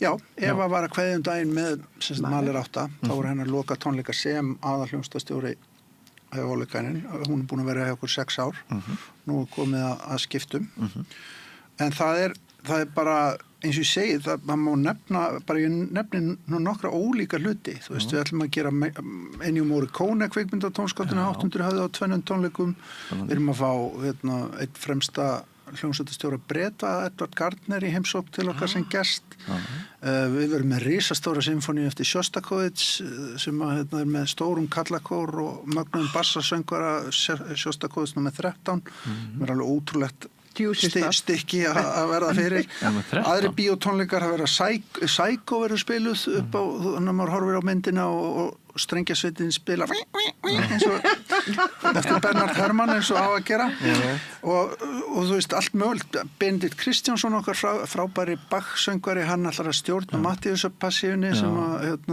er eitt mesta stórvirki tónlistasögunar einhver dásanlegasta músík sem til í heiminum ef ég segi nú bara það sem mér finnst Arnheiður Eiríksdóttir eina af okkur frábæra tónleikum söngkonum kemur og syngur Mahler Ásta Dóra kemur og spilar Grieg við nefndum hana áðan hún í Curtis það ekki í Bandaríkjunum hún sem brjálaðslega erfitt að komast inn í það eiginlega ekki hægt en svo já, ég nefni bara til dæmis í lokin það verður nýtt verk sem heitir Freyja eins og hún sem að Barbara Hannigan að vinna með Huga Guðmundssoni sem verður staðatónskáld hjá okkur og það mjög spennandi verkefni sem byggt á ævi konu sem var Vestur-Íslendingur og fór til Kanada og var mikið lýðræðisbrauta þar í landi Margrét Benediktsson og þetta inspirerað á hennar lífslaupi þannig að það alls konar nýsköpun það allt mögulegt þetta en Björn ég skal bara koma og leiða þig nána þetta allt saman flott að fá huga en sinfonia.is er besti staðurinn til að skoða náttúrulega og við erum byrjað að selja og vorum að byrja að selja bara nýja áskrift og áskriftir í gær og fer allt vel á stað í sölunni já, það bara mjög mikil spenna og þetta mikil eftirvænting eftir Barbaru og þessu spennandi tónleika ég trúi því, það bullandi svona flottir straumar yfir symfóníunni þessi misserinn, það bara að segja þess að bara hipp bara vel gert hjá þér og þínum Freyja, þú ætlaði að segja eitthvað? Já, ég ætlaði bara að segja, ég held að margir séu ótrúlega spenntir að sjá hvernig Barbara mun vera í þessu hlutverki. Af því hún auðvitað ótrúlega flott tónlistakona, heimsfræðisöngkona, auðvitað hljómsveitastjóri, en ég held hún hafi aldrei verið svona aðalhljómsveitastjóri sinfóníuhljómsveitar. Hún har alltaf tekið sín prójekt, gert óbúslega flott prójekt og túra með þau, en kannski ekki verið svona í þessu hlutverki áður. Það mjög gaman að sjá hana fóta sig í því, sko, og mjög spennandi prógram sem hún að stjórnar svona svolítið óvenjulega prógram í svona þessu symfóníska umhverfi. Það aðeins verið að snúa stundum upp á og það ætti að kveikja í fólki bæði þeim sem eru fastagestir hjá okkur til margar ára að aðeins að snúa upp á venjuna en líka fá nýja hópa sem eru leitandi og vilja fá svona krydd. Einmitt. Ég hef eiginlega aldrei orðið eins hissa eins og þegar Barbara bæði söng og stjórnaði fyrir 2 árum í Hörpu. Já, magnað. Þú varst annað líka? Já, magnað. Mannsröddin. Það var ótrúlega flott. Það var fár. Og performansin var bara flottur. Það er ekkert hægt að gera allt sem hún gerði. Ég sagði líka, nú fer ég heim. Við erum ekki með svona góðan heila að geta gert svona margt í þín. Fyrir mér var það takning til að fara heim til Íslands bara. Já, nú fer ég heim. Var ekki svikinn. Þessum tónleikum. En frábært að fá okkur í heimsókn og ég þakka þér náttúrulega almest, Ingveldur, að fljúa til mín alla leið frá Danmörku bara í þetta spjall. Það kom einu sinni fyrir að maður keyrði hinga frá Sauðárkróki af því að ég bað hann að koma í spjall. Já, vel gert. En fólk út á landi, það lítur allt með augum á þessa vegalengdið. Þeir finnst þetta bara skreppið ekkert mál. Og Freyja Gunnlaugsdóttir, skólameistari Menntaskóli tónlist, ég vona að fjárveitingar eða aðstæður breytist þannig að þú getur tekið inn þessa nemendur sem þú varst að segja okkur frá því að þú þyrftir að hafna. Þetta er svo sannlega umhugsun efni. Já, það er það. Og Guðni Tómasson, framkvæmdastjóri Sinfó, kæra þakki fyrir komuna, búið að vera mjög gaman að spjalla við ykkur öll. Við byrjuðum á Hildi Guðna og fórum svo svona aðeins út í samfélagspólitískari ströyma. Það er líka bara svo gaman að tala tónlist. Það er svo gaman að tala tónlist. Það er bara rosa gaman. Það er nú helmingur naðilega. Já. Alveg rétt.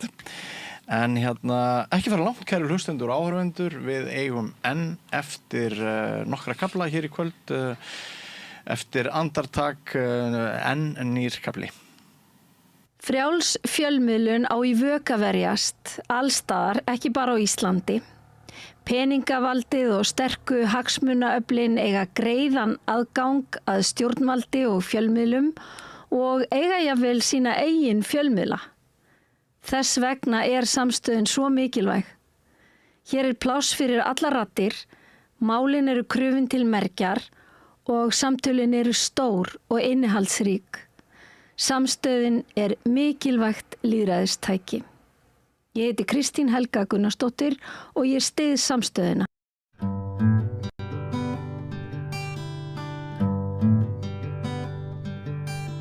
Já, við ætlum að snúa okkur að einhverju allt öðru. Hérna er kominn Hinrik Ólafsson sem er leikari og leiðsögumaður og framleiðandi og alls konar. Alls konar. Svolítið tengt ferðarþjónustu svona undanfarið. 25 ár hef ég leiðsagt. Já. Það er, þá komu bara 3 túristar til Íslands fyrir 25 ára. Já, við viljum kannski ekki segja það, en þá var þetta kannski meira svona sumarvinna sem að ég ætlaði mér að gera eftir að klára leikhúsið á veturna og grípa í þetta. Já. En svo þróaðist það nú helviti rætt, sko. Já. Bara upp á 2006-07, þá fer þetta bara að koma fólksvinga á þetta. Er þetta ekki eftir Eyjafjallajökull? Nei, það byrjaði fyrir. Það er nefnilega, sko, fyrir okkur sem vorum í faginu þá byrjaði þetta svona 2005-06 og það er að segja að þá fór þetta að dragast inn á veturinn og fór að trufla önnur störf því að það var mikið sótt í fólk sem var ágætt í þessu en svo náttúrulega eftir Eyjafjallajökull þá fer þetta alltaf fullt, sko. Erum við langar aðeins að ræða við ferðarþjónustu, við komum að mynd sem varst að búa til á eftir. Þessi breyting sem að verður, já, ákverju. Það er að því þú nefnir Eyjafjallajökull, þá hafi komið, en Ísland hafi verið komið á kortið áður. Hvernig þá, ákverju, hjá hverjum? Hrunið.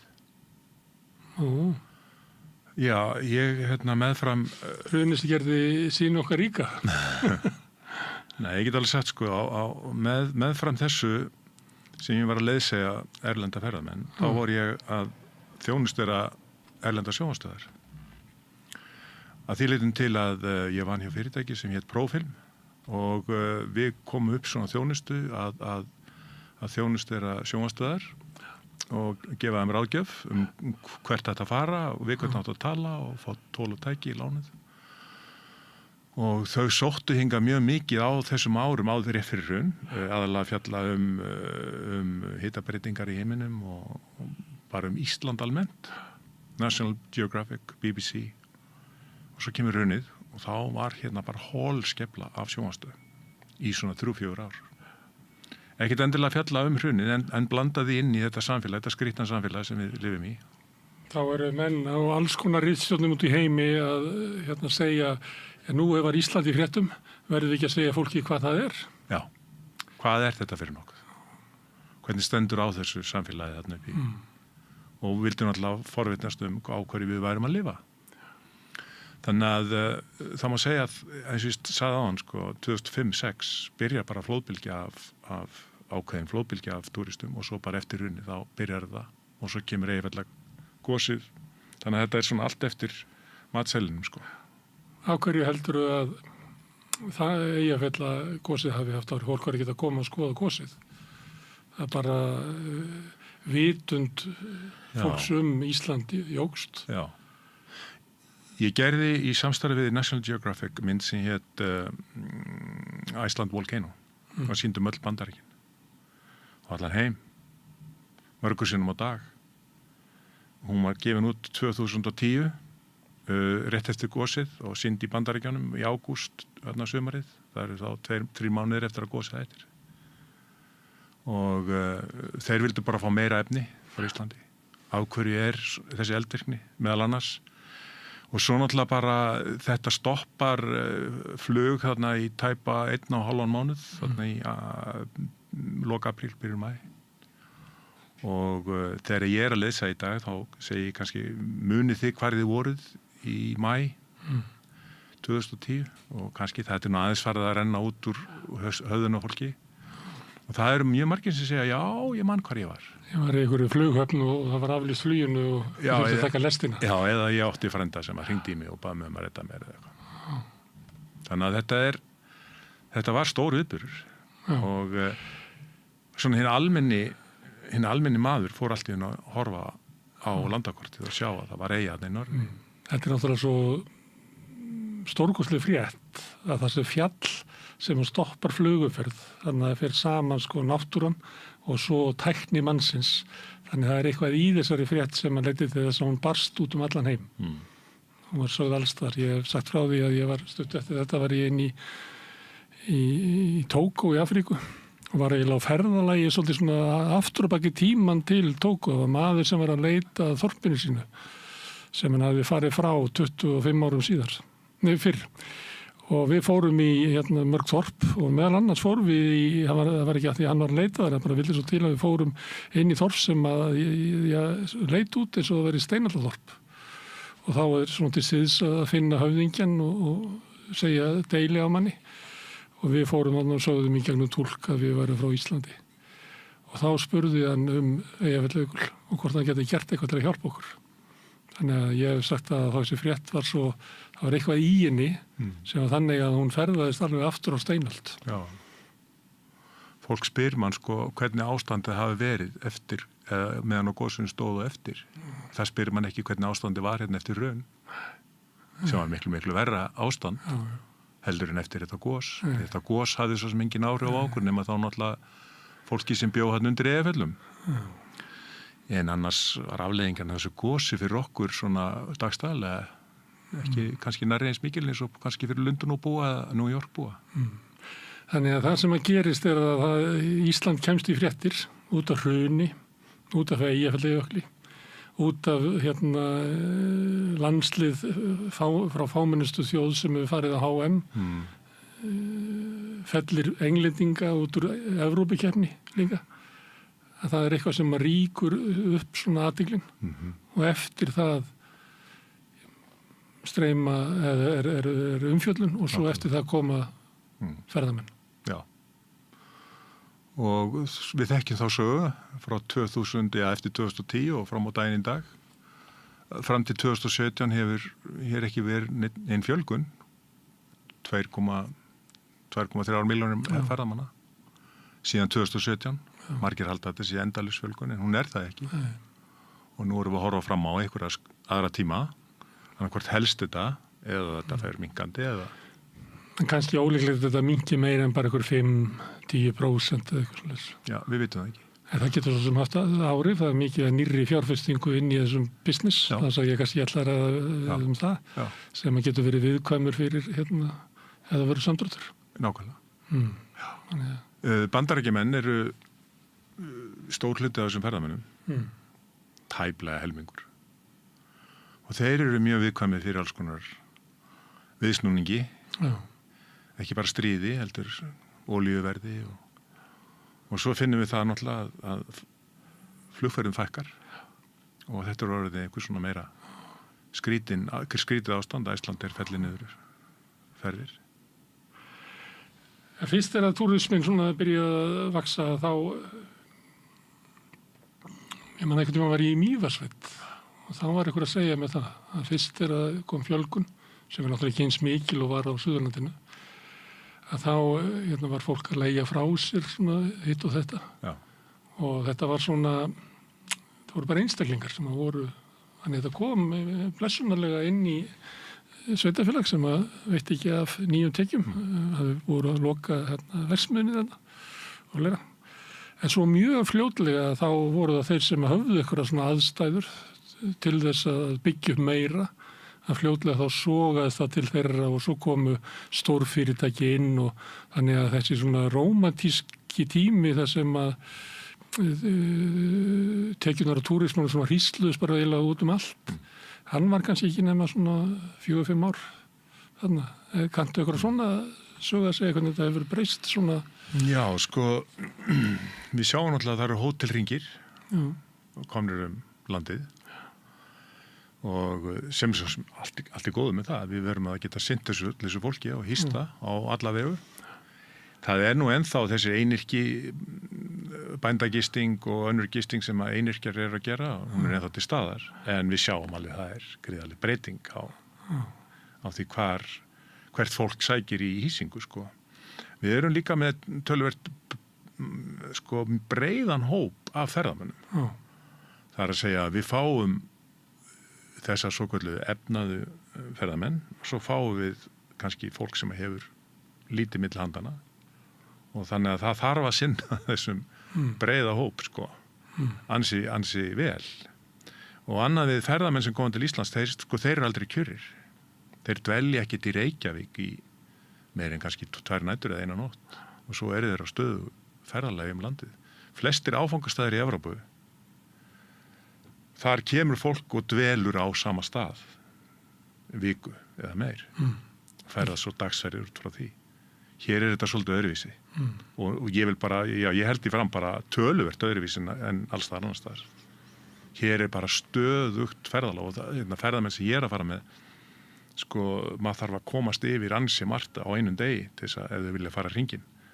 Þetta alveg endalaus eltingaleikur sko. Sem það kröfur sem að þeir koma með það? Sko það þetta að líta á þetta, við erum kannski að selja það með þetta svona og svo líka það, þetta eyja, þeir vilja komast yfir alla eyjuna, þeir sjá að það er svo margt að skoða. Það hringinn? Já. Ég bara einu sem færði í Írland svo ég fór hringinn. Já. Því það var bara hægt. Já. Ég hef aldrei dottið að hugin einu öðru landi. Nei, en kannski Írland með fullir virðingu svolítið mikið eins. Já. En það mikil breyting á að vera á Suðurlandi og Norðurlandi, Austfjörðum og Vestfjörðum, hvað var það landslag og annað slíkt. Þannig að auðvitað vill fólk komast yfir sem mest, sko. Oft það þannig túrisma að túristinn vill, ég með segjum bara að hann vill fara á Eiffelturnin og hann vill fara í Pantheon og hann vill sjá Notre Dame og hann vill komast á bara svona nokkra staði, ekkur stað með eitthvað svona 10 staði sem hann vill fá mynd af sér við og það sama hér. Það sem ég að spyrja hvort að fólk komi með ákveðnar hugmyndir þegar það kemur. Ég vil vera þarna, ég vil fá Jökulsárlón, ég fyrir í Bláalónið, ég fyrir á Þingvelli, Geysi. Já og nei. Já og nei, sko. Ég fæ mjög mikið af fólki sem bara veit ekki neitt. En þú getur sýnt í bara hvað sem er? Nei, ég get ekki gert það þegar það búið að selja þeim ákveðna ferð.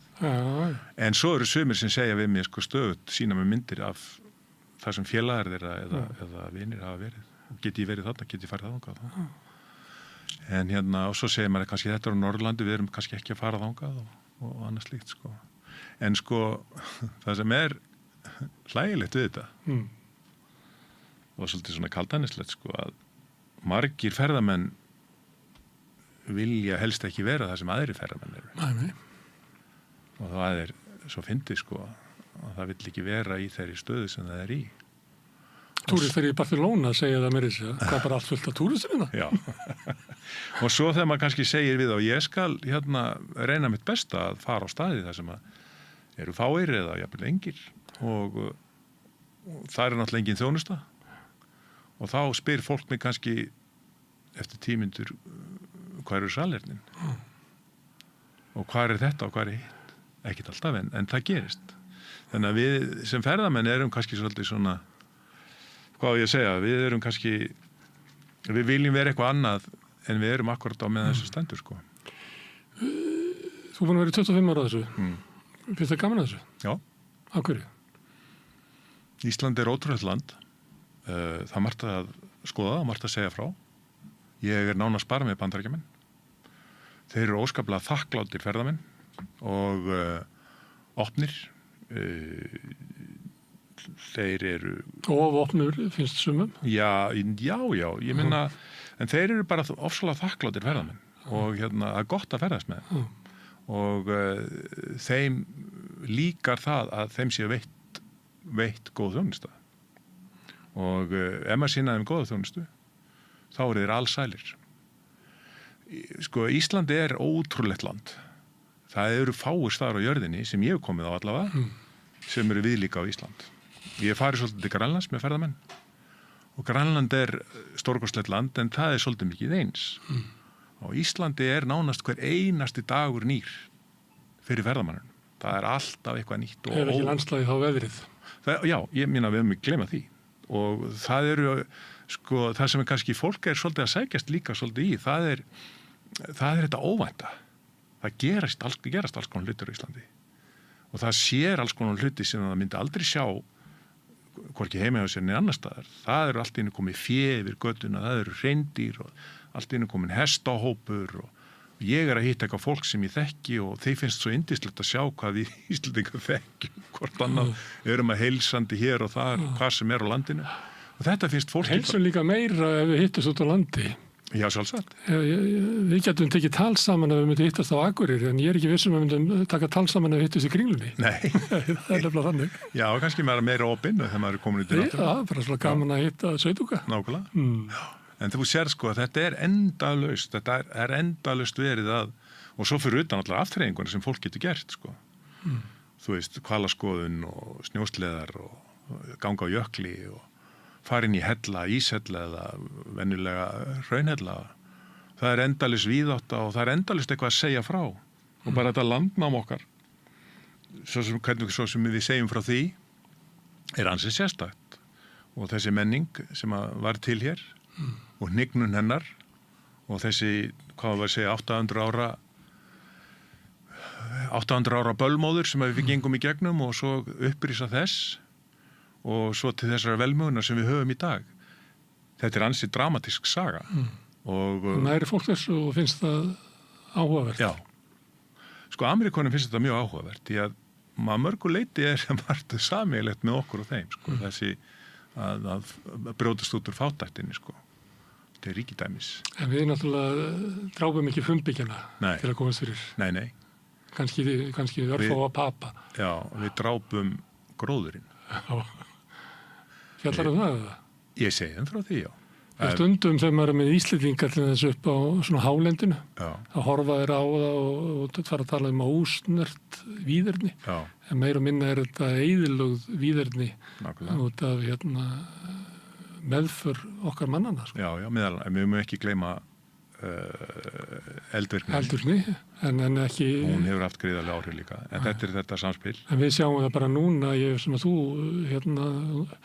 sér það líka með að við komum að mann eftir í æsku hvað hefur gróið mikið upp eftir að féð hefur minkað eða fækkað helming þetta Norðurlandshálendið og eitthvað fleira þar sem að var bara auðna þegar ég mann þegar ég var en sko svo með núna sem að bara þetta allt að verða gróið já, en svo með ekki gleyma einu sko beit í sjálfum sér ekki slæm svo framalega sem henni stýrt á skynsaman hátt við ofbeittum á tímabili og þar að leiðandi fór þetta eins og þetta fór. Og svo sjáum við núna heiðar sem eru minna beittar og þar kemur alls konar gróður upp. Því með hóflegri beit helst alls konar gróður, sko. Menn með ekki gleyma því, sko, að fé getur líka grætt. Það er mikið stór hluta þeirri eyðingu sem við sjáum varð eiginlega til að kannski fyrir svona 150 árum fram á miðja síðustu öld, fram í miðja síðustu öld. Þá var mikil illa farið með land. Nákvæmlega. Þannig þú ert leikari og það eru margir leikarar sem eru túristar. Nei, leiðsegjarar. Já, ég er sennilega fyrsti leikarinn sem fer út í þetta. Ég held ekki til fullir það. Sko, ég var búin í leikhúsinu í mörg ár og af hann svona til ákveðins leiða í því. Lokaður inn allan veturinn og vildi komast út. Ég hef ferðast mikið Ísland á því ég var leiðsögumaður á hestum aðalega. Frá því ég var barn, ég var í sveit og ég saknaðist bara að komast ekki út í náttúruna og geta verið þar á meðal og þá náttúrulega sá maður gott samspil, hafa tekjur af þessu og fara svo með ferðamenn. Þannig að sko, svo komu bara fullt af leikurum inn í og þetta hendur okkur alveg gríðarlega vel. Þetta er náttúrulega performance að vera... Þetta er performance, algjör. Og þú þarft sko að leiðsegja nú ekki bara að segja bara frá ykkur, þú verður yfirleitt að segja frá það sem þú sérð og svo verður að vera ykkur strúktúr í því, þetta má ekki vera langt, þetta má ekki vera flókið, eins og til dæmis jarðfræðin, saga Íslands má ekki vera flókin og allt þar frem til göttunum og svo náttúrulega segja frá sjálfum sér og segja frá ykkurum atvikum sem eru svona kannski nær okkur í tíma. Vera skemmtilegur. Við erum átt okkur einu að ferðamaður sem kemur og eyðir tíma sínum í sínu fríi, ég hef búin að safna sér fyrir því, Ísland er nú ekki ódýrt land, þetta er gríðarlega mikilvægur tími hjá þessu fólki og maður verður alltaf að hafa þetta í huga, þetta er kannski heilagasti tímið þeirra á árinu, það er fríð. Og það kannski kemur með börnin sín og ættingja eða aldraða móður. Ég ferðast með allt frá einum og upp í 10 mann, sko. Ég fer oft með eina persónu. Já. Það er náttúrulega annars konar álag, eða ekki? Jú, það er yfirleitt eldra fólk. Já, í flestum tilfellum og kannski ekki. Er það ekki svolítið sorglegt að ferðast einn? Jú, en það er aukast. Borða alltaf einn, ferðast einn. Áttum okkur einu að einmannaleiki er stærsta vandamál mannkyns, allavega einu vestræna heimi. Já, okkar heimsluta, skaðlegasta farsóttinn. Já, ég fæði mjög oft fólk og það þarf ekki til að vera einn. Ég er stundum að fara svo kallar ljósmyndaferðir og það eru oft svona fólk sem ferðast eitt og er búin að ferðast allan heiminn, hefur bara þennan ferðafélag ljósmyndavélina og fer kannski í svona hópferðir einstöku sinn.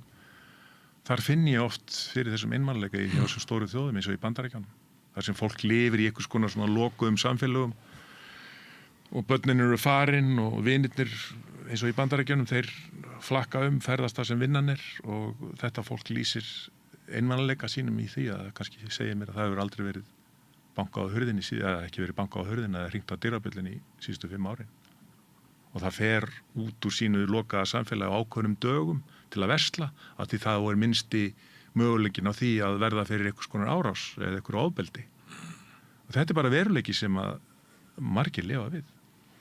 Og þú finnur það í fólkinu að það hefur einhverju reyti hörnað út af einmannaleikanum. Já. Og finnur það í persónunni. Já. Og það þarf ekkert endilega að vera eldra fólk. Þetta er ungt fólk. Og það þarf ekkert endilega að vera einmanna ekki eða ekkill. Það getur líka verið fjölskyldunar. Það er einmannaleiki inn á meðal fólks. Börnin í símanum og foreldrarnir að segja mér hvað þau eigi að gera hvert börnunum sem er í símanum aftur í. Er þá leiðsögumaðurinn, stundum við tala að kennarinn fái svona verkefni sem að kannski er ekkert skrifuð inn í starfskyldunar fyrir að sinna einhverju sem að ekki bara kenna. Þú ert sálusókari líka eins og barþjónninn. Já, það er það.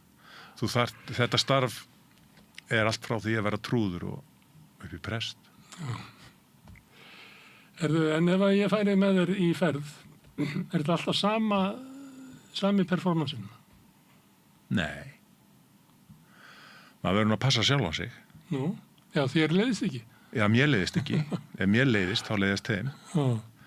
Nei, sko þetta fer eftir ferðum og þetta fer eftir samsetningu á fólki hvernig maður gerir þetta, en vissulega er þetta náttúrulega grunnatrinn að segja frá landi og þjóð og það er svo margt í náttúrun okkar sem er svo sérstakt, ekki bara eldvirknin, það er gróðufærið og strandirnar og hálendið, við höfum ekki gleyma hálendinu sko, það er farið stundum inn á hálendið og svo er það bara þjóðlífið, atvinnulífið, á hverju lifum við og á hverju lifum við, getur þú sagt það? Á hverju við lifum? Já, fyrir utan túrismannum. Já, það er fiskurinn náttúrulega og það er nú að fáið sem vinna orðið í fiski. Já, en það eru miklu peningar. Já. Og það eru álverin og við mögum ekki gleyma orkubúskapnum og allir því sem eru gríðarlega auðlindir og það getur farið margir dagar að tala um þessa gufuafl og vassaflinn og allt það sem og hittaveitan sko. Sem að þótti merkileg, ég veit ekki. Hún er merkileg. Það var eitthvað sem sagði mér daginn að Kínverjar væru að setja hitaveitu á sér og þeir eru klárað frá 2017 í allmörg heimili og eru í Svíþjóð. Já. Þannig að það er verið að byggja eina stærstu jarðvarmavirkjun í heimi í Eþíópíu sem ég held að Íslendingar standi að. Sem að tengjast. Þetta er náttúrulega þessi frábær orkugjafi er að breiðast út um heiminn þar sem að menn hafa möguleika á því. Djúpboranir er að eiga sér stað á Íslandi sem að getur hjálpað öðrum löndum. En þetta er náttúran og sagan, atvinnulífið og orkan og fiskurinn og hvalirnir og þú nefndir aðeins þjóðlífið. En svona íslenski menning, það er náttúrulega ef við verum að tala hvað fær útlendinga til þess að googla hvað Íslandi er, það var náttúrulega Björk hluti af því. Ég held að maður getur séð að kannski Google trend næri ekki svo langt aftur, en maður getur séð að við sláum upp í Eyjafjallajökli og svo EM og HM og hrunið og svo náttúrulega Björk, það er náttúrulega algjört fenómen hérna kannski fyrir 20 árum eða svo. Já.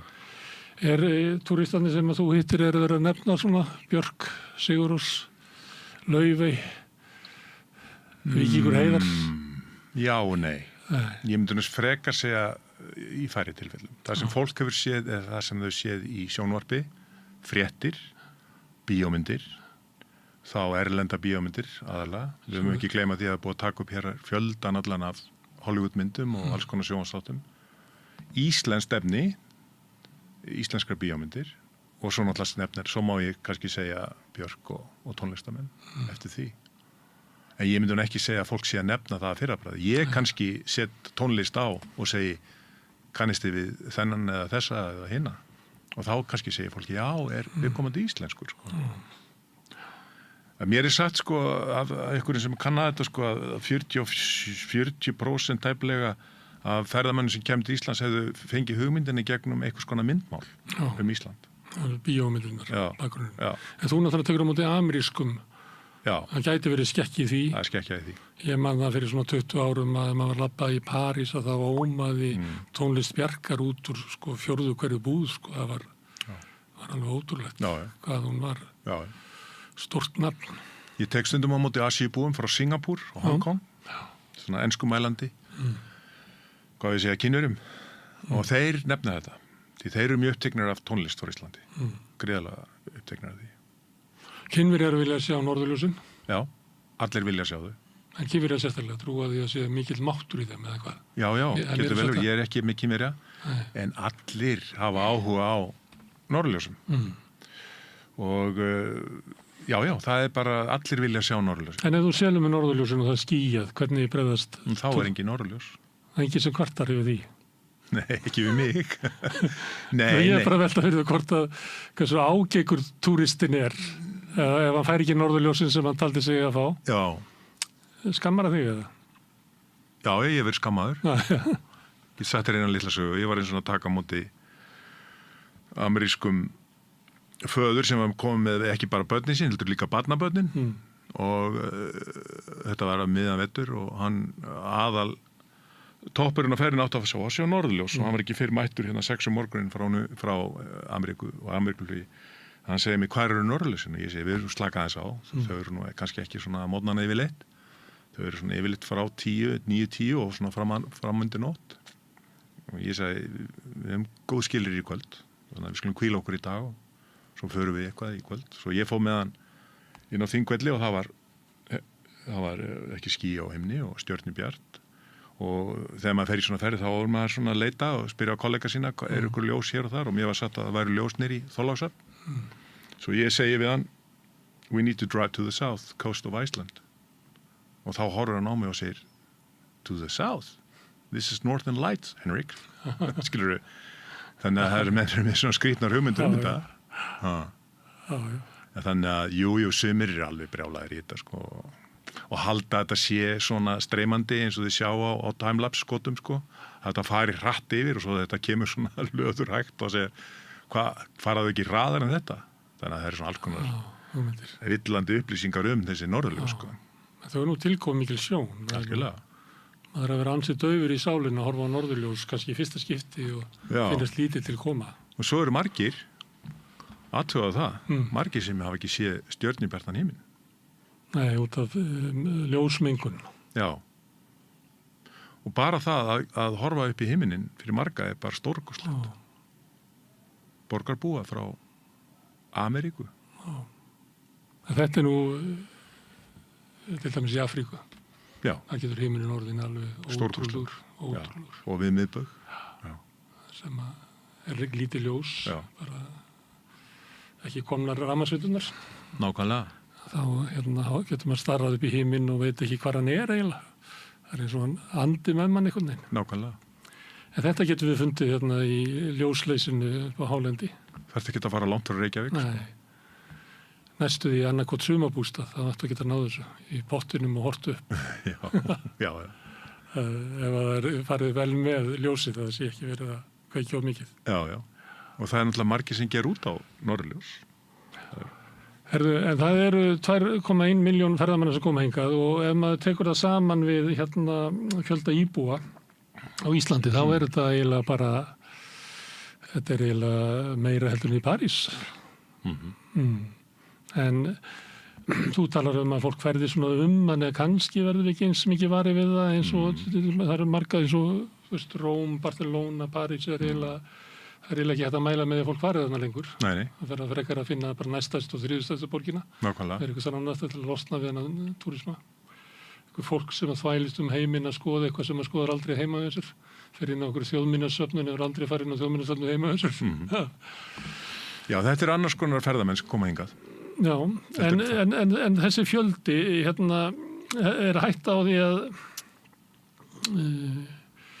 eins og var skrifað í franskri bók að við myndum enda með því að vera að leika fyrir túrista Íslendinga við að vera að selja þeim. James Joyce sagði Rómverja að þeir var alltaf að selja líkið á ömmu sinni. Að þú kannast við hvað ég er að meina. Við erum smátt og bara breytist að ég býnir í bæ og miðbærin er náttúrulega að sumrið er þetta ekkert fyndið sko. Það er bara leið og lokar einhver þjónusta sem er fyrir okkur íbúana, þá kemur einhver túristabúðs í staðinn. Þetta er slæma hliðin á ferðarþjónustu. Sko, við til þess að geta annað og þjónustöraði allt þetta fólk, þá fórum við að flytja inn fullt af fólki og það er nánast engin Íslendingur að vinna við þessa þjónustu. Ef þú færir hringinn með mér þá hittur nánast engan Íslending. Ég hitti nánast engan Íslending. Ef þetta fólk færi með erlendum leiðsögumanni, þá hitti það engan. Og þetta er dapurlegt og getur stundum verið mjög svona, hvað ég að segja, ég veit ekki hvernig ég orða það, bara mjög sorglegt sko. Það er ekki kannski margt sem við getum sýnt útlendingum svona einhverja menningu sem við eigum, það þarf að segja matarmenningu eða eitthvað svoleiðis. Jú, það er baka brauð í jörðinni, það er mjög vinsælt að fara í svoleiðis athafnir. Það sem fólk grefur upp rúbrauðið og segir að við höfum gert þetta í 1000 ár. En við komum sem er að gera þetta er erlendur. Það er mjög dapurlegt. Og og fólk spyr, já, hvað hefur þín fjölskylda gert þetta lengi? Og þá segir við komandi, já, ég er nú frá þessu landinu. Austurhluta Póllands. Já, eða Búlgaríu eða eitthvað, með fullri virðingu. Skilur við, þetta er rosalega dapurlegt. Og þetta er eiginlega það sem að en ekki, það er bara ekki mannskapur í þetta. Það er enginn mannskapur í það, fæst enginn í þetta. Ekki við að hætta á samstöðinu að fara að baka hverjabröð til þess að leika Íslendinga fyrir túrista. En sjáðu nú eitt sko, að okkur fækkar sem erum í leiðsögn, sem erum Íslendingar. Og það virðist vera eins og við Íslendingar viljum ekki vinna við þjónustustörf sko. sem mjög sorglegt sko. Það nú margir svona afsakið kallar á þínum aldri sem eru gætar. Ég hef sagt það hérna að kannski á mínum aldri að ég man eftir kannski fyrir svona 8 árum, 10 árum þá voru menn sem að fóru í þetta kannski menn sem að þú veist að eitthvað staðar ég er ekki sagt að svona upp á 50 þá kemur svona okkur vilji að breyta til og allt þetta. Nákvæmlega. Og ég man alveg eftir því að það var svona kalla sem að man eftir svona sem hálffúla kalla að hérna ef við gætum okkur ekki þá getum við orðið helviti leiðilegir við kallandir. Já. Svo allt í einu hitti maður að þá voru þeir rosa glaðir. Já. Og þá hérna svona hvað er það frétta þá var annarkvort bara að keyra rútu eða orðnir leiðsögumenn. Já. Og þá voru þeir alltaf að hitta fólk sem var í fríinu sínu. Miklu hérna svona fjölbreytilegri tilvílunarkennd hérna samskipti við ókunnuga og menn bara orðnir grænir aftur. Já. Mjög glaðir. Já, þetta lýsir starfinu ágætlega sko. En þetta reynir á. Þetta reynir á þolinmæðina, þetta reynir á, þú ert ekki alltaf með brosandi ferðamenn alla daga, þú lendir í alls konar, hvað maður að segja, átökum sem fólk á innbyrðis þegar ferði frí. Sumir alltaf lækna hjónabandi sitt í fríinu. Já, sem er ekki gott. Sumir alltaf fólk sem hefur kannski verið lítið í samskiptum og hjónabandi að leysast upp. Já. Að hérna eyða öllum tíma sólarringsins í marga sólarringa saman. Já. Ekki kannski sniðut. Nei, og það er alltaf jafnvel að verða betri manneskjur í fríinu. Hvernig þá draga í sig einhverja ósnorta náttúru og finna einhvern heilaleika. Já. Og það finnur það kannski ekki á 4. eða 5. degi og verður pirrað. Því að heimurinn er bara og manneskjan í dag, hún vill fá allt einhvern veginn á innan við 24 tímum. Instant gratification. Já, betri samskipti við börnin sín á ferðalaginu. Við erum komin í þetta ferðalag, Hinrik, að því við viljum tengja börnunum okkar. Getur þú hjálpað okkur við það? Þú átti ekki ferðast með börnum nema að hafa tengst þeim áður. Nákvæmlega. En þetta er mjög algengt. Þannig að þetta getur ekki alltaf verið bara svona brosandi hamingja, sko. Einhvern tímann las ég eftir einhverjum sem hafi verið gæt að ég ætlaði verið útlendingur. Og hann var eitthvað að lýsa því að svona hvernig hópar eru. Og var eitthvað að segja sko að svo 50 sem að mætir í hvern hóp, hann er töðarinn. Og þá var þetta eitthvað svona hugmyndum að við hérna inn í svona hópi þá göngust upp í ákveði hlutverk. Einhver ákveður að vera trúðurinn og einhver ákveður að vera hérna þetta. En svo ef hópur er nógu stór að þá fæðist pláss fyrir töðarann. Er eitthvað hægt í þessu? Þetta er algjörlega, það er alltaf svona. Er alltaf. Ég er nú hættur að fara með stóra hópa, ég fór það í gamla daga, fór ég með heilu rútunar sko. Þá var þetta alltaf svona, en nú er ég er ekki lengur í því sko. Ég fer bara yfirleitt keyrandi sjálfur og er svo kallar ökuleysumæður. Þannig að þá er þetta kannski öðruvísi svona. Þetta með eina fjölskyldu eða einn eða 2 eða 3. Er það sér að því að vera með einana því að þetta er svo, þú segir þetta sér svo oft sem að þú ert með og ég trú ekki að það sé svona margir sem að koma að einir að ferðast. Nei, sko. Þannig ég held að nú er hún bara ein en að láta hann Hinrik sjá hann. Er þetta þannig að það? Já, ef þú byrjar að fara með einn og það hefur tekist vel og viðkomandi var mjög annaður, þá ertu beðinn aftur. Það tekur meira á að vera með einn heldur en 2 eða 3. Og eins og ég segi, oft er þetta eldra fólk sem þarf kannski ekki bara það þarf annars konar þjónustu, maður þarf að bara jafnvel að styðja það og koma því á staðinn með því að styðja við. Það er kannski fótafúið eða eitthvað.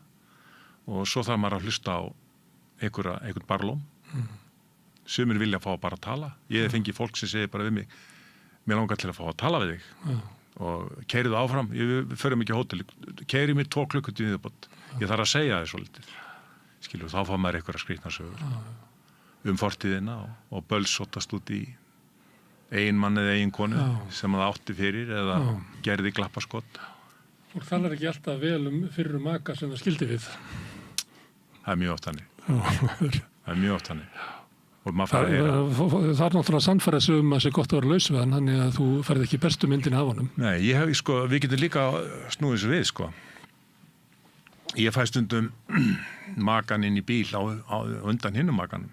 Það sem makinn er að segja hinn makana, hann sé algjörlega ómögulegur hvað það sé hægt að gera við hann, sko. Getur þú talað við hann? Getur þú stilt hann af eða hana? Það er náttúrulega ekki hægt. Það er ekki hægt. En túrismi hefur vaxið sko gríðarlega undan þessum árum. Og þegar maður sér hópa túristum þá það náttúrulega, ég ferðaði svolítið hérna fyrir einhverjum, ég man ekki hvað, 10-12 árum og svona svolítið off-season. Og þá sá maður að maður sá eiginlega, allir túristar sem maður sá var eiginlega svona fólk, eftirlauna fólk og svona á efri eða seinni hluta starfsæfinnar.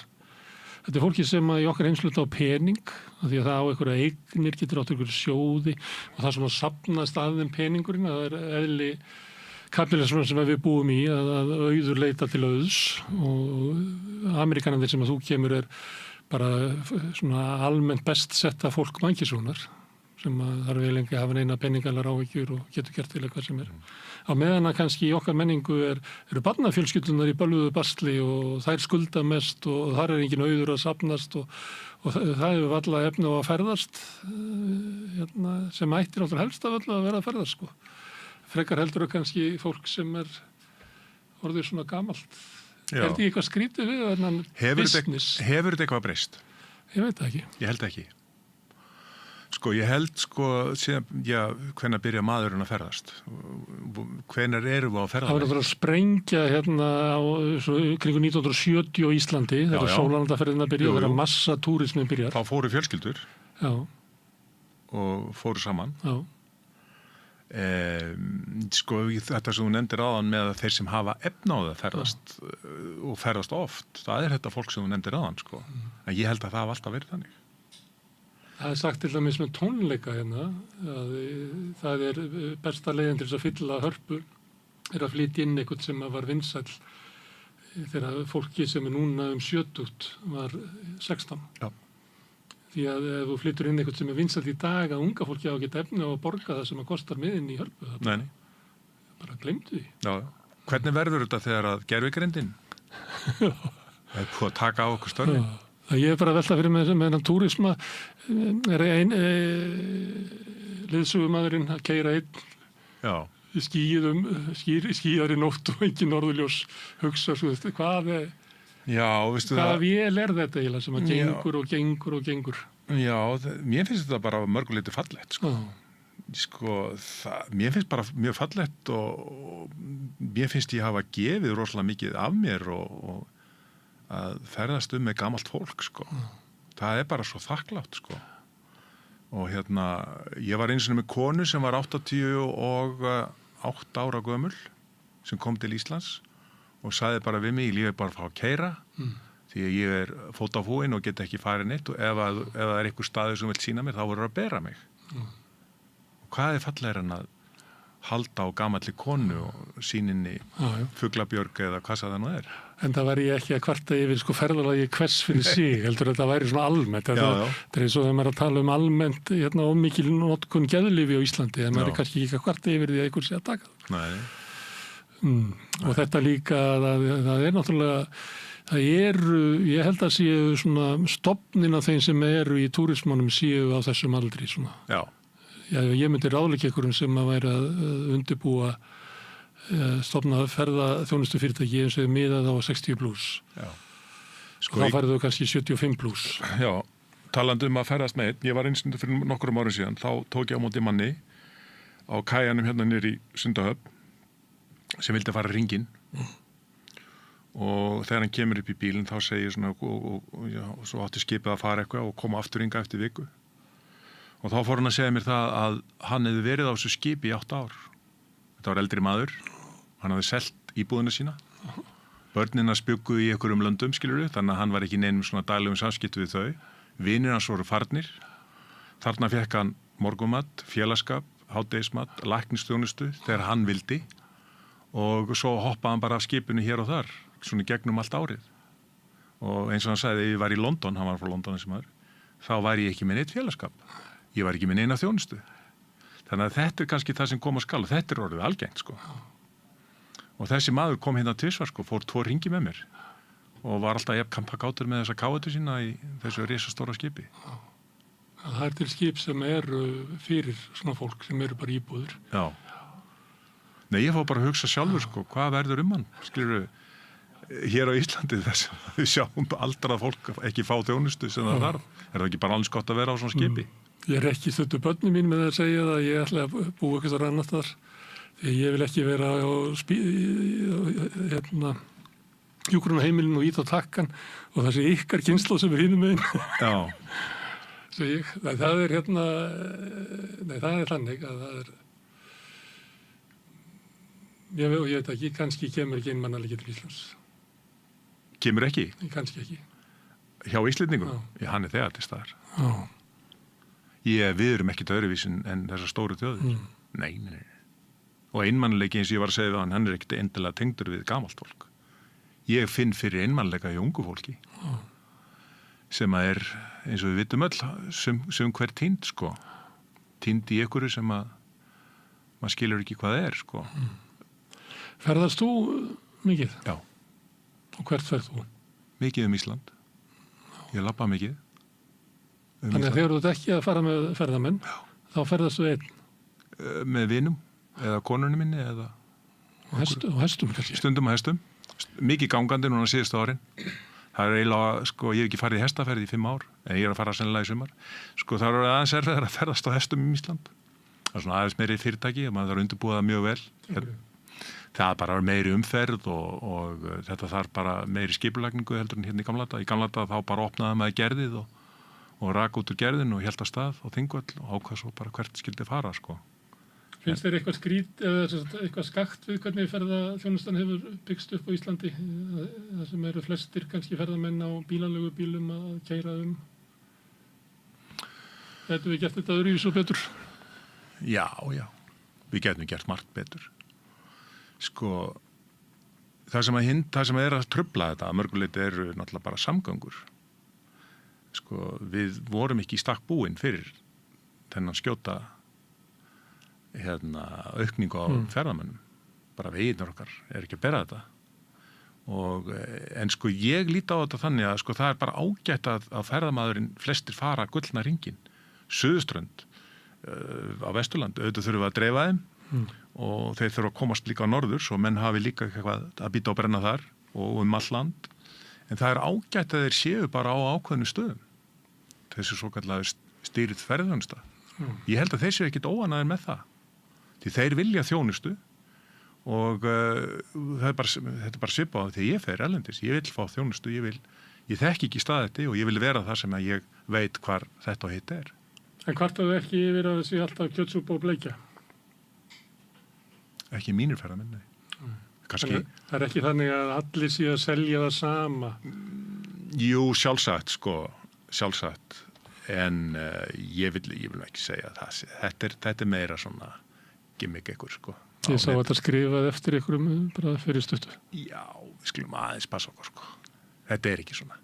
Sko, ég verð að hrósa íslensku matsölustöðum, sko, þegar ég var að byrja í þessu, þá var þetta frekar svona. Og nánast ekki þetta að komast inn á neina staði, sko. Núna er bara... Þá ertu nú heppin og fjast bara eitthvað annað en hambúrgara, sko. Já, nákvæmlega. Núna eru þó komnir veitingastæðir hér og þar, í þorpum og í sveitum og menn eru farnir að nota sitt ráðefni, þannig að þetta er miklu betra. En ég get alveg sagt eins og sko að margir sem smakka bleikju eða kjötsúpu, þeir vilja nánast borða hana bara hverjum degi, sko, eða þessa máltíð, sko. Þannig að það er nú ekkert, sko, þetta er kannski meira fyrir Íslendingin að kvart yfir, heldur en útlendingin. Herðu, það hefur verið að frumsýna mynd sem að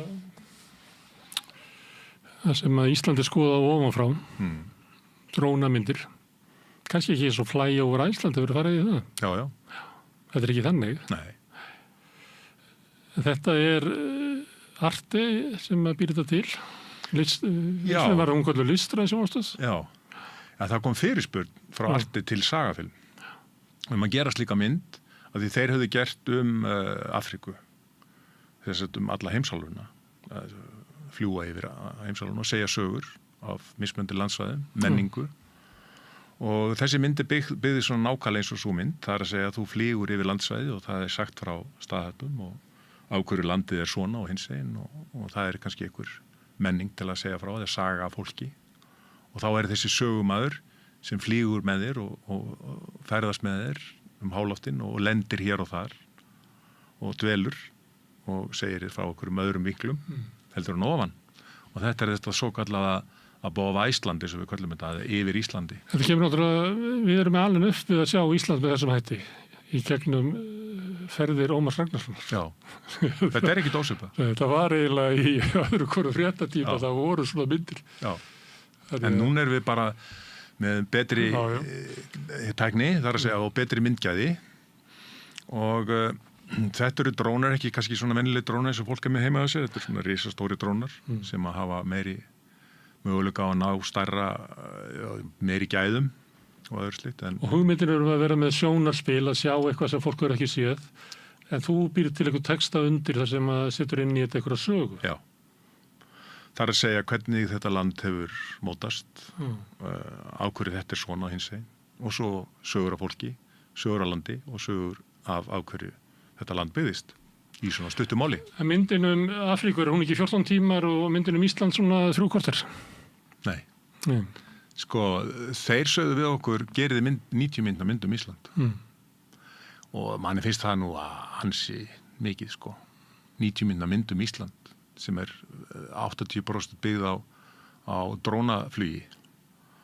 En þegar við fórum á stað og fórum að mynda nánast all landið, þá uppgötuðu það að það ekkert svo mikið með viðtölum inn á milli. En það sem við erum að sýna Íslendingum hér í Bíó Paradís, í frumsýningunum á miðvikudaginn, það 60 mínútna mynd. En þessi 90 mínútna mynd, hún virðist alltaf seljast í sjónvarpsstöðvar erlendis. Margir myndi segja að þetta væri slow TV eða hægt sjónvarp. En þeir sem hafa skoðað þessa mynd erlendis, þeir segja bara að þetta sé mjög áhugavert. Í þeirri myndi kannski farið nánar í hlutina eins og þá þér tekið það búa til eitthvað sögu, eitthvað lóa sem að áhorfandinn getur setið í. Já. Og þú færir henni í gegnum þetta. Já. Byggt á 25 ára reynsluðinni hvernig ég að segja þessar sögur. Já, vissulega, og ég eins og ég sagði við áðan, ég var þjónustjóra BBC og National Geographic. Ég sá alveg hvernig þeir voru að vinna þetta. Ég lærði óskaplega mikið af þeim. Hvernig maður segir sögu með myndmáli og hlýðasögurnar og allt þetta, það að segja þegar að vera að fjalla náttúru og náttúrufar. En þegar sem ég sýn þetta í bíó, þetta ekki bara fyrir túrista í alveg? Nei. Sko, ég fullir í það að það hef aldrei verið gerð svona mynd Ísland í þessari lengd á þennan hátt. Ég bara veit ekki neina mynd. Við fullir virðingu fyrir Ómari Ragnarssoni. Stiklum Ómars Ragnarssonar voru til á vídeospólum. Já. En þetta nú kannski aðeins öðruvísi nálgun heldur en Ómar. Þetta var svona, Ómar var meira svona að segja Íslendingum sögur. Ég reyndar að segja líka Íslendingum. Það var svona mitt á milli þessa og landans. Já. En þetta nú kannski meira svona ljóðrænt að hluta til. Og svo inn í þessu svona ákveðna staðreyndir, vísindalega staðreyndir jarðfræði og viðtöl við menn sem að vita meira jarðfræði heldur en fólk veit almennt. Og svo þetta bara þetta hvernig þetta land hefur verið að mótast á síðustu 20 milljónum ára sem eitt yngsta jarðmassi á jörðinni. Herðu, Henrik, eru ómargir túristar á Íslandi? Eru ómargir? Nei, ég held ekki. Eru ómargir túristar á Gullfoss og Geysi og Þingvöllum? Já, stundum, ekki alltaf. Eru ómargir í Jökulsárlóni? Stundum, ekki alltaf. Það koma holskeflur. Sko, er eitthvað leið að stjórna þessu? Við erum að stjórna því núna. Við erum sannarlega að stjórna því. Eins og Gullfoss? Já. Við stjórnum því, algjörlega. Við stjórnum því með þjónustu. Þau fara Gullfoss og Geysi ákveðin ring, það er ákveðin stjórnun. Við leiðum þau frá einum stað til annars. Og hvað er það sem leiðir fólk? Það er eitthvað náttúrufyrirbrigði og það eru klósett og matur og einhvers konar verslun og einhver sagamenning. Þannig ef það eru margir þá hættir þú að fara með þína túrista á þeim tíma og finnur annar tíma, þannig að þú ert til að tala um þetta jafni sig að sjálfum sér. Það er ekki svona óbyrra stýringu að það er selt inn á Þingvelli. Já. Nei, þú ert ekki lindu því. Sko, við seljum að þýlutum til inn á Þingvelli með bílastæðagjöldum. Já. Sko, við getum haft svo, sko, það er náttúrulega að vera að borga fyrir ákveðna þjónustu, það er að vera að borga fyrir aðgangin af þjóðgæðrunum og borga fyrir salerni. Svo eru aðri staðir það sem vera að rukka fólk fyrir ekki neitt. Og það er náttúrulega alveg... Gjaldskylda. Já, það er náttúrulega fatalt, sko. og það bara þetta komið út í óefni hvað það var þar að rukka fyrir eitthvað stað þar sem engin þjónusta og jafnvel ríkið hefur gert aðstöðuna sko, veginn að svæðinu og jafnvel bílastæði en það ekki salerni. Þetta er út allt svona engaðilega að rukka fyrir allan skoðan. Þetta bara að mínu áldi þetta algjörlega fatalt sko og ég bara skil ekki hið opinbera skul ekki vera löngu búið að taka fyrir þetta og gera einhvers konar regluverki í kringum þetta. Því að þetta bara, ég held í fram að þetta sé ólöglegt sko. Það svo kallar almannaréttur á Íslandi að rukka fyrir eitthvað sem þá, bara fyrir eitthvað bílastæði og það engin þjónusta önnur, þetta bara ólöglegt í mínum augum sko. Ég forðast þessa staði sko, sem bæði sjálfur ég og svo bara með mína ferðamenn sko. Þú kannski getur lært hvar þeir eru en venjulegur ferðamaður getur ekki lært það. Hann gengur í gildruna. Já, hann gengur í gildruna. Því miður. Og hann náttúrulega farin að kvarta yfir þessu. Við sjáum það bara á erlendum samfélagsmiðlum. Þeir kvarta yfir þessu og vara aðra við. Þannig að eitthvað þurfum við að gera. Þetta skelfilegt. Ég sagði það var farið hringkringum Írland. Áður hafði ég verið svolítið að ferðast í Hálöndunum út í skosku eyjarnar. Þar nær inn National Trust held ég heiti sem heldur utan svona náttúruminjar og söguminjar. Það sem selt inn í gegnum þjónustumiðstöðvar. Til þess að komast að svæðinu þarf til að labba í gegnum þjónustumiðstöðvar. Það gæti svo sem svindla þessu eitthvað. En það svona rukka með þeim hætti. Þegar maður kemur yfir til Írlands að þá rukkað með þessum hætti sem þú ert að lýsa með bílastæðagjöldum. Og svo hefur aðgengi kannski að þjónustumiðstöð sem bara stórkostleg með öllu sem að þarf. Grafin kannski inn í fjall eins og þarna við ströndina þarna sem nú man ég ekki hvað heitir. Þannig að þetta svona aðferðir sem að fólk hefur lært í kringum okkur. Í Hálöndunum mjög gaman að ferðast vegna þess að þar byrjaði ferðamennska áður en massatúrismin var til. Þannig að það allt í svona smáum einingum, svona Amerikanin kallar svona moms and pops business sem svo skemmtilegur. Það ekki komið þessi svona stóru hótel sem að ég held að sé að koma hingað. Ég held að við séum eiginlega detti yfir í það. Það að gerast. Sko, við erum að mörguleiti klaufar, sko. En það erum við bara nýbyrjuð þessari ferðanustu. Og við erum klaufar þýlitum til, sko. Við eigum náttúrulega, bara Ísland sem gönguland stórkostlegt. En okkur tekst ekki á mjög mörgum stöðum bara að gera eitthvað regluverk í sambandi við það að merkja göngusvæði þannig að allir geta að rata það. Við viljum ekki einhvern veginn setja peninga í það. Þú þarf náttúrulega að hafa þjónustu, til dæmis eins og við pílagríma göngu á Norðurspáni. Nákvæmlega. Það sem þjónustan aðalleguð því sem að göngumæður kemst yfir. Það þarf að vera náttstaður á svona 23 kílómetra fresti. Frægasta gönguleið Íslands og eins svo frægasta í heimi Laugavegurinn, Landmannalaugar Þórsmörk. Þar þetta 20 kilometrar á milli gisti. Akkur það ekki gengið bara á einn veg úr Landmannalaugum í Þórsmörk. Vísu langsamlega flestir gera það, en það var bara regla.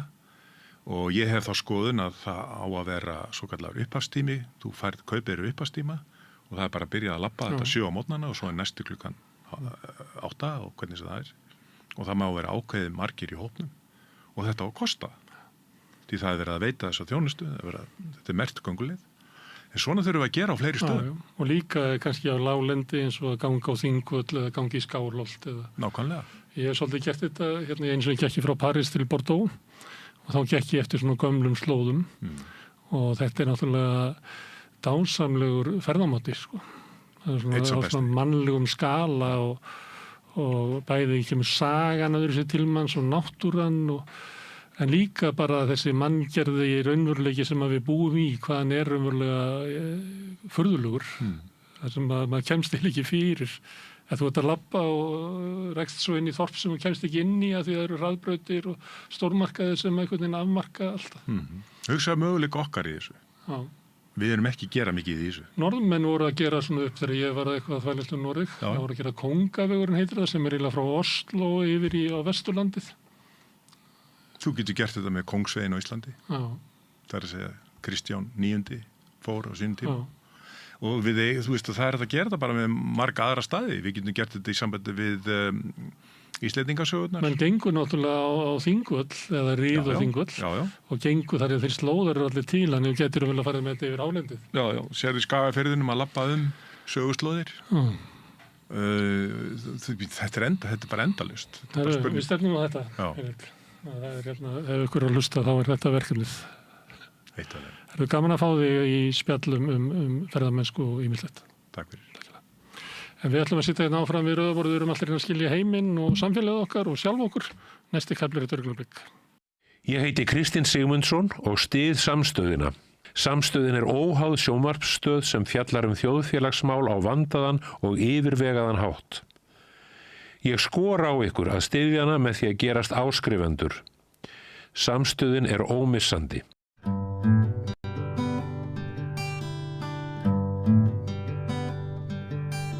Já, komið sæl. Við höldum áfram hérna. Nú er það heimsmeistaramótið í fótbolta og íslenski fótboltin. Það er mikið að gerast. Til að ræða þetta við mig, reyndasta íþróttablaðamann landsins, að ég held það er Víðir Sigurðsson. Verður velkomin. Takk fyrir. Já, það er mikið að gerast fram á næstunni. Já, það er lífulegu tími að fara í hönd núna og þegar að HM byrjar á 15. Já. Það er bara samfellt í rúmar 5 vikur.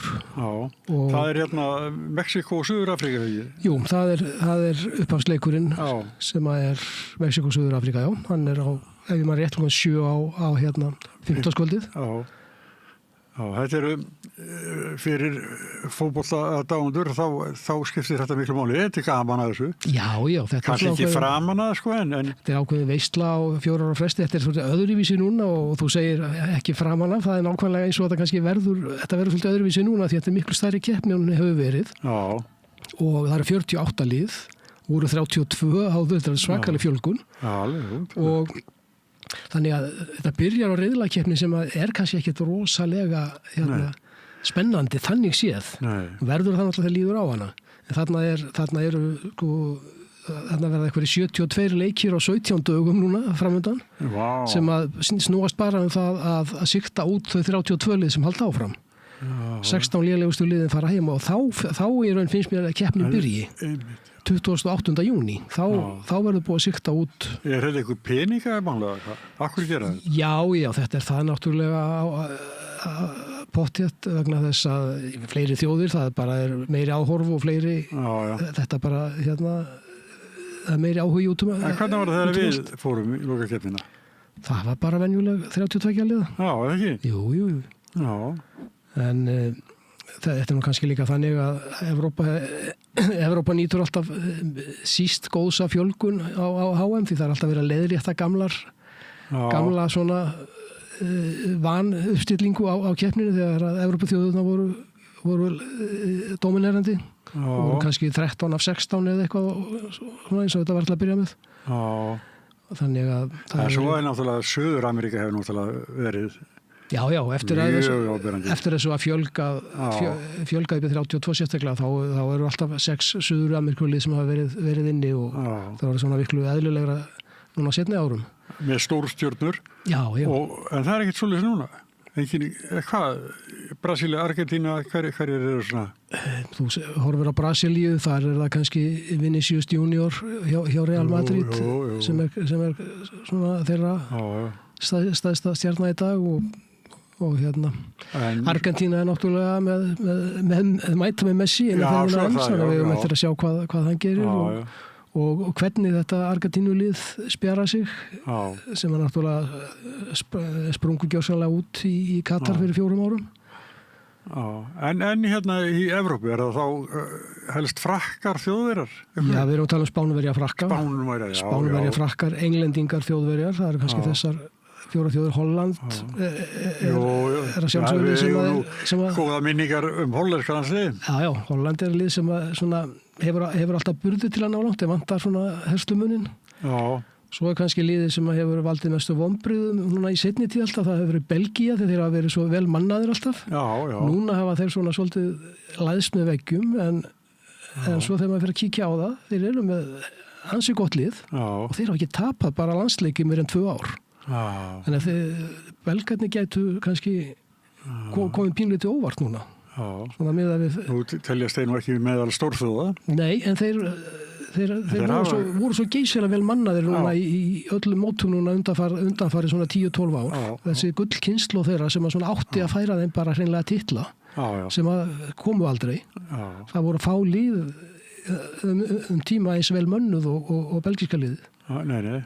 En þeir einhvern veginn klúruðu alltaf þegar Hólmið var komið. Það er bara ekki alltaf nóg. Nei, og svo getum við alltaf, það talaði um Argentínu og Brasilíu, en það eru oft aðra þjóðir í Suður-Ameríku sem að ná svo að fara langt.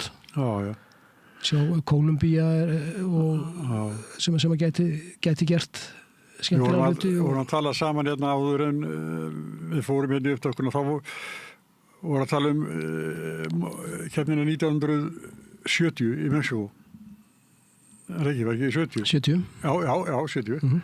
Og þar var Pelé svo góður að mín kynslóð er bara fyllt og þá verði ég að fara að halda með Brasilíu. Já, þarna er svona fótboltinn að taka gríðarlega stórt stökk í vinsældum á alþjóðavísu bara gegnum sjónvarp og slíka útbreiðslu og þarna verður Pelé svona, hann var búinn að vera stjarna í 12 ár og þetta er síðasta mótið hans. Þarna virkilega sjá hann allir svona meira og minna með hvernig þetta hafi verið áður, 58, 62, 66, en þarna 70... hann var lítið með 62 reyndar. Já, hann missir af talsvölda þeirri keppni, hann slæri gegn 58 sem 17 ára, en 70 þá vinnur þetta frábæra brasilíska lið. Já, hann var ekki eina stjarnan í liðinu, alls ekki. Alveg frábært lið. Þetta var gríðarlega velmannaður og með hann svona sem algjörlega lykilmann. Þetta var hann gerður svona sendherra fótbollans bara þegar hann hætti og hann bara FIFA notaði hann. Já, hann var náttúrulega að ferðast út um allt. Hann vann fyrir FIFA. Hann var bara gífurlega vinsæll, kom hingað til Íslands og víðar og var bara mjög góður erindreki fótbollans svona á heimsvísu. Já. Hann var ekkert eins og Maradona, engin vandræði. Þetta voru náttúrulega eins ólíkir tveir karakterar og hefðu getað en áttu það sameiginlegt að vera algjörir snillingar í fótbolta. Já. En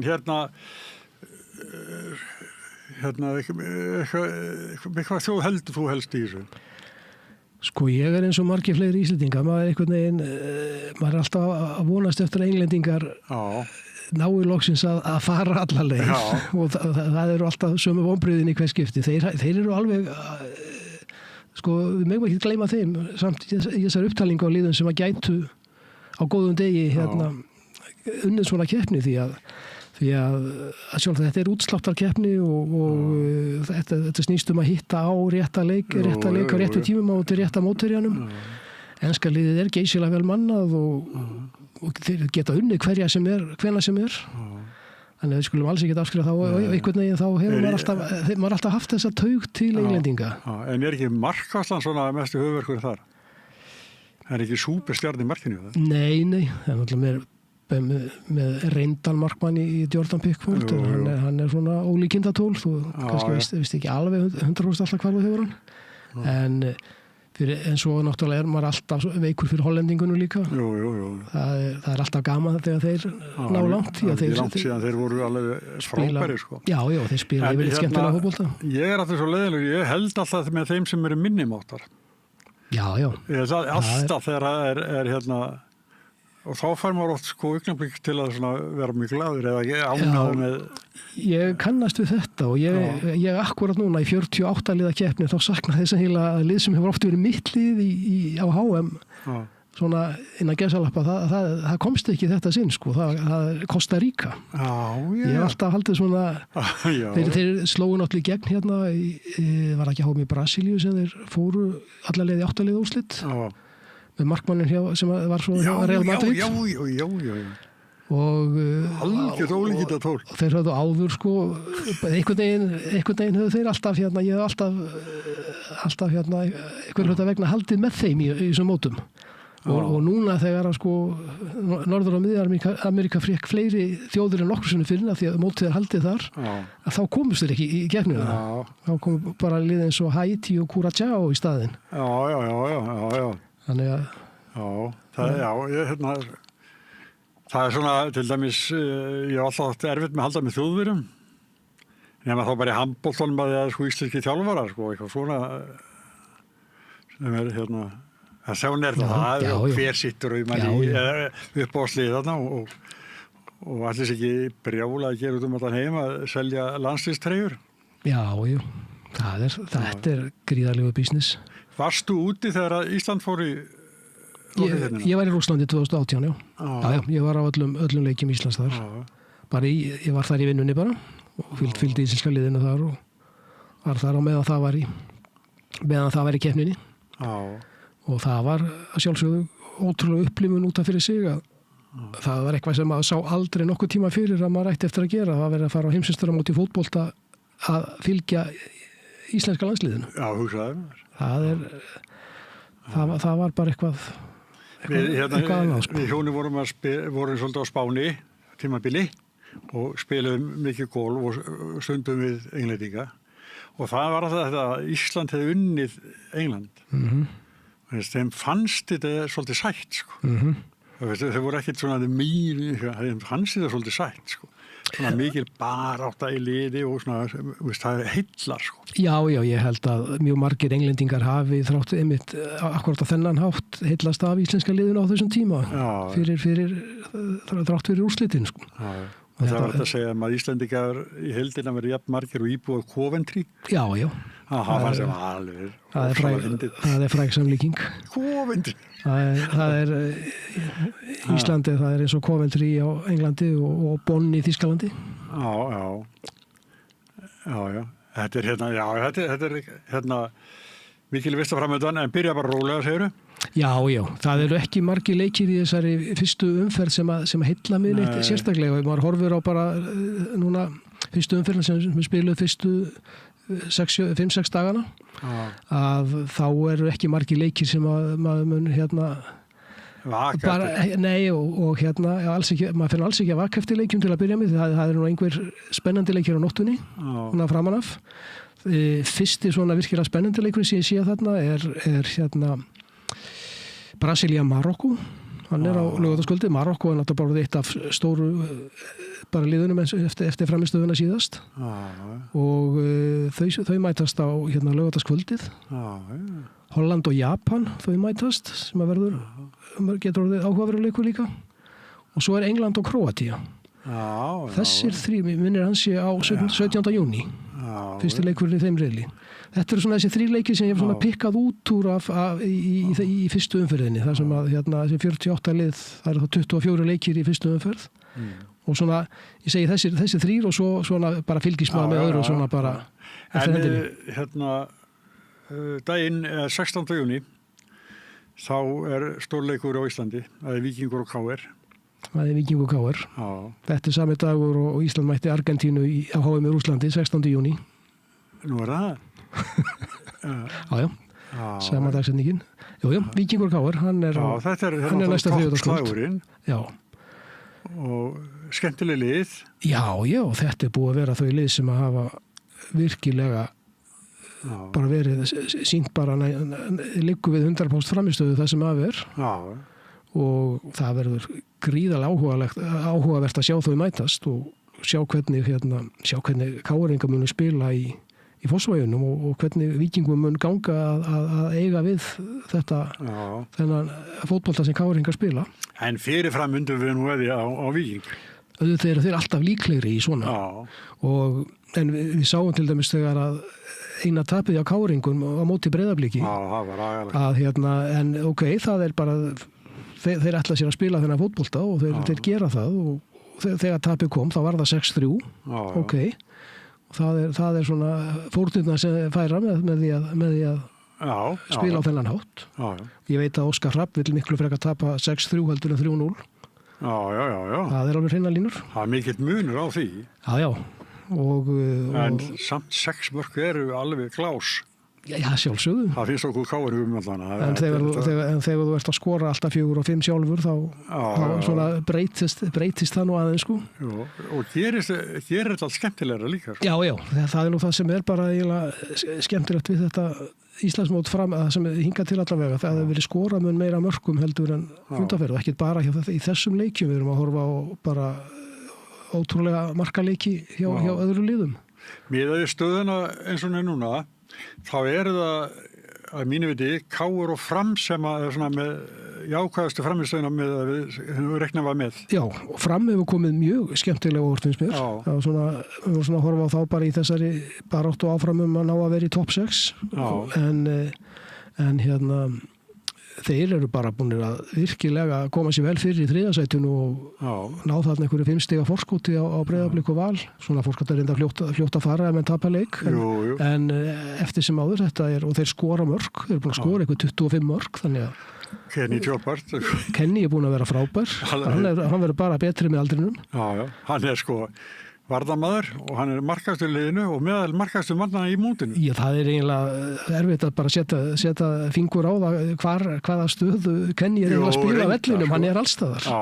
Hann er kannski stilt upp sem varðamann eða bakverði og hann er mættur inn í teig bara líka við þegar hún sýnist og hann er ótrúlega yfirferð og útsjónasemi. Hann og Rúnar þjálfari hafa svo sem oft látt samstarf, sko. Já. Hann kannski nær Rúnar því best út úr honum núna. Það sýnist mér. Hann allavega er að blómstra sem aldrei fyrr. Já. Hlýtur mjög gaman hjá þeim. Já.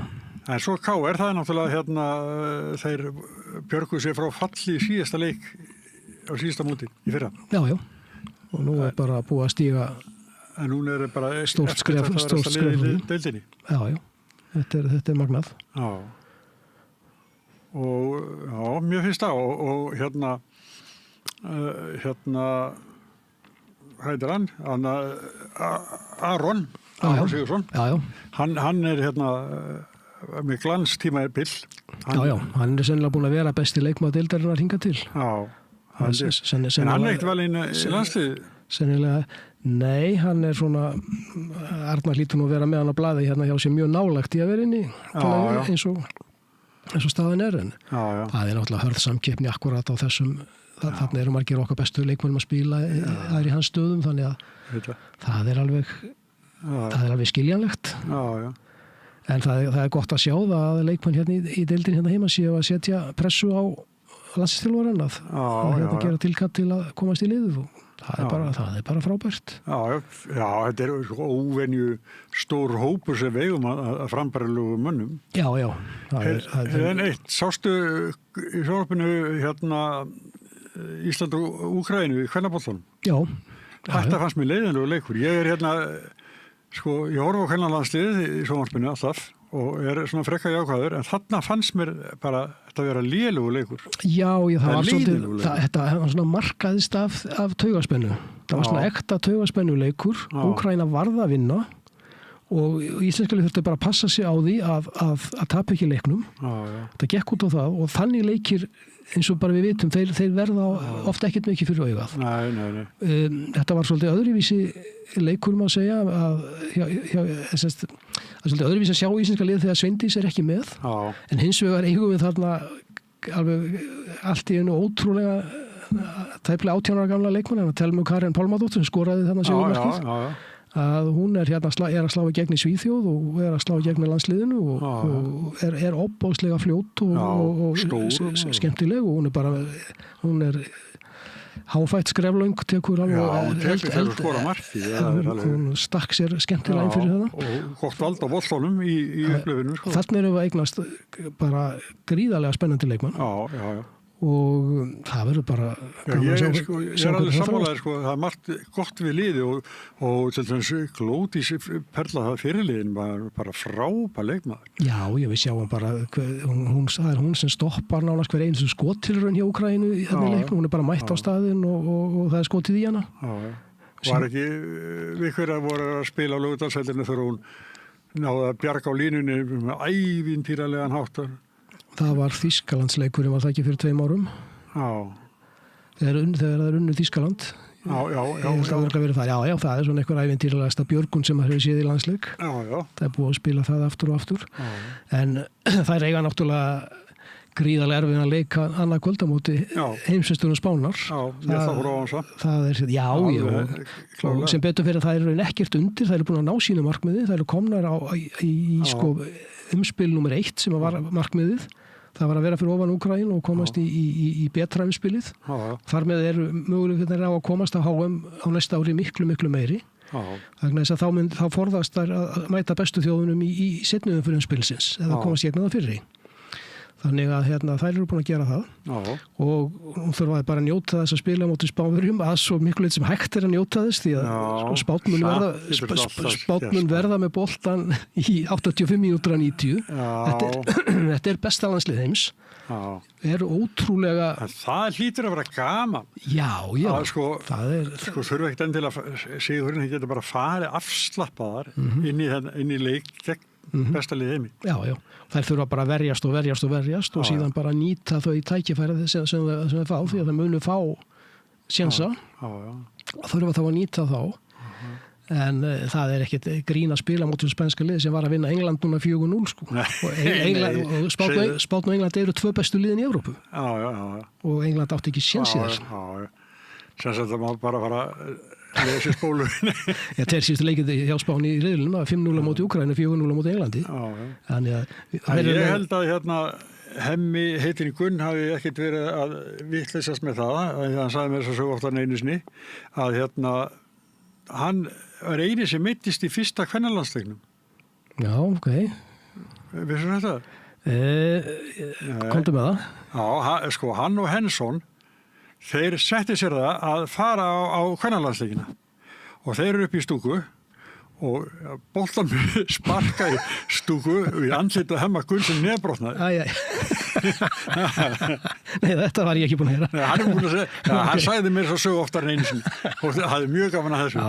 Aldrei meðst í landsleik nema sem áhorfandi fyrsta kvennalandsleiknum. Hemmi hefur skemmt sér við þessu. Það er margt breyst sko í þessu. Þetta eru frábæra fyrirmyndir sem stelpur hafa.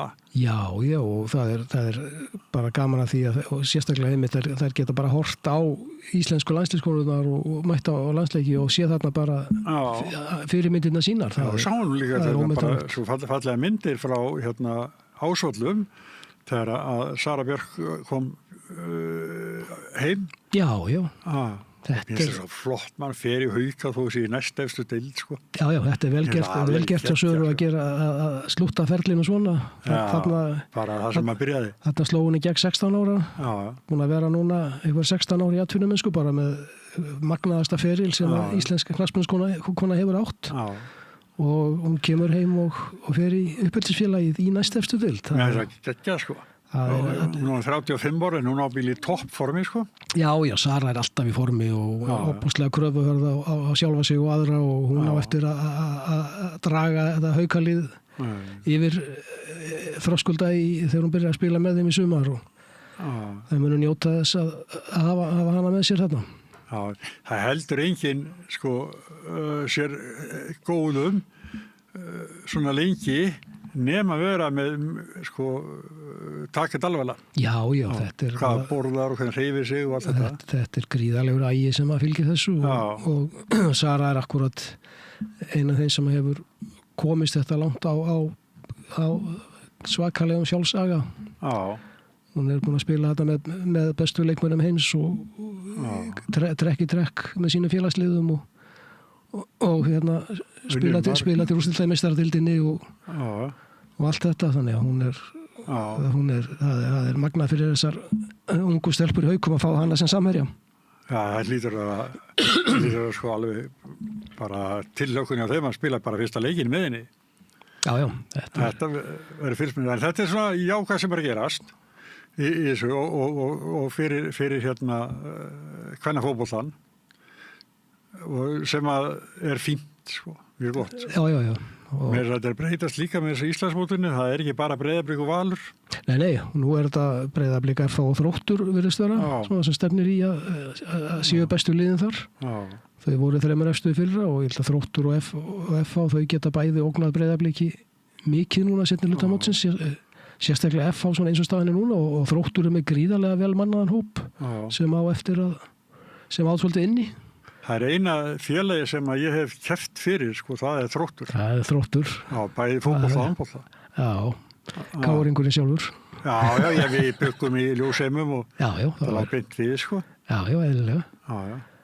Mér fannst það bara virkilega gaman, sko. Já, það er mikið að gerast í Þrótti núna. Já, loksins. Bæði þeir eru núna efstir í fyrstildinni, kalla, og eru í baráttum ættu að vera í baráttum Íslandsmeistaratitil kvenna, þannig að það er bara bjart yfir Laugardalnum eins og staðan er núna. Já. Og völlur mikið notaður. Það er búið að spila landsleiki núna í vetur, ekki kvennalandsleiki? Jú, kvennalandsleiki spilaði þarna meðan í síðasta vetur og meðan var verið að síðasta vor og meðan var verið að bíða eftir Laugardalsvellinum. Já. Þannig að það er mikið. En hérna, þú sagðir áðan að Aron í Kári væri búin að vera sem bestu leikmannunum. En hvernig með Gylfa? Gylfi er búin að vera mjög góður með Víkingi. Og það er líka svo gaman að sjá hvað Gylfi er í óbáslega góðu líkamlegu formi. Það er bara eins og hann sé að taka skrefin núna að verða yngri með hverju árinu. Að þú haldið það að hann er komin á þennan aldur og að spila hérna heima í deildinni að hann væri svona meira í að segja mönnum kringum sig að gera þetta og gera þitt og hlaupa þangað. En það er hann sem að ef að boltinn tapast eitthvað staðar við vítateig þá sérðu hann á flegi ferð aftur að eigin vítateig til að sækja boltan aftur. Og þetta gerir hann bara trekk í leikjunum og blæs ekki nös. Og Gylfi er bara greinilega í óbáslega góðu formi og nú er hann akkurat í landsliðinu fyrir leikin gegn Argentínu annað kvöld eða aðra nótt þar sem að Ísland mætir heimsmeisturunum. Já. Þetta er náttúrulega skemmtilegt að við erum að fara að mæta heimsmeisturum annað kvöld bæði kalla og kvennalandsliði. Já, segðu það einmitt. Það er náttúrulega einstakt. Já, þetta er einstakt. Kvennalandsliði klukkan 7 á Laugardalsvellinum og svo klukkan 1 nóttina þá er það Argentína Ísland. En vonbrigðin til dæmis í kallaboltanum heima, er það Stjarnan eða hvað?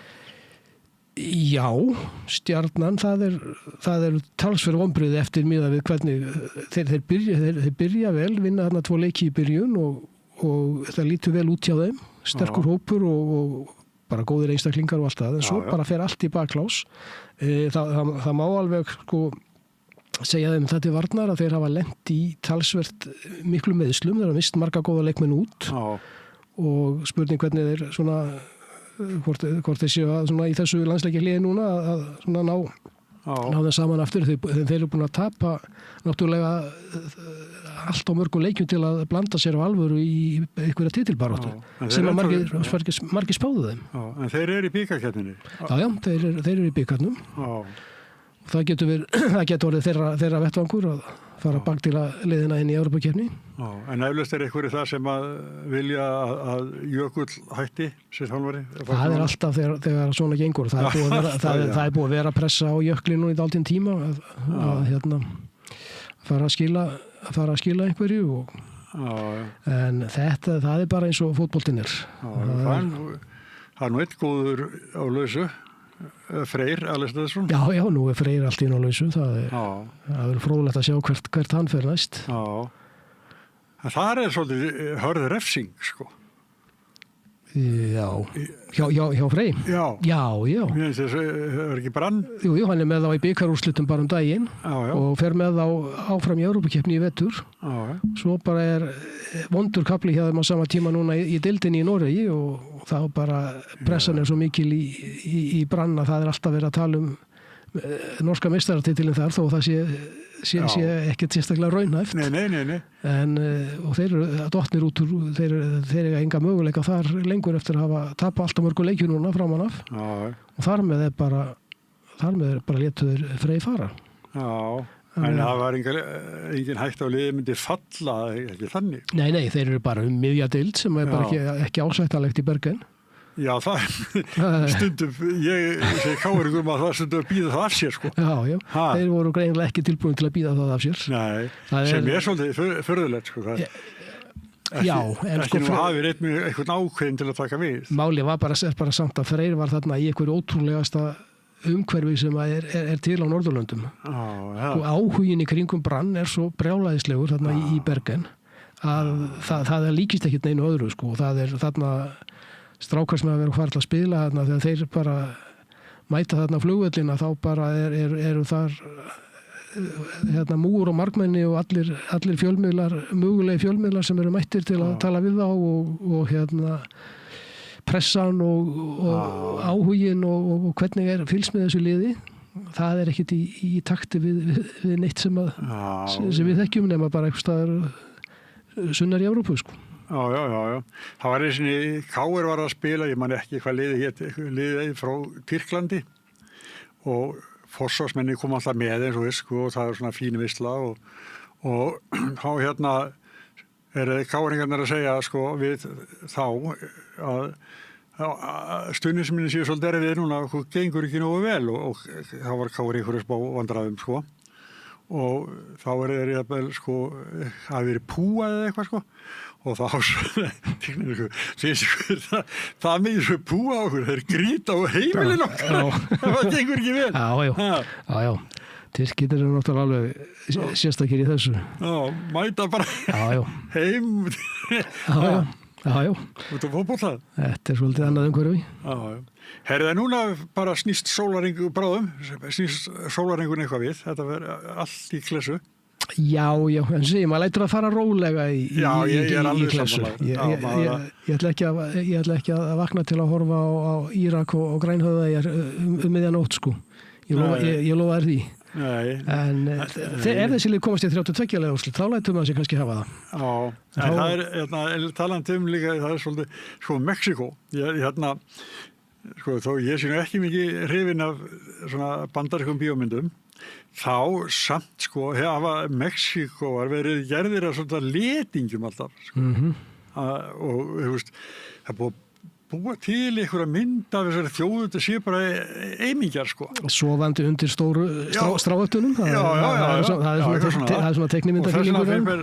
Og það er rétt að þeirra hlut svolítið, þess að heldur svolítið með landsliðinu þeirra. Já, þetta náttúrulega bara eina af þessum mítum bara sem er erfitt að hrista af sér sko. Já, þetta er áratugi.